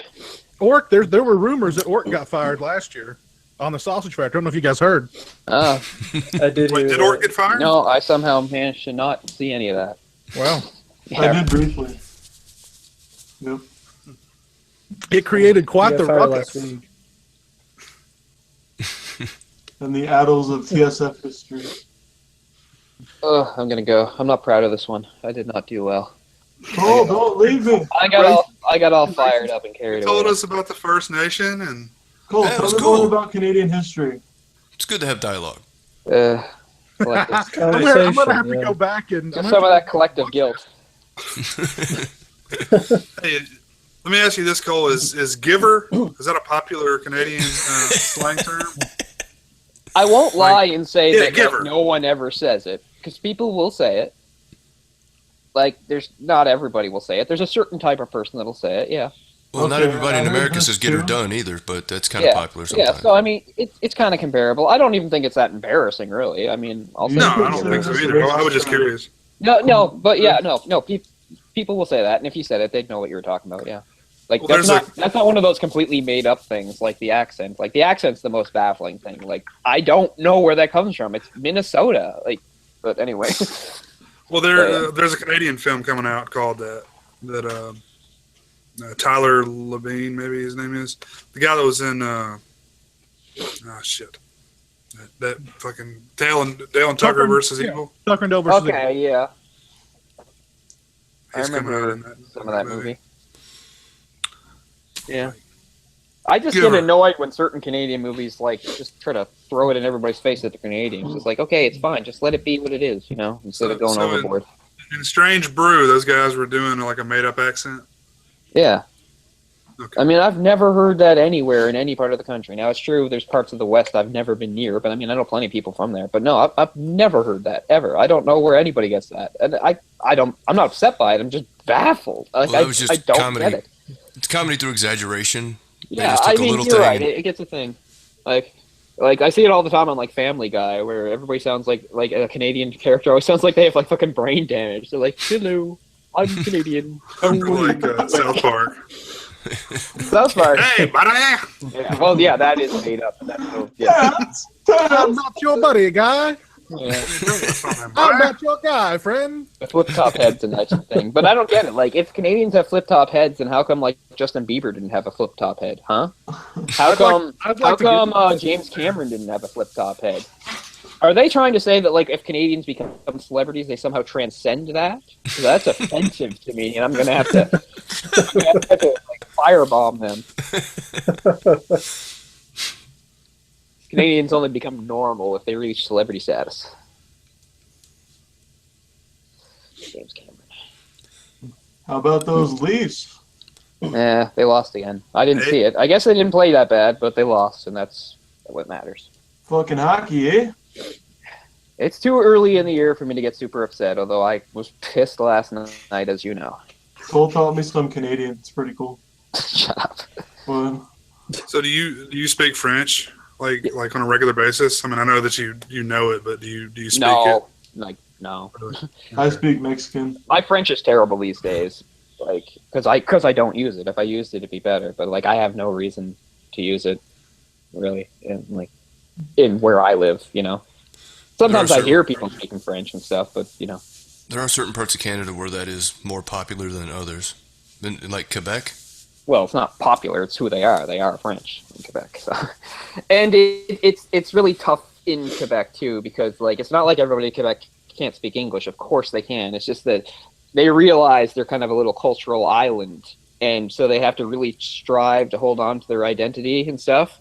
So they can. That's one of the reasons. I'm not making an excuse for them why they can be kind of uppity about it. And I understand. It's because they're being closed in from all sides, and they want to maintain their... What the fuck are you doing, Orc? That's getting annoying. He's shooting web at you, I think.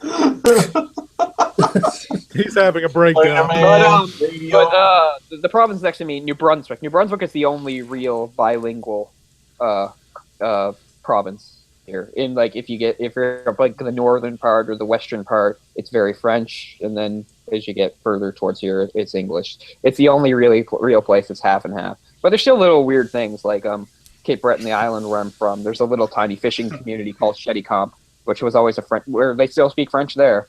It's called Cheticamp. Shitty what? Yes, Cheticamp. But and I don't want to go on a racist tirade, but we also have. Please do.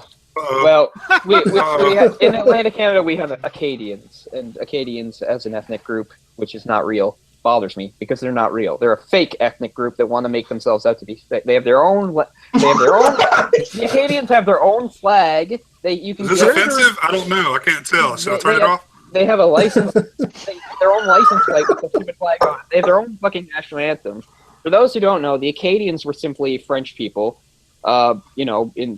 In Canadian history, it was mostly English and French settlers, and that's what most of the history was. The English and the French fighting wars over territory and stuff.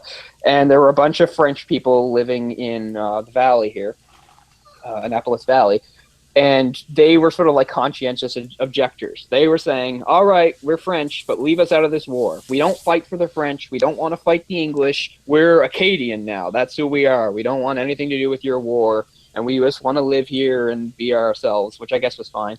And they lived that way for a little while. And in 1755, when England had made some forays into the area and were taking over, they deported many of the Acadians. They had a mass deportation of the Acadians and moved them to different places. Most of them wound up in the southern United States, and that's where that French comes from.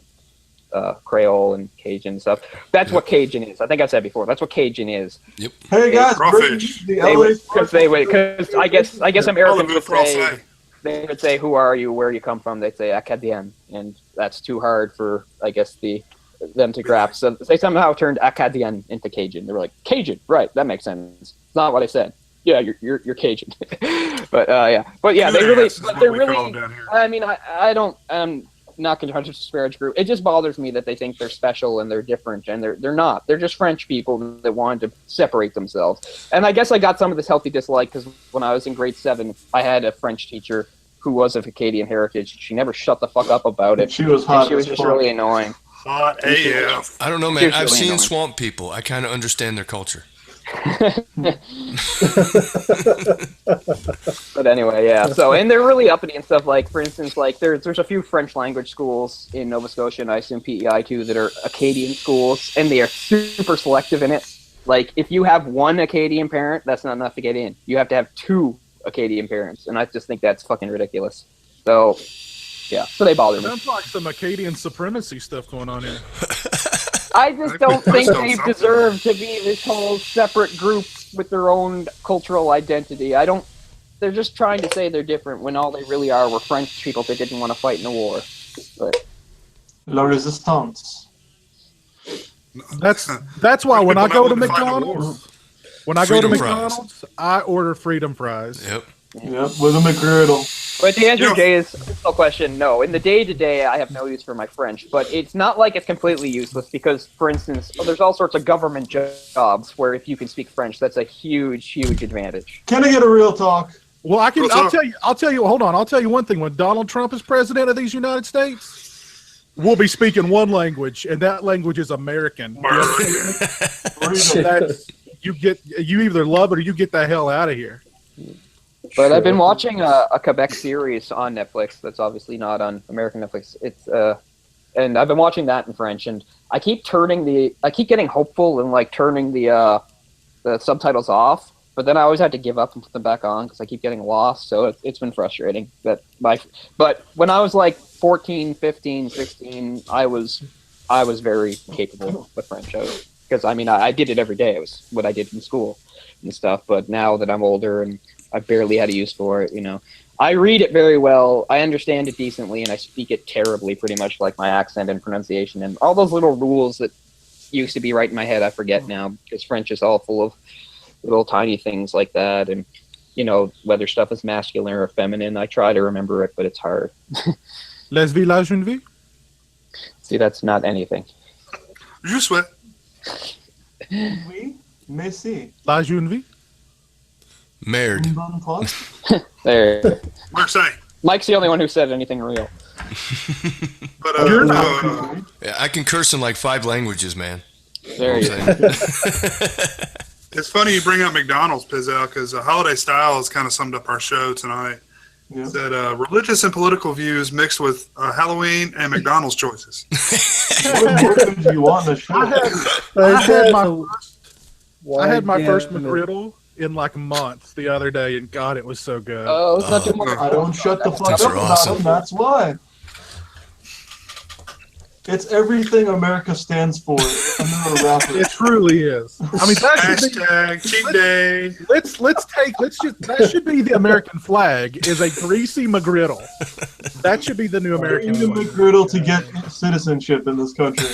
You must With a be gun and like a middle finger on it. crazy. I don't know what this is. I do not belong to eat this. McGriddle. No, you have to eat it, sorry. Won't your flag get screwed up if you add any more states, though? 50 is such a good number. Like, 50, it's very memorable and stuff. But if you added another star, Back on here. wouldn't it throw the whole thing off? What's up? We're still going. I know. So is that like on purpose? Like everyone said, like when they got to 50, keep it 50. That's the number, or are they still open? That's to a good adding more round states, number. or- Yeah, that's We've what I got a mean. couple that are hanging on. But I mean, We've like, got Puerto Rico, I was gonna Philippines, say, kind of. shouldn't, like Puerto Rico be a state? Like they don't even seem to get any rights, and Well, yet Jennifer Puerto Lopez Ricans came can from serve that. in the American military, and yet they can't vote. Thought I'd mention that.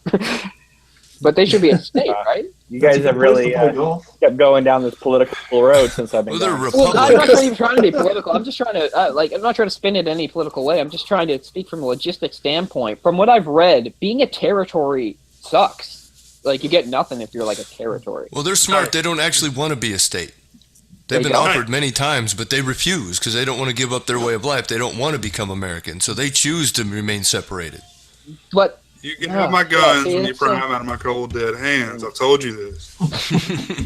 Yeah. See, I guess I don't know enough about the situation. It just seems confusing to me because they say that, but they are technically part of America. It's not. They don't need need country. passports. They can just come and go with the driver's license. They're basically Americans. Right. So I don't see why they would think becoming a state would make that not true. I think it would be good. I'm sorry if I'm upsetting any Puerto Ricans watching because I don't know their experience, but it seems like it would be a good thing. Well, a lot of them tell me that they don't want their flag to be secondary to ours. Well, I've got to tell you, Cole, I'm like 95% Puerto Rican. And you have absolutely offended me to the core. I just feel like I realize I don't know enough about the situation, but it feels like they're in some bizarre half thing. They should either, if they want a flag and all that, then they have to be their own country. Shouldn't they? You've upset our one Puerto Rican viewer, Big Booty Judy. She's upset. I'm triggered. I'm triggered. I'm out of here. I'm triggered. I'm out of here. I'll see you guys later. Y'all have a good night. Triggered. Hashtag triggered. Totally triggered. I apologize if my ignorance on the matter is, coming through. He sent Piz out to a safe room. It just seems like they're in a bizarre sort of half state. Like, wouldn't you want to be one way? Well, if that triggered him, wait till he watches the rest of it. I have a quick question for you guys. When you guys look at your YouTube analytics, where are you big in the world? Because my videos are really big in Eastern Europe for some reason. I haven't looked in a long time. Japan and South Korea, like a mouse. Konnichiwa. Mine is probably 80% American, which doesn't surprise me. A little spattering of Indonesia for some reason. I don't understand that, but okay. The UK, I think maybe Italy, Mexico, Canada, but that's about it. But mainly it's like 80% America. What about Botswana? I forget where to look for this. Is it in about?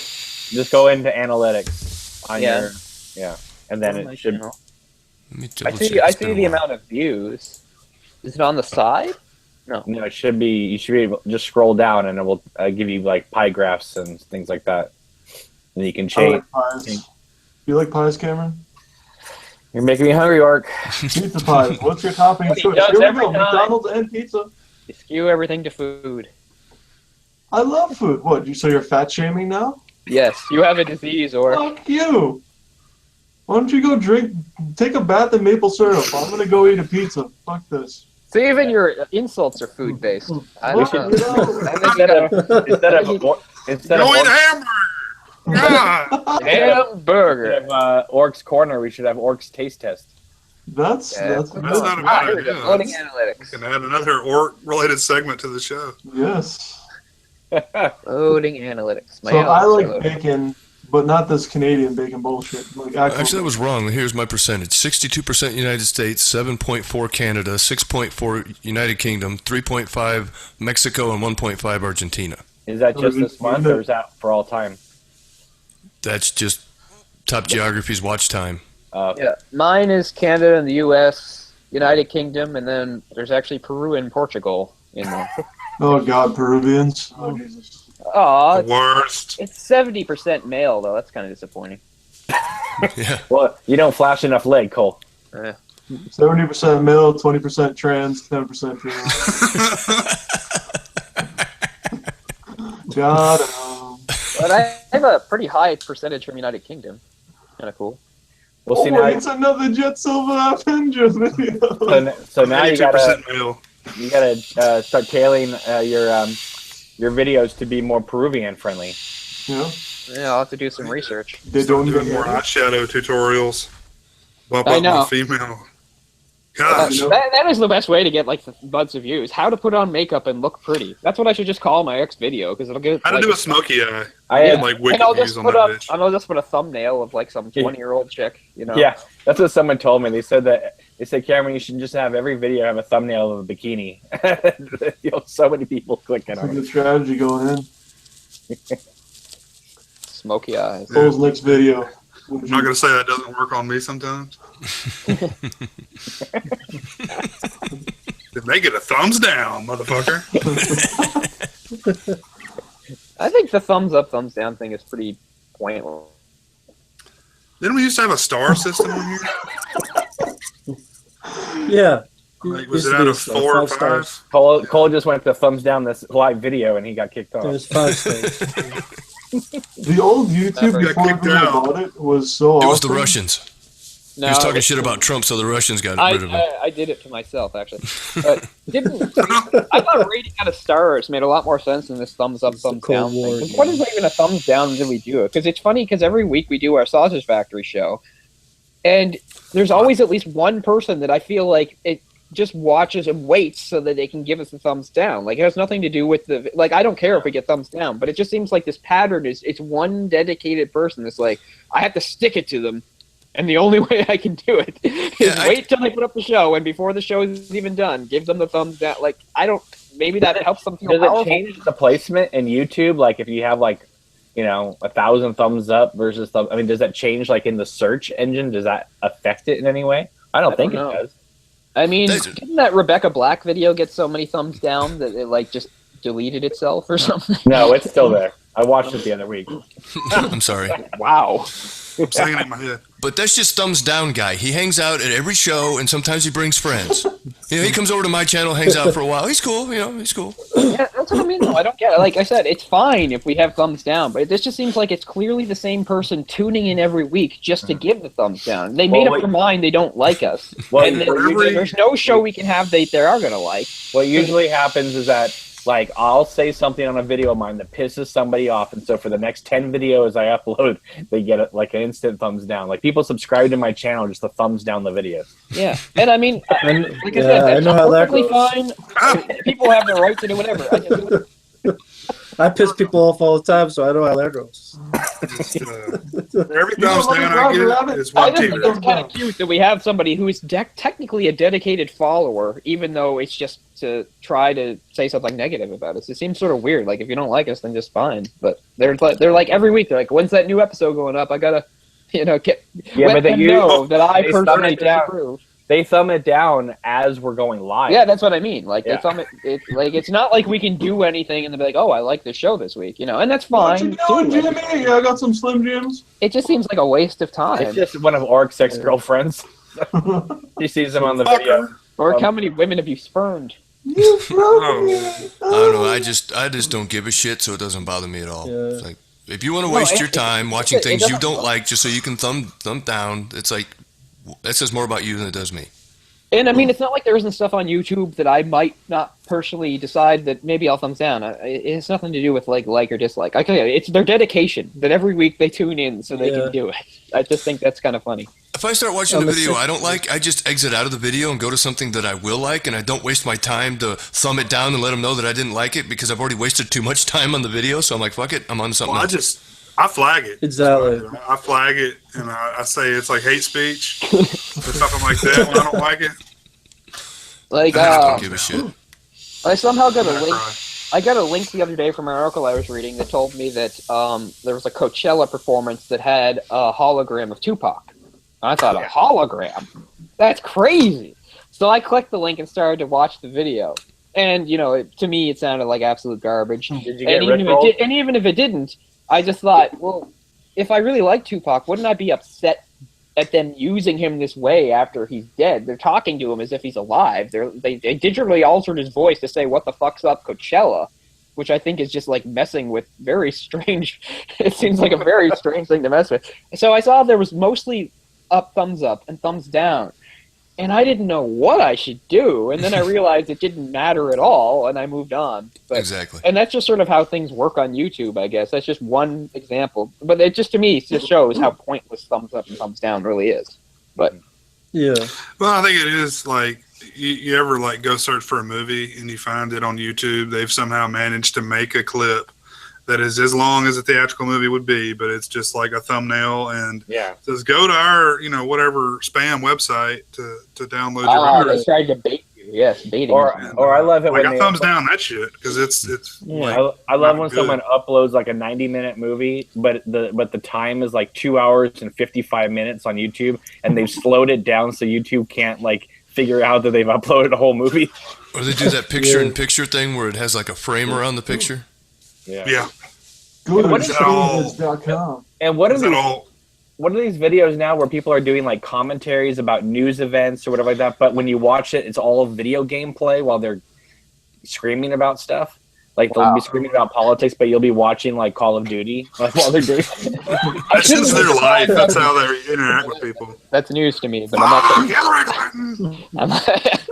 I wish this was her. I was sure. That's standard for today. You just upload a video of X game where you won't get sued by the company, and then you just talk about anything. I love McGriddles and Hillary Clinton. Yeah, but why don't they just make like a small graphic on Paint or something like that and put that up as their still? Why do they gotta? You can just record. It's easier. Why would you want to draw? Oh, okay. Oh, I just typed in what I will do if Hillary Clinton wins. That's some interesting videos. I'm going to go to work the next day like nothing ever happened because what the fuck can I do about it? Actually, I'm off the next day, but who gives a shit? I'm going to work anyway. It's like, life goes on. I haven't liked many of our presidents, so it's like, wow, gee, another president I don't like. Who gives a shit? But you should see the top guy for the, like, I haven't been able to click on any of these, but the very top one is a very scary looking guy with like a Rasputin beard. It's pretty funny. I'll have to watch it. It's the very top one. Yeah, what I will do if Hillary wins. There's a lot of insane people. Yeah. And I've met most of them. On YouTube. Most of them are subscribed to you. I've had writers apparently who were pissed at me. I've had directors apparently who were pissed at me. I've pissed everybody off. That just means you're doing a good job. Well, it's like when that. I mean, most people don't know I exist, so that's. It was a director of a 9/11 zombie movie, and I'm like, this is a shitty idea.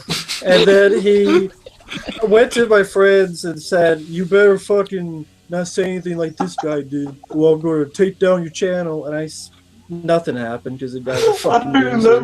But wow. So it was like if the World Trade Center was full of zombies.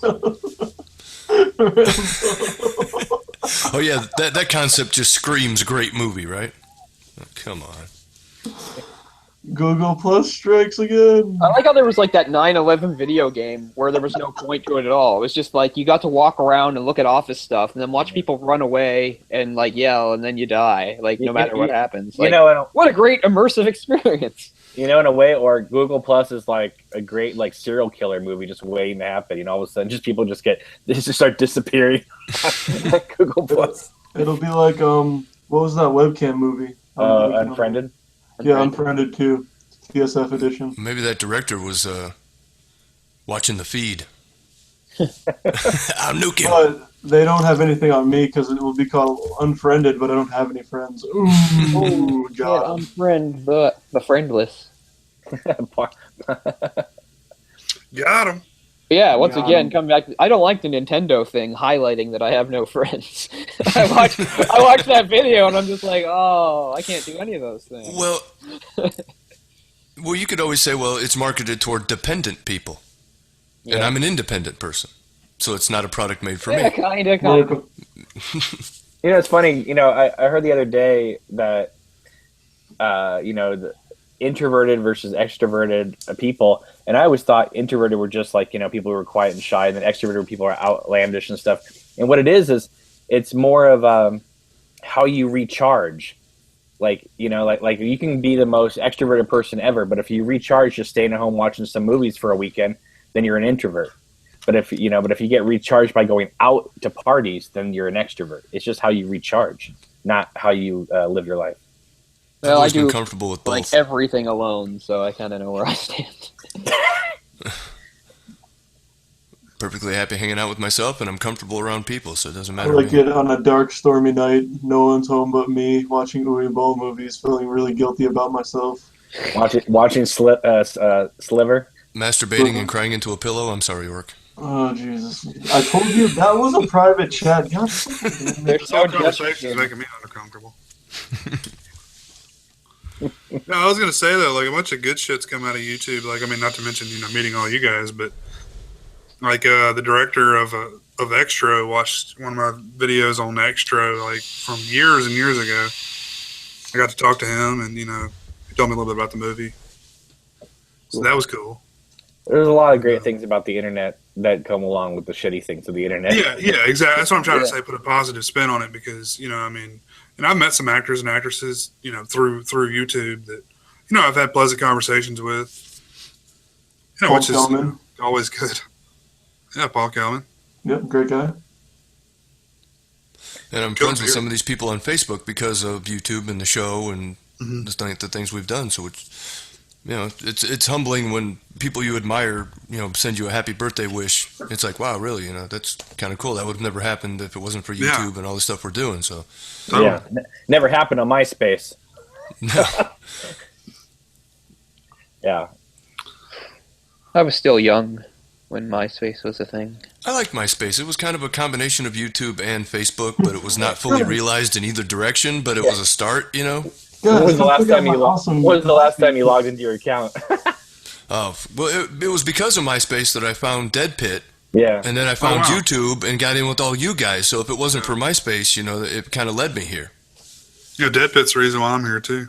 Oh, I miss it. Yeah, it was MySpace and YouTube blew up. Then Facebook got big. Then Twitter.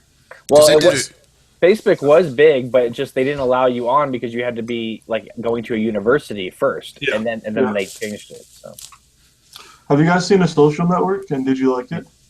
Love it. I haven't seen it. I saw parts of it. I love it.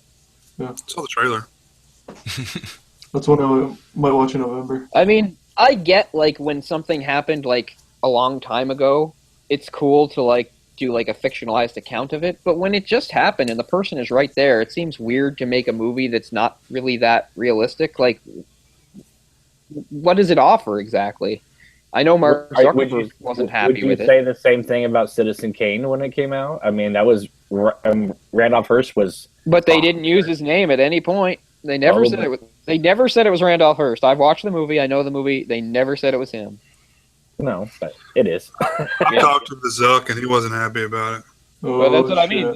But it just seems like it's kind of like, how do you judge these movies? Is it a failure because the person it's about doesn't think it's good, or is it other people found it interesting, so that way it's good? Like, I don't know.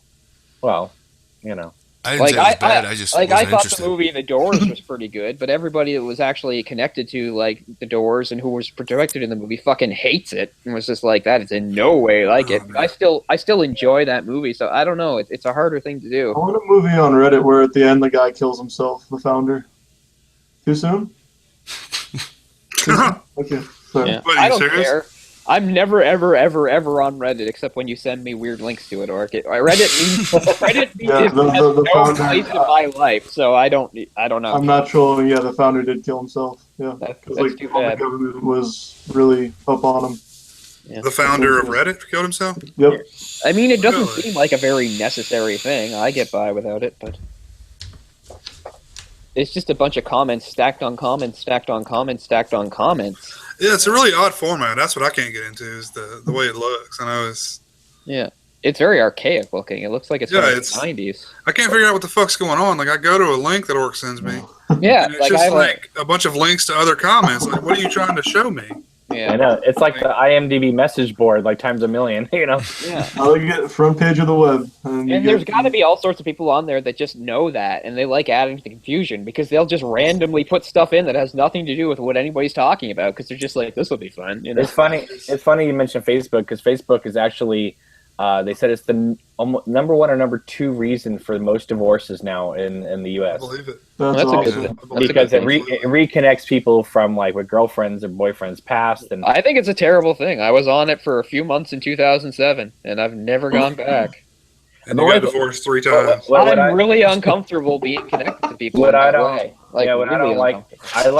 I like MySpace for this reason because you could post something and people could click on it if they wanted to. Whereas like Facebook, you like write something to somebody in a comment, and then all of a sudden like your mom is like asking you, like, how do you know this person? Yeah. I'm like, Yeah, it's too open, too much connectivity. I agree. Yeah. There's some MySpace people. was kind of shitty though, because Plus, I need to make clean breaks from people. And then they'd click and it'd be some like shitty song, like yeah. I would The have. good thing about I would have like Facebook is there's cyber some. stalked my girlfriends into the ground if like I was still on that. It would not have been healthy for anyone, you know. If some crazy ex-girlfriend tries to get a hold of you, you just block. You know, there are ways you can block people, but I'm only on Facebook to keep in touch with a few people and the show. Yeah, totally. Yeah. Yeah, and I I mean, actually have every real time I go friends on, on I'm not Facebook. trying to get people to justify why they use it. I don't care. It's fine. I just, not for me. Nobody ever has to make excuses or justify to me. I don't care. You're not trying to figure out who Brenda married and why, she was happier with him than she was with you. It But is see, kind I of could like, spend endless hours doing that if I was there, and that wouldn't be good. Just really easy to ignore shit you don't like. I don't know. It works for me. No, the picture Well, of I a mean, sandwich. Who yeah, gives I a shit? Oh, well, this guy mine did is- this. Who gives a shit? It's Well, it's perfect for women though, because it's like ultimate gossip. Like Yeah. they know what's going on with everybody. Like my mom loves that shit. Like I'm not friends with her. I will never and be they friends with her on stalk, and they Facebook. stalk ex-boyfriends. I don't want her to see what I got going on. Because it's not some shit she needs to see. But the thing is, though, is that Jay, Mike, you and I remember a world before social media, so we learned to get by without it. We Yep. were already in college or whatever like that, but we were still writing pen letters to our friends, Yeah. And I honestly to this day look at what's going on now, and I think there is no way conceivable in my head that someone could go away to college and be homesick anymore, because you got Skype, you got FaceTime, obviously Google Hangouts, and Facebook, and however else you communicate. You can spend every Friday and Saturday night with your friends, even though you don't even live in the same town anymore. I mean, phones are, you can drive around and carry the person with you. So I find it amazing when people say, I left college because I was homesick. Like, you want to talk about homesick? Go to college in the late 80s, early 90s, Yeah. where like you wrote a letter and didn't hear back from your friends for like 6 months. Yep. And the phones were stationary. They Yeah. weren't portable. So if Yeah. you weren't Yeah, there, you like didn't get the this. call. Yeah. I got Exactly. a pager, okay, and I I was was the gonna say- hottest shit on the I block. was Yeah, there were cell phones when I went to college, but they weren't, it wasn't texting or anything, and there was internet, but there wasn't. Yeah, I'm not that young, for Christ's sake. I remember the world before the internet. Texting, boy, there's a good thing. Nobody wants to talk anymore. Oh, send me a text. You got a fucking phone. Why don't you just hit dial? I don't want to hear your voice. It makes me I sick. don't like that. I don't like to talk to people either. I like hearing vocal inflections because Texting just never sometimes works. things are lost Yeah. in conversations if you can't Exactly. hear it. True. People always misunderstand my Yeah. text. No matter how simple or pointed I try to make them, they misunderstand my text. It's like when you go to a grocery store and you're buying some stuff, and like the person at the checkout counter tries to start making small talk with you, like, oh, having a party, huh? Like, none of your business. Ring me up. It doesn't help when you have a girlfriend whose first language isn't English, and yet she wants to talk to you in text conversations. Like, no, way too much potential for things to go wrong. Trust me, they did. I have problems. I'm a real sarcastic person, and sometimes Yeah. it doesn't translate to text. That's the problem. I always have to put like LOL, even though I hate that fucking. Yeah, I hate that. I use it all the time because, like, I know you guys. Like, I'm fucking around like 90% of the time. Like, I'm not serious.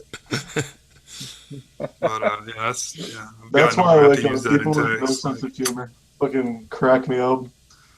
So I heard LOL, you don't actually kill them, or Just kidding. LOL. Or it's the opposite. They think you're too serious, and it's like, no, I'm just kidding. It's like, I said what? And then they think, what? Yeah. I know, I said, like, what? What do you want? What? And they're like, oh, no, you said what? What the fuck you want? I'm like, I just said what? Hey, I had a- Type I what had- I think. I had an ex-girlfriend that called me once, and I answered the phone by just saying, "Hey, what's up?" And she was like, "Well, nothing's up. Why does something have to be up? I'm just calling." And that turned into like a 15-20 minute conversation. That's when you go, I'm sorry, I'm not going down that road. Call me later. Bye. Can't imagine why you broke up with her. Does something have to be up? Oh, My cock. Oh, circular argument. there's your And the worst part, like, it happened in like your legs. It was in Longs. Remember, do you know have Longs where you are, or CVS, or whatever, where like they have like dollar movie rentals. And I was trying to find something for the weekend, and she's like, "What do you mean? It has to be." Jeez. Wow. True that. Yeah. What's down? Your fucking attitude. Talking about What's that down? bitch again? No more. Yeah. We used to have things called figures of speech, but nowadays trying to use a figure of speech is like a fucking minefield time bomb. Nobody gets it anymore. Nobody gets it anymore. No. It's like I don't know, a lot of things I'm thinking about right now, but That's what I mean. Like, because other people say that, like, oh, these people that like complain about like how people talk now and spelling and grammar and syntax and all that. It's like, don't they understand? Don't they understand that this is actually part of the evolution? This is all evolution. I'm like, it's not though. It's really not. It's when I can't use a figure of speech anymore, which used to be something that was part of language and took some thought. If I can't use that and people don't understand it anymore, that's not evolution or going forward, for Christ's sake. And then I'd see, go back and watch the movie 1984 where they're sitting around the cafeteria having a conversation and they're bragging about how small the dictionary's getting. And by 2050, this conversation will be illegal, brothers. Isn't that great? Isn't that double plus good? And then I see that going on in modern society, and I'm like, no, that's not good. Yeah. Go out somewhere. We limit everything we say to like a couple like letters or characters instead of actually expressing thought in a meaningful way. So you're saying it's going to be like Idiocracy, is what you're saying. Yeah, I was so disappointed by Idiocracy the first time I saw it, but now it just gets like more true every year. So it's like, actually, it's a pretty good movie. We've done it in like 10 years. Like they're actually playing it up.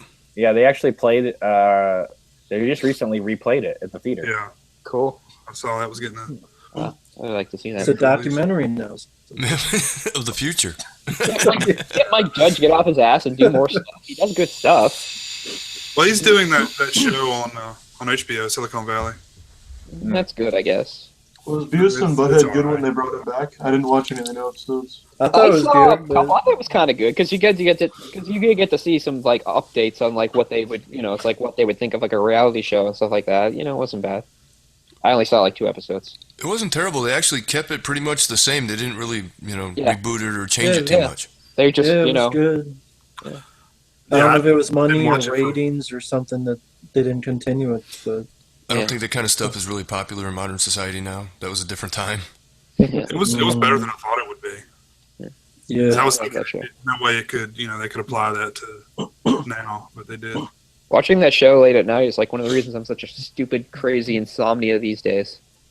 Like back when I was like 10 and 11, I used to realize like the best stuff was on like around midnight and after.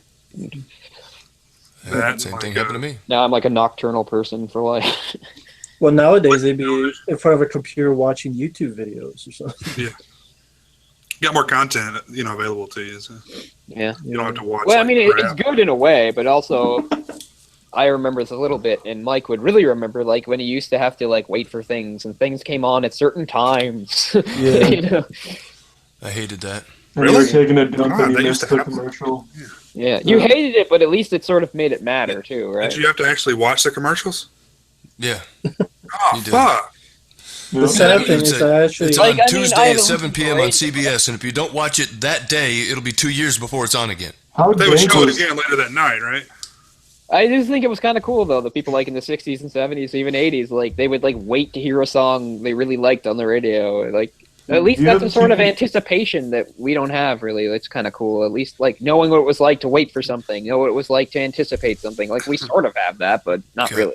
I remember they showed Charlie Brown, the Great Pumpkin was on the other night, and I remember when that was such a big deal because there were no VHS, there were no copies of it anywhere, and every year, if you wanted to watch The Great Pumpkin, you had to be home at that time on that day, or you missed it. Yeah, I'll tell you right now, like, I own that on DVD. I have a nice Charlie Brown set with things like that, but I much prefer catching it on TV because it just matters more to me. Like, it's the one time is that, and same thing with Christmas movies. I like watching Christmas movies on TV with bullshit commercials. It's the only time I like commercials. Because watching a Christmas movie on a DVD feels forced. It feels like I'm just making it happen. I want to just say thank you to Mike. Because of him, I ordered the toy on Blu-ray just now. For $10 on Amazon, you get the toy, See No Evil, Hear No Evil, and Stir Crazy as a 3-disc set for $10. Damn, I'm gonna have to go get that. Yeah, Pretty good value. yeah, $3. Yeah. So I'll be watching Racist Cinema this weekend. Racist Cinema is still alive and well, though. I remember I mentioned A Million Ways to Die in the West. Like, that's a 2014 release. It's racist as all hell. And people, you know, I totally forgot that Richard Donner directed the toy. The Lethal Weapon director, The Goonies, Superman. He directed the toy after Superman. Yep. That was his follow-up.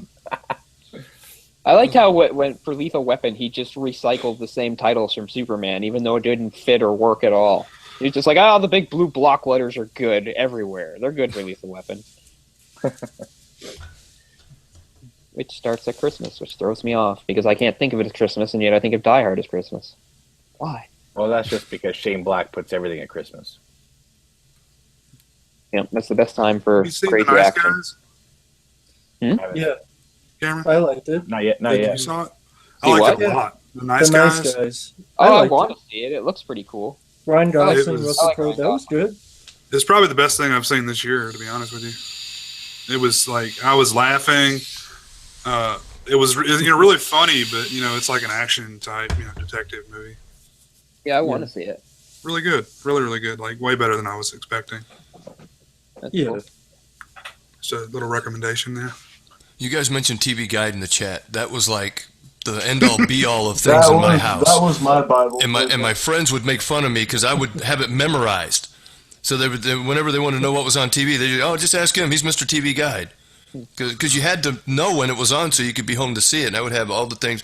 As soon as we get the TV Guide, I would memorize all the shit I wanted to watch. Like That someone was said, remember how excited you would be when they're like, "Oh my God, Halloween's on at 8, and then it's on at 3:30 in the morning."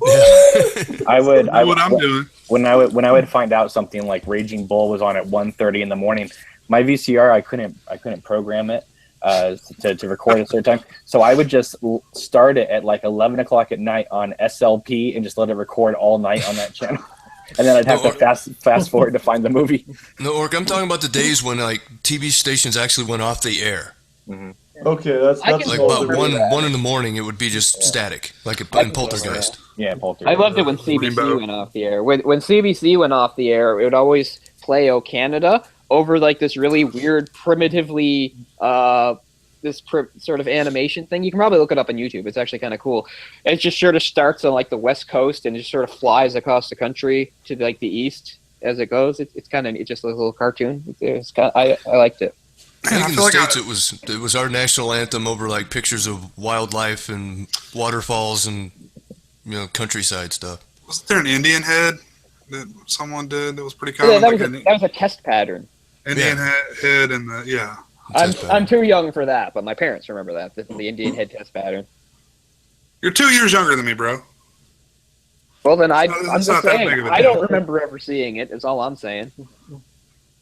Ah, here it is. Yo Canada anthem CBC sign off. Cool. Well, we know what you'll be watching tonight before you go to bed. Hills, yeah. But, Oh, I look. feel like I saw that not too long ago. Like, It's 11 degrees in Squamish. That's funny. Sorry. it's got to be north of you, right? Yeah. But No, that's that's 11 not- degrees Celsius, right? Yeah, but that's not live. Celsius? No, it's the start of the video. They're just showing a bunch of temperatures before the sign off. But 11, yeah, 11. That would be Celsius. That's probably what it is about right now here, actually. So in American, what does that So mean? that'd be what, 40, It'd be like 43? the 50s, I guess. Be the 50s. I can go outside in a t-shirt, but be a little cold. Probably better to wear a hoodie. That kind of weather. Cole's pretty awesome because he goes out late at night and then people try and kidnap him because they think he's a chick. That's fucking awesome. They don't think I'm a chick. They just think I'm attractive. Well, And they there don't you go. they don't try to kidnap me. They just sort of try to get my attention and proposition me. And then they follow me in their cars. Is it Hugh Hey, Grant? buddy, I got some moves ahead for you in my car. Oh my god. Someone please do that. Roll up on Cole, but when you roll down your window, be a clown. Well, that would be the worst thing. I can't stand a clown on a sunny day in a crowd, man.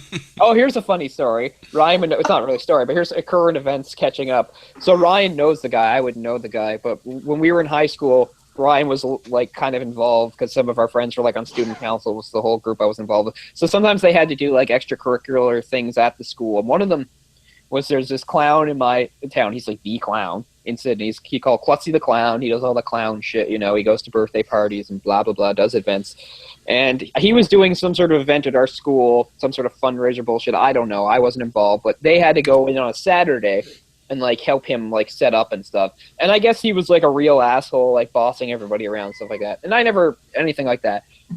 As of, like, last week, Klutzy the Clown, like, the one clown in our town, has been, like, accused of, like, trying to, like, molest some, like, 15-year-old girl. And it's all over the news. And my dad is his lawyer. And it's just so fucking funny and also terrible at the same time. And I haven't even been able to talk to Ryan yet about it, because he's actually met the guy. And I would just say, I know, because he's a clown. Don't trust any fucking clown. But the other thing, though, too, is let's say he's 100% innocent. Doesn't matter. He's a clown. It's his business is ruined. You get that accusation, no one's ever going to invite you and say, you know, come to my kid's birthday party, even if you're cleared. And done, yep. But I'm pretty sure he did it, because I think, you know, as usual, when one thing comes up, other things come up, and they're like, oh, yeah, I've been around the guy, and he's a creep. And, you know, like, of course, he's a clown. But, yeah. Wow. I'm sorry for offending anyone who's a clown, but yeah, my dad. It's just like pedophiles. We gotta stop the clown hate. My dad works for legal aid now. My dad did have a private firm for 24 years, but the last like 12, 13 years he's legal aid. So now he doesn't get to pick clients. Now just whatever scumbags there are, he gets them. So now I guess a clownist is a new thing. Wonderful. We needed a new ist. We have too many. Yo, that dude just tried to clown me in the ass. Yeah. But I am a little concerned. I really don't want to see a clown at night. That would just be horrible nightmare fuel for me. Gives a whole new meaning to the phrase, quit clowning. Yeah. Well, you're talking to 5 of them right now. Can you imagine? It's going to be such a popular Halloween costume this year. What, creepy clown? Yeah. Oh, I didn't think about that. Oh, my God. Wasn't that the Joker back in 2008? Isn't that funny? I have no aversion to the Joker. And get back on McDonald's, the only clown I've never had an aversion to is Ronald McDonald. It's almost like I didn't see him as a clown. He's never bothered me the way other clowns do. I don't know why. Doesn't matter now, because he might as well not exist. Can't worry about clowns around here. There's too many fucking rednecks around here that steer shit out of them, run away from the States, so we won't have to worry about clowns. We got enough rednecks to steer them. Well, I love McDonald's too much to hate Ronald McDonald, so. Yeah. Well, there could be redneck clowns. I'm sure that's a thing. It's got to be. He's like my dad. Ronald McDonald raised me. I like the little purple guy. I like them. At least they used to put stuff into their commercials. McDonald's commercials used to actually be kind of fun because they had weird, crazy characters like the Fry Kids. The Fry Kids. Fuck yeah. Happy Meals for the win. We're going Chicken back. nuggets. I've bemoaned this before. Like I used to have. I lost it ages ago, but I used to have an awesome Halloween tape that actually had the Halloween specials I mentioned, but taped off TV with all sorts of great American commercials on them, including a commercial for a restaurant called Big Boy, which I'd never heard of before, but I knew as a kid. It had this great song called America Love Its Big Boy, and it also had a McDonald's. No, it was like America Loves. It did. It was so. Sounds like a parody song. I know. It was like America Loves It's Something. It ends with I, then it was America loves fresh strawberry pie, and America loves its big boy. I swear that's it. But anyway, one of the awesome commercials was it was a McDonald's Halloween commercial. Remember when the McDonald's, they used to actually have the Chicken McNuggets were characters? Mm-hmm. Yep. And the Chicken McNuggets were dressing up in Halloween costumes before dumping themselves in barbecue sauce. And one of them was dressed like Dracula, talking like this. To Ronald McDonald, and they were talking about having a spooky Halloween as they doused themselves in barbecue. When I was younger, we had the California raisins out here. Yeah, and I remember them too, man. And I just feel like kids are missing out on some wonderful weirdness. Like, I mean, there's every generation has its own weird shit, I guess. But like, man, just something about a bunch of like we're supposed to be eating them, and yet they're alive, and they love dipping themselves into sauce. Like, who the hell thought of that? It was Sausage Party like 20 years ago. And and what do the Fry Kids have to do with fries? They look like pom poms with eyes and legs. There's some sort of like weird like. It's like they went into like the back of like the dumpster behind where they shot Sesame Street and found a bunch of stuff and put it together and they're like, Fry Kids. Hey, I think weirdness is coming back because HBO is bringing back Fraggle Rock. So. Cares away. Where is? No, that's a show I never missed. So nobody's eating at a Big Boy. Big Boy. I used to go to one when I was a kid. It was Frisch's Big Boy, and it had like I don't know, Bob's Big Boy. This fat kid in like coveralls holding up a platter with a burger on it with a fucking scary smile on his face. Bob's Big Boy. That sounds like I've seen it. They even show one in Austin Powers movie where it's flying around like a rocket. But yeah. But there used to be so many great songs. No, go ahead. So the Simpsons have that guy with the donut. It kind of reminds me. Yeah, Lard Lad. Yeah, there you go. It's kind of the same thing. Yeah, it's the same thing. He's holding the donut. He's in a Halloween episode. He comes alive and crushes people. Yeah, that was awesome. It's too bad that like now they're into like the mid-20s. So like there actually hasn't been like one that seems like Halloween or horror related in like 15 years. Like they're just weird stuff now. None of them have anything to do with Halloween. It's just here's the Simpsons doing a parody of Harry Potter, I guess, or something, you know. Because they just they did so many they ran out. But the early ones are really good. It was good this past year. No, I still love the Simpsons. I watch it every week. I watch it if it's on. Yeah, I never gave up on the Simpsons. They were really bad. The mid 2000s were pretty fucking terrible, but they've been a lot better since then. Watching shit on live TV is for peasants. Pretty much. Okay, going to DVD Blu-ray talk real quick. I just miss all those songs. Discontinue the DVD seasons of The Simpsons and then turn them into Blu-ray, or did they just do away with Stopped all together. Stopped all together. And also, just in case anybody's watching the new Knight Rider Blu-ray set that Mill Creek put out, not only do they have like 8 to 10 episodes on each disc, they're all syndicated, so they're shorter. They're not the original episodes. Oh, that sucks. Yeah. Bullshit. I picked up the Tales from the Dark Side set that came out recently. I've been looking at that. Is it any good? Oh man, it looks great compared to what you're used to. It's like $30. Is it only on DVD or is there a Blu-ray too? I don't think there's a Blu-ray. I know they have it at Walmart. I saw it the other day, but I got it off Amazon for like $24. Like I pre-ordered it. Let me ask you something. You know, the New Line put out their Nightmare on Elm Street box set on Blu-ray a while back, and it has 2 episodes of Freddy's Nightmares on there. But you look at it and you go, why didn't they include the Tobe Hooper episode? You know, they include some random 2 episodes that no one gives 2 shits about. But the episode that like talks about Freddy's past is not the one they include. You know? They didn't want to give Tobe Hooper money.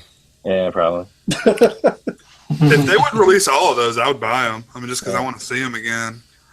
So like Tobe Hooper drinks too much Dr. Pepper. We can't give him too much.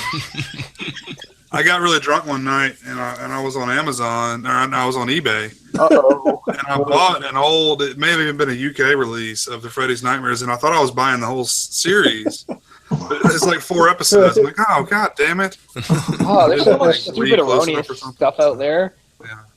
Like, I remember I wasn't even drunk or high or anything, and I got totally tricked once on, like, eBay, like, because people would know there is no actual, at least in North America or even Europe, like, official, like, box set of, like, Studio Ghibli movies. But there's, like, weird, like, Indonesian ones that, like, don't even have, like, the full versions. I remember looking at this, like, this is amazing! I was, like, coming so close to Horror buying convention. it. Somebody make that? Yeah, someone made it, but I mean, they Was it all of them? Yeah, it's all of them. Oh, that's awesome, man. Yeah, I got this, and then and then just to complete it, I think Ryan has, like, a made version, too. Oh, yeah. That's cool. Now, this isn't the set they actually released. I got this years ago. But you can throw that directly in the garbage. Yeah. I used to think I knew that I remembered the Friday the 13th series, but it turns out the series I was remembering was a series called The Hitchhiker. Yeah. Yep. I've got all those on DVD. I used to watch that even though I was quite young and didn't understand a lot of it. That had the coolest theme song, man. It's so cool. I was so Like, pissed about the hit. I watched a lot of things when I was a kid that like were like beyond my scope. Like they used to show 70s reruns of Doctor Who on YTV, and it came on before something else I watched, so I would watch it, and I would have no clue what any of it was or what any of it meant. But I have a lot of memories of it just because it was there. I never liked The Hitchhiker when I was a kid because I kept thinking it was like a TV show of The Hitcher, and I was, and it wasn't. So, Yeah, well, I wasn't aware of the Hitcher back then, right? So, no. It's it's like all those shows. They're very hit and miss, but there's some great episodes in there if you dig. yeah. Like Monsters. I love Monsters. I was waiting for that to come out for years, and I finally picked it up. You know, with Stranger Things being so popular, you would think they would turn the Monster Squad into a Netflix TV show. And that's a great idea. Fred Decker needs a paycheck too. Yeah, I'd be all for that. Yeah, because I mean, like a remake watch movie, I'm not interested in. But if they did it as a TV series, that could be awesome. Because then you could do Monster of the Week for real, you know? Yeah, Yeah, it's possibilities. it's Or collects Goosebumps and R.L. Stein's The Haunting Hour. And Don't Be Afraid of the Dark. Some Canadian content grew up for you. with- Technically, Goosebumps was Canadian too. It was done by R.L. Stein, but the show itself was a Canadian production. really Early 90s. explains and a the lot. Yeah, And the movie's kind of fun too. there's actually we were talking about Ryan Gosling. There's an episode with Ryan Gosling where it's the one with like a weird camera the kid gets. That's Ryan Gosling I when he's remember like that one. when he's like 15. But yeah, Don't Be Afraid. Yeah, because we used to. I'm sure Ryan's talked about it before. Like back in the '90s, we used to have this cool thing where there were YTV, which was sort of like our Nickelodeon, but it was low, but it had all sorts of Canadian content because of the laws and stuff. And we had this thing called Dark Night every Halloween, where they would show like a big like marathon of Are You Afraid of the Dark and Goosebumps, and usually some sort of like spooky, sort of kid friendly-esque movie and stuff. It was really good. Cole, you need to put out whatever positive thoughts you have out there in Canada and get us a Region 1 release of You Can't Do That on Television. I want the whole... There's a show I watched a whole ton of. Again, YTV was my channel. I watched the shit out of it, you know. But yeah, that was it was terribly awful in lots of parts, but somewhat very brilliant in others. Like, it's just so all over the place. Like, It's hilarious. like terrible jokes, terrible. But then every once in a while, something really good. Like, it was crazy. But it was also good, too, because it also sort of showed, like, something that we don't really do now. Like, it's hard to explain, but it was mostly kids, but there were adult characters in the show. Right. Their interactions you would not see between kids and adults on TV shows nowadays. And I don't mean anything creepy or anything, but they would still say it was inappropriate or couldn't be done now, which I think is kind of cool. They would dump slime on them. Well, yeah, that too. Do you remember why they would dump slime? I don't know. Oh shit! Oh shit! Cameron knows, yeah. If you say, I don't know. But they'd also say water. I never understood, but yeah, if you said water, Of course, water. I remember. I never understood why that if you got slime, they didn't just say water right afterwards. I mean, at least help it out. Yeah, I agree. That's weird because like Nickelodeon would go on to be famous for like dumping slime on everybody, but it seemed to originate with. Well, just remember Yeah. the Simpsons originated on Tracy Ullman, so Yeah, that's true. Throwback. One of Things the are greatest weird video genesis. games ever. But Yes. this is a little later, a few years later, they made a show that was kind of similar to You Can't Do That on Television that I loved, and this is when I'm like 12, 13, called Squawk Box, which was a bunch of random weird skits, but showing like the same cast of characters, mostly kids. The main one was this kid called Dov, and you would remember him from very small cameos. Dov is one of the kids that yells at Chris Farley when he's out on the lake. He's the first kid that's yelling and making fun of him. He's also years later in the weird druggy guy in Harold and Kumar, one of those. But anyway, he was a very gifted kid and he was very funny in a lot of things. But anyway, you might be able to find like stuff of it on YouTube. It's called Squawk Box. It was just like this really off the wall 90s kid show full of bizarre stuff. Like I never thought this one was that funny, not because I'm so highbrow or anything, but they used to have a recurring sketch called The Connoisseurs, where they would have these characters and someone would fart, and then they would sort of comment on it as if it was like they were at a wine tasting. So good news. There's a good example. There's a lot of episodes of You Can't Do That on Television on YouTube. uploaded. So That's I cool. was going to tell you guys, there's a documentary out. I don't know if you've seen it. You can't do that on film. It's been out a while. It's 2014, or 2004, I think it was. Oh, yeah. Is Alanis Morissette in it? I think she might have an appearance in it. She's not in it very much. Yeah. I remember Alanis Morissette when she was Alanis. Look up the video for Plastic. It's pretty good. She was, when she would sing about high school dances and chasing after boys. she was too busy being ironic to be in this Well, that's what I mean. documentary. Well, that's how it was. She started off all innocent, but then that 90s angst got a hold of her and shaped her career. 90s angst. Well, no, and then what's his name? Jagged Little Pill, bitch. No, Ryan Reynolds. Ryan Reynolds is the one that's about the one about her blowing him in the movie theater. It's not fair to remind me. Yeah, Ryan Reynolds is in a lot of stuff. Yo. We don't have a corn flashback.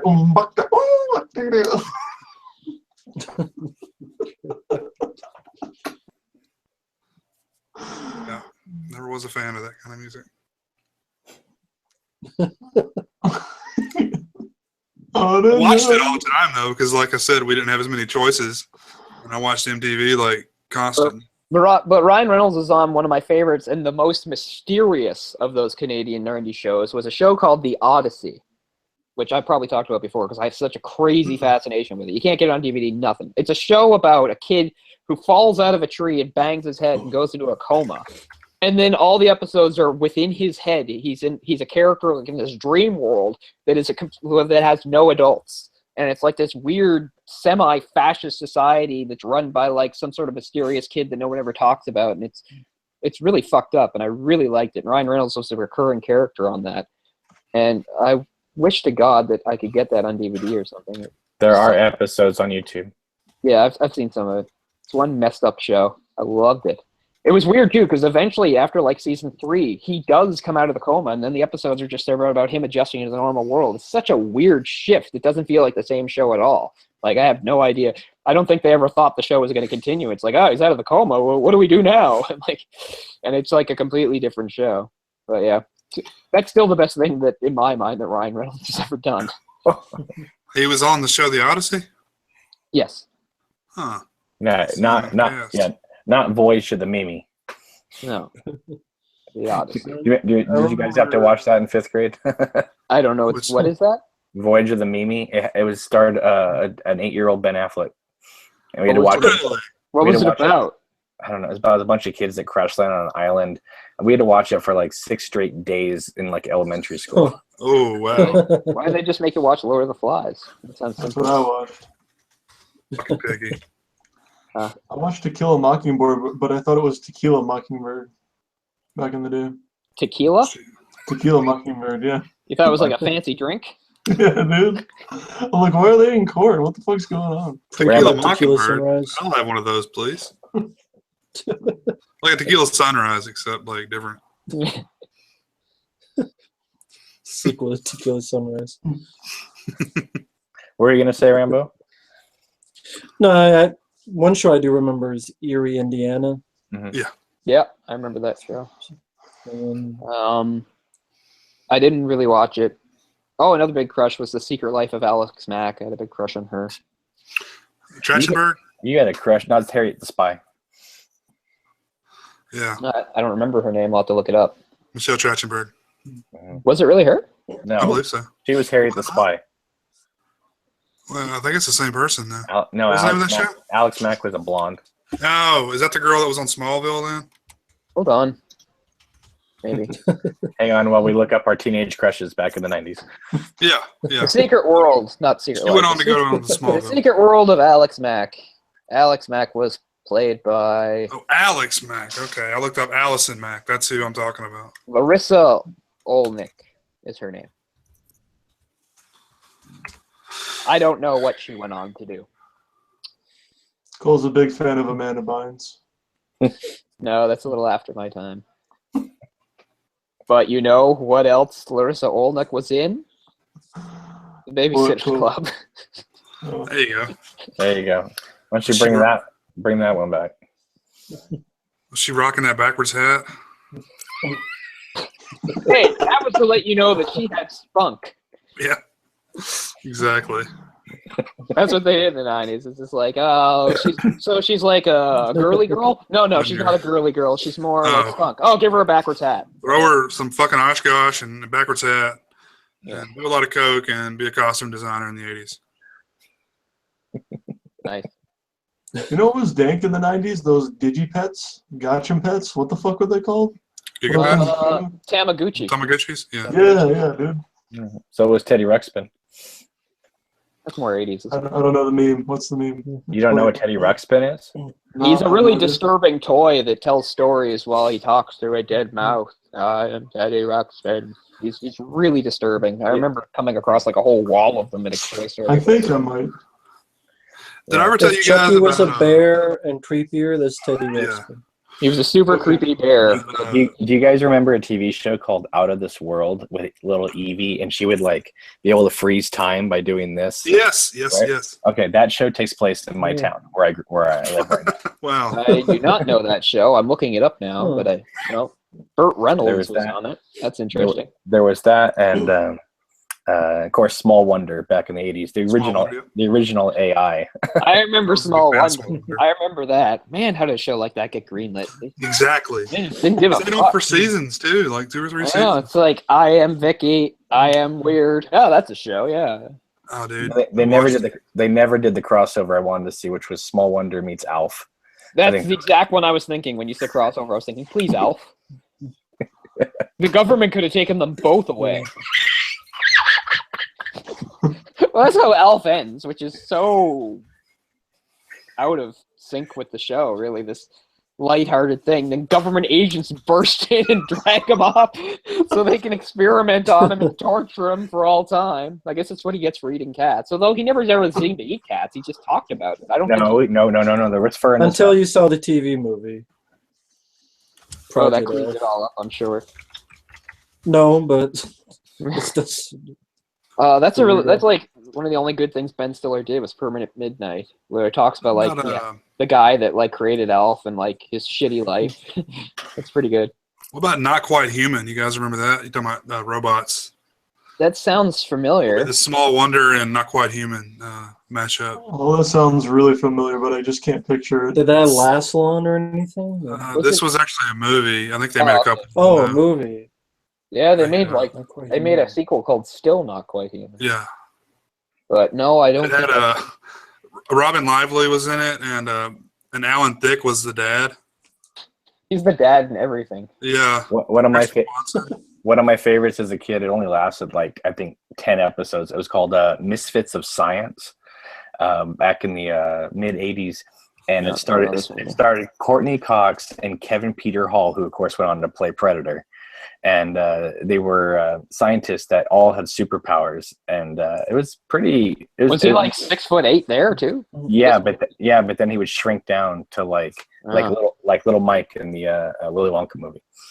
It almost sounds like there was a British series called Misfits that. No, this isn't it. It's called Misfits. No, I'm just saying it's kind of a similar type plot with a similar name. Too. God, you guys are gonna make me buy Small Wonder now. Jesus Christ! I'm gonna go look up this show here. I gotta binge watch The Odyssey. Oh my God, Mr. Belvedere too. Oh, don't binge watch that. It's like 1,000 episodes.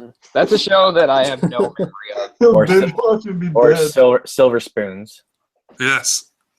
I sometimes I watch Silver Spoons on YouTube, and it's really interesting to see like how exactly the same like Jason Bateman is as a kid as he is as an adult. He has all the exact same mannerisms and the way he delivers his lines and stuff. It's really cool in a way. Yeah, he's the same way in Teen Wolf 2. That's TOO. Yeah, Teen Wolf also. I'm surprised they. Well, I guess they did the MTV show. I was going to say that movie. I'm surprised they didn't reboot that as a movie. I can't believe they did. Well, I guess I can because that's what MTV is. I guess. Couldn't you have just called it like fucking like anything but Teen Wolf and just done your this is completely different sexy show? No. Yeah. It's okay. Had more in common with Twilight than anything else. It's like a Twilight. Yeah. Well, Disney just remade Adventures in Babysitting. So. Yeah, I saw that was on one of their channels the other day. I did not watch it. It's pretty tough to masturbate too. Well, were you almost there? Tough for you, maybe. I don't just need Elizabeth's shoe. God, you just need a shoe. Oh, there you go. A shoe? Is that to masturbate with or to masturbate to? Into. Oh, into. Wow. You guys have really thought of everything. Did I ever tell you guys about? You remember? God, why people am I say so good guy dolls. It's My buddy. my buddy dolls. Yeah, I remember that, and I remember the commercial. It freaked Man, me out I then. had remember one. that.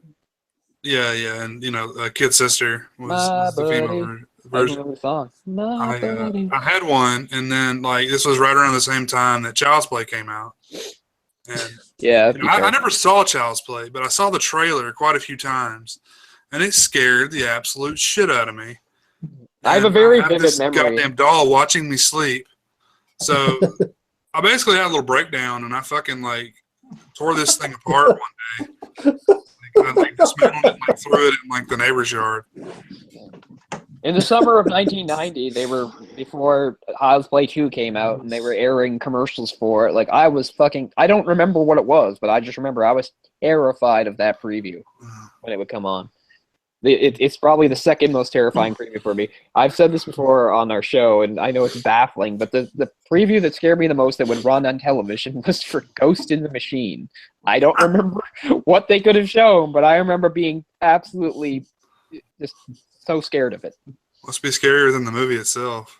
I'm sure.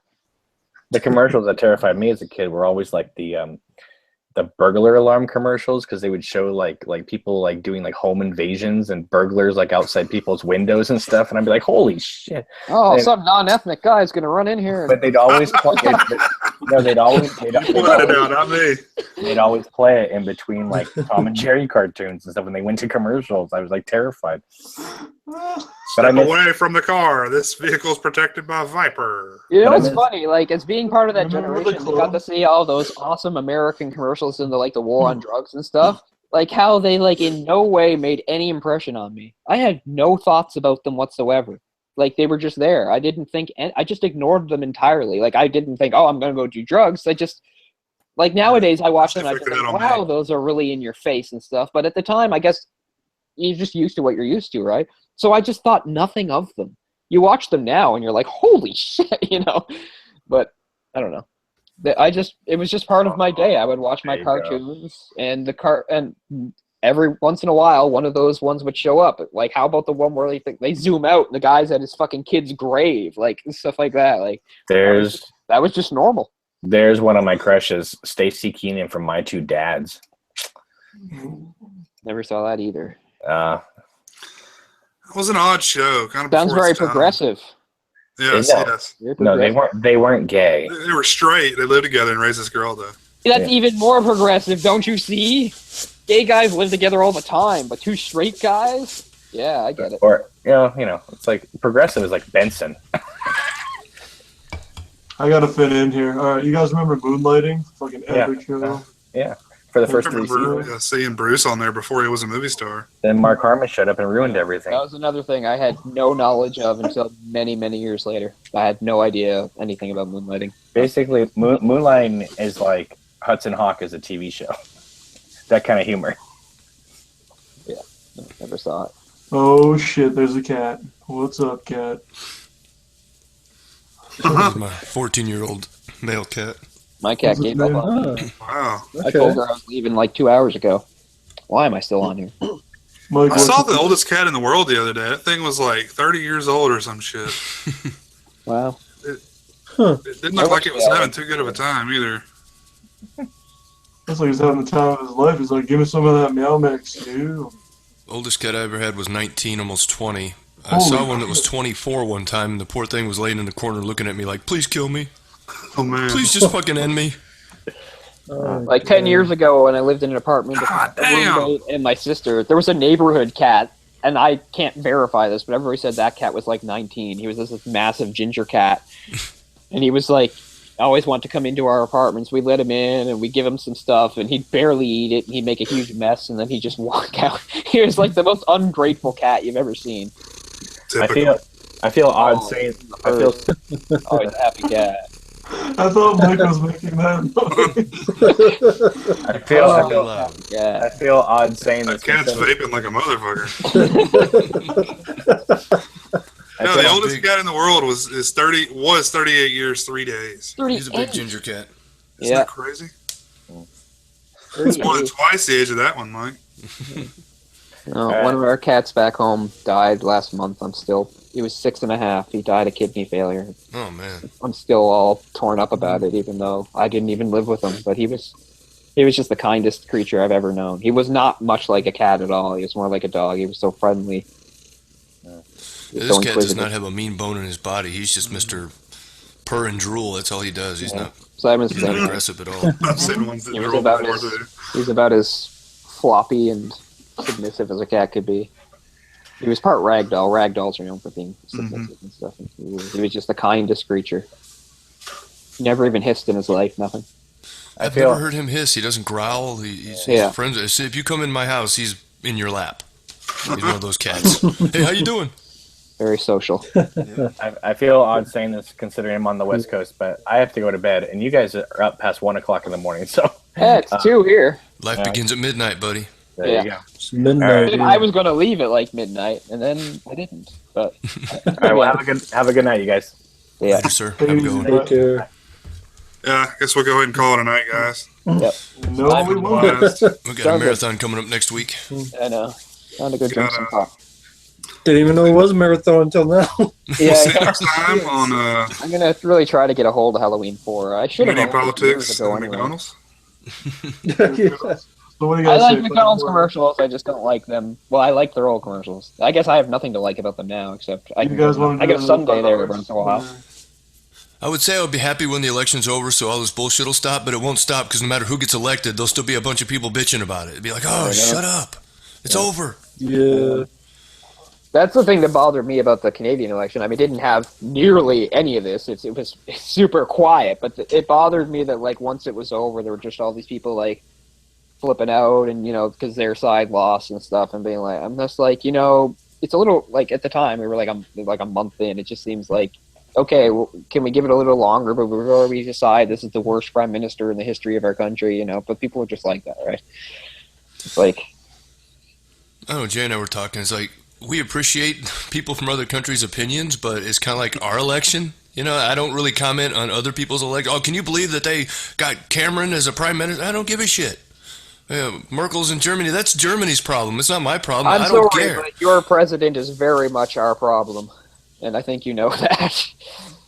I think you know how intricately we're tied up with you and how your policies and things in many ways dictate us. So, yeah, it has a lot to do with us. It's not our fault. It's just the way it is. Not Germany, not any other country, but the U.S., yeah, it involves us quite a bit. But that's the way it is. But, you know, you say people don't like Trudeau. I hardly ever hear about him. I mean, That's it's what like, it is to be American. You never hear anything about us. Let's face it. Like that's what I mean. Most Americans don't hate Canadians. No. They just never think about us. It's like we don't exist. I I mean, like hockey. that's the way it is. I like maple syrup. Yeah, dude. I don't say it's like that at all. I mean, it's It's not that we don't think about you. It's just that we don't have to worry about you, I guess, is what it is. You're just Yeah. like one of us, so we don't really think of a difference. Yeah. Well, we do worry about you, and it's not some high mighty thing. It's just you're a huge, scary country. You have nukes and an army and all sorts of right. strikes It's the and stuff same like reason that. why you guys haven't been invaded. But you guys really liked us back But during no, World it's War not. II. We were the wait, shit. I don't. I mean, I want to go to no, bed. I But just no, wanna- it's not, Jay. It's not at all. And I really don't like America. The close bringing that up. proximity doesn't hurt, though, does it? It doesn't hurt, but don't for a minute think that we're being. Well, they know if they fuck with you, they're gonna be fucking with us, correct? What? But why are you making up this weird? Is that right now? You're making up this weird world landscape where countries are just dying to You know how it is. It's all allies and evils, man. I'm sorry, but it's not realistic, and I hate that thing. I hate it. It's so condescending when Americans act like they're protecting us or that we wouldn't get anywhere or anything without this big brother looming over us. It's bullshit. Especially Who considering else? who Who has the else better would pup- defend you? Are you kidding? And people talk about see what happens. See what happens if America invaded us. The entire world would turn on the U.S. if they invaded us. Well, you don't have a lot of oil, right? So you're safe. And that's the other thing, and I don't understand that argument either. I'm like, what are you saying? That your country is just a big, scary tyrant that goes around crushing everybody? I thought you were trying to say you're not that, but you're saying, oh, it's a good thing we're not that, because we do this to you. What I'm saying is that our government does what it wants to do, and it doesn't give a fuck about what we think about it. So if you had oil, it's going to go get your oil, and there will be nothing we could do to stop it. And that's sad. We give you our government now runs the country instead of the people. We give you our oil. That's why we get along so well. You get more oil from us than any other country. Look that up. It's true. George Bush and his spreading democracy by force. And, Obama's done some dumb shit. I mean, it hasn't just been one guy. It's been... Oh, no, not at all. It's been, for the last 30 years, it's been going downhill. Politically. Yeah, but I'm not trying to pile on. I mean, sure, we can talk about American imperialism, but I didn't think you'd want to. Hell, we were an isolationist until World War II. We didn't want to get involved until Japan attacked us. We were just sitting over here chilling, like, no, you fuckers do your thing. We're over here, And then we got pulled in. And ever since then, it's like the government just can't stop. Yep. Well, I mean, that's sort of what it is. I mean, World War II very much made the U.S. what it is. Yeah, I mean, we were everybody's hero at that time. And now we're fucking butt at every joke. But anyway, I didn't any ill will there. I'm just saying, Jay, I've just heard that argument so many times, and it's kind of disappointing to hear it from you, because I think of a lot more of you than that, because it's a very flawed argument that really doesn't make any true, sense. Though, Cole. It's not true. It doesn't make a shred of sense. You're not going to convince me on that, man. You're not going to convince me. If you really want to believe that the world is full of all these people that really want to directly threaten Canada, but they just can't because of our big buddy, that's just not. That's just not the motherfuckers we got our nukes pointed at right now. Who are you pointing nukes at now? Everybody. People that are trying to fuck with you guys. That is true, though, to some extent. No. Really? No. So you don't think anybody would mess with Canada if America was in here with our military? Mess with us for what exactly? Can you give me a reason? You have land. I would have to say that it does provide you a certain degree of protection. I don't know if it's the only reason. I wouldn't say that. Because, I mean, we're direct allies with you. Yeah, I'm not saying it counts for nothing. I just don't buy into this argument that without you we have no it's security. all a hierarchy. If you fuck with this guy, then all these countries will be allied with him. You know it is. I know. It's the same reason World War I was the way it was. Exactly. That's a very good understanding of it. Now you should look up some of those alliances and see who's more connected. There's some people in the UK shitting their pants hoping Donald Trump gets elected because that Brexit shit's really going to bite him in the ass if Clinton gets in. Yeah, like I said. Well, anyway, that was only my original point, that your election matters to a lot of people outside the country. I mean, that's just because that's what it is to be a superpower. The U.S. is a superpower. And according to Putin, the only one left. I think China kind of counts. Putin might want to discount the Chinese, but nobody else is that silly. They got the manpower, that's for sure. We sure as hell don't discount the Chinese. Who would be fourth and fifth after? Now it's all horror stories over here about how the Chinese are going to do this or that. After America, Russia, and Canada, America, Russia, and China, who would be fourth and fifth? Do you think, with military and world control? The UK. I don't know. Maybe Germany. Brazil is actually a lot bigger than people realize. Although I don't really know much about their military strength or anything like that or their aspirations. But I mean, people don't talk about it much, but Brazil is kind of, they run the show in South America. They're the biggest country, and they have the most stuff, and they have the most people, etc. I'm not saying they run the show in a bad way or anything like that. I just mean they're kind of like a superpower in that environment. Maybe not on the world stage, but in their own thing.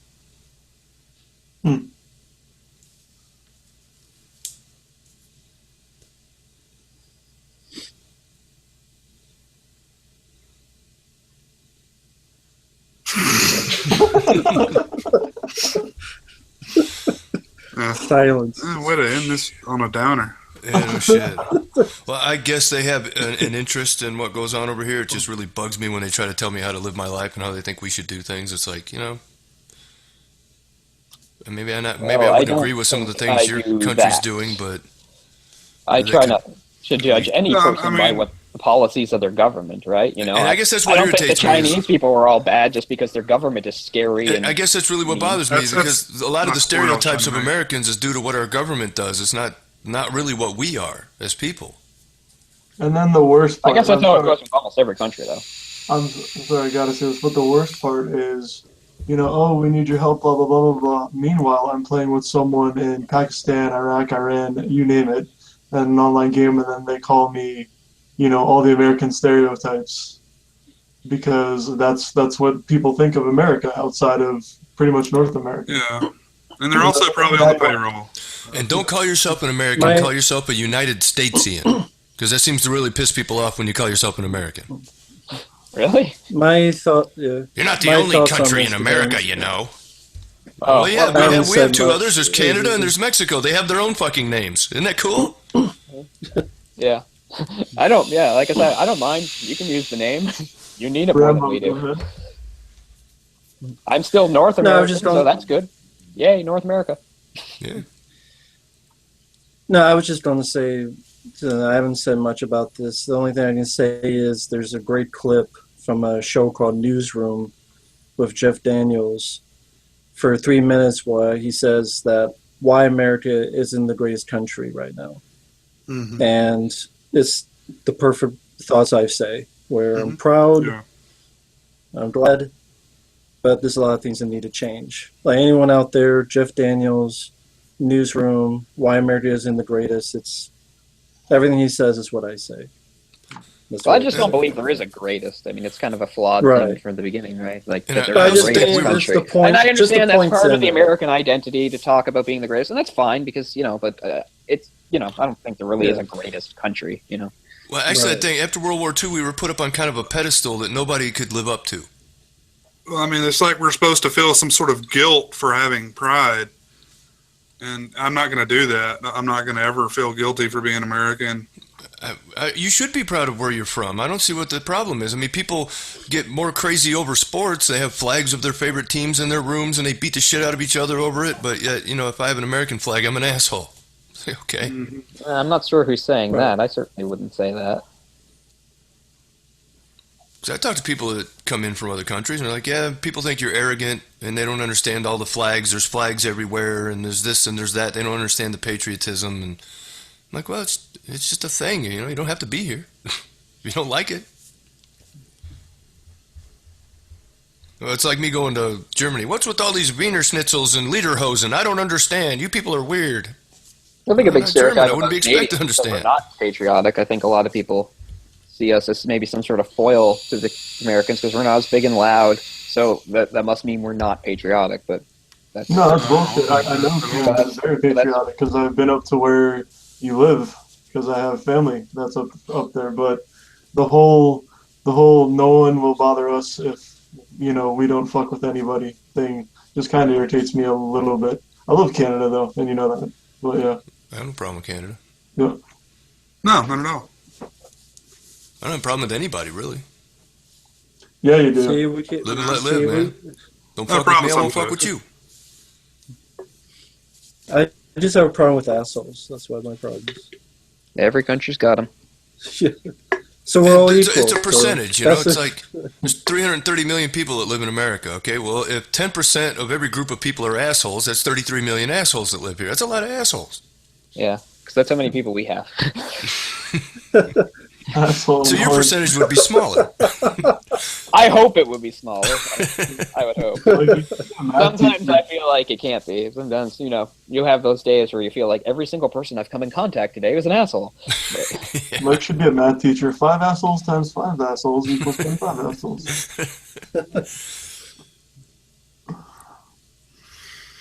NORAD's good, I guess. I mean, it was good in its day, but again, that didn't feel so much like being protected by the U.S. as more like being brought down with them. It's like if the Cold War escalates and the Soviets decide to nuke the U.S., well, then we're going to get a lot of that fallout and stuff, and that would be very bad. And they might accidentally send one your way.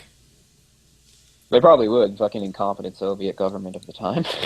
They'd be like, just send them all. Like the But borders I do here, understand they're some like- stuff like and they'd be our like, football. "Fuck the border."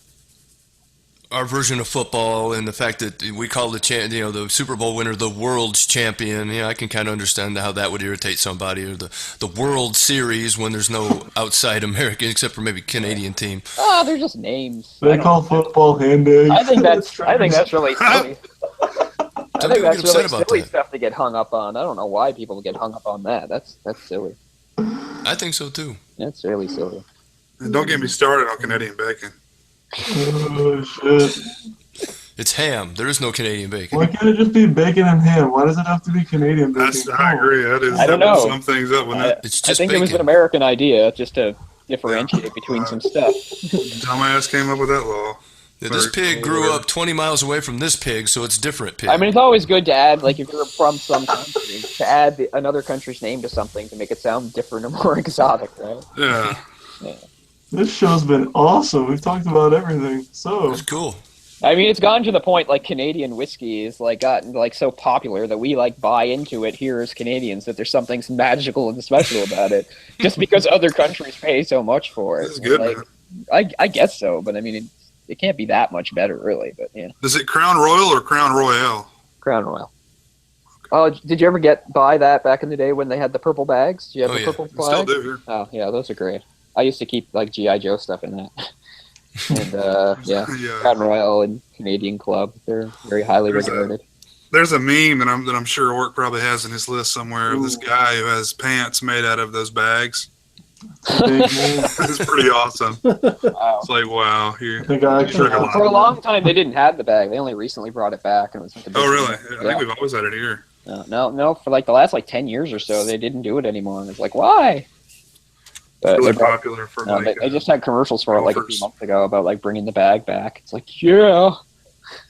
But yeah, Crown Royal commercials are so stupid.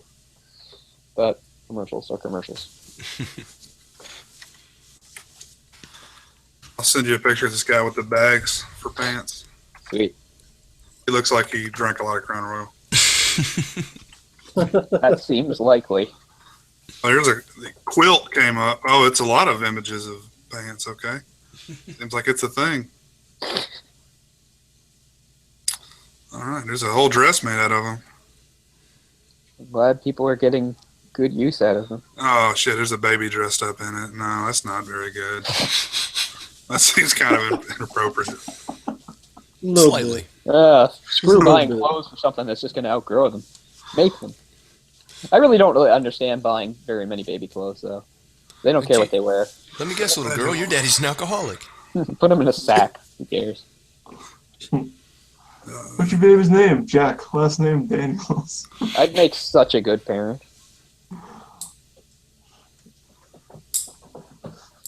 You would? I wouldn't. I'd be Oh, I fucking think I would. I've got so many smart ideas that no other parents have. I'd be so cutting edge. I thought of not keep this between you guys. I thought of an idea. It was called the baby bidet. Back when I had kids that were still in diapers, like you turn on the bidet, right, and you don't even have to like wipe them off. You just change the diaper and like spray them with the bidet. It cleans them all off real good. Then you slap a new diaper on there. Sounds good to me. That way you don't have to That touch could be a it. big business. I've only changed a diaper like 4 times in my life, and it's like 4 of the worst things that ever happened to So me. it's terrifying. Yeah. I like uppity people's response to that too. They're just like, "Oh, grow up." I'm like, I did grow up. Don't you see? Part of being grown up is having an aversion to these things. It's little kids that like gross things. I'm a grown up. I don't like gross things. I'm quite grown up. I'd rather not deal with shit. But that's all. What about shit inside a vagina? Vagina, how does that sound? Don't have girl Isn't that like babies, an Alabama Hot Pocket? isn't it? Yeah, or Alabama steamer, Cleveland steamer. Oh, good. Cleveland You're State. from the South. I don't know. You said keep it between us, but we're on live still. You know. Oh shit! That seems like a very good cue to finally leave. I'm gonna go. Yes, yeah. Let's do this. Yeah, it's Drink time. coffee, play 5 video hours. games, and realize that I'm never going to sleep. Maybe It's been tomorrow. fun, guys. Yeah. Have Death to America. a good one. I'm Check out kidding. the Sausage Factory We'll see you Thursdays. next week on the factory. After dark. p.m. Eastern. Bye bye. Go home.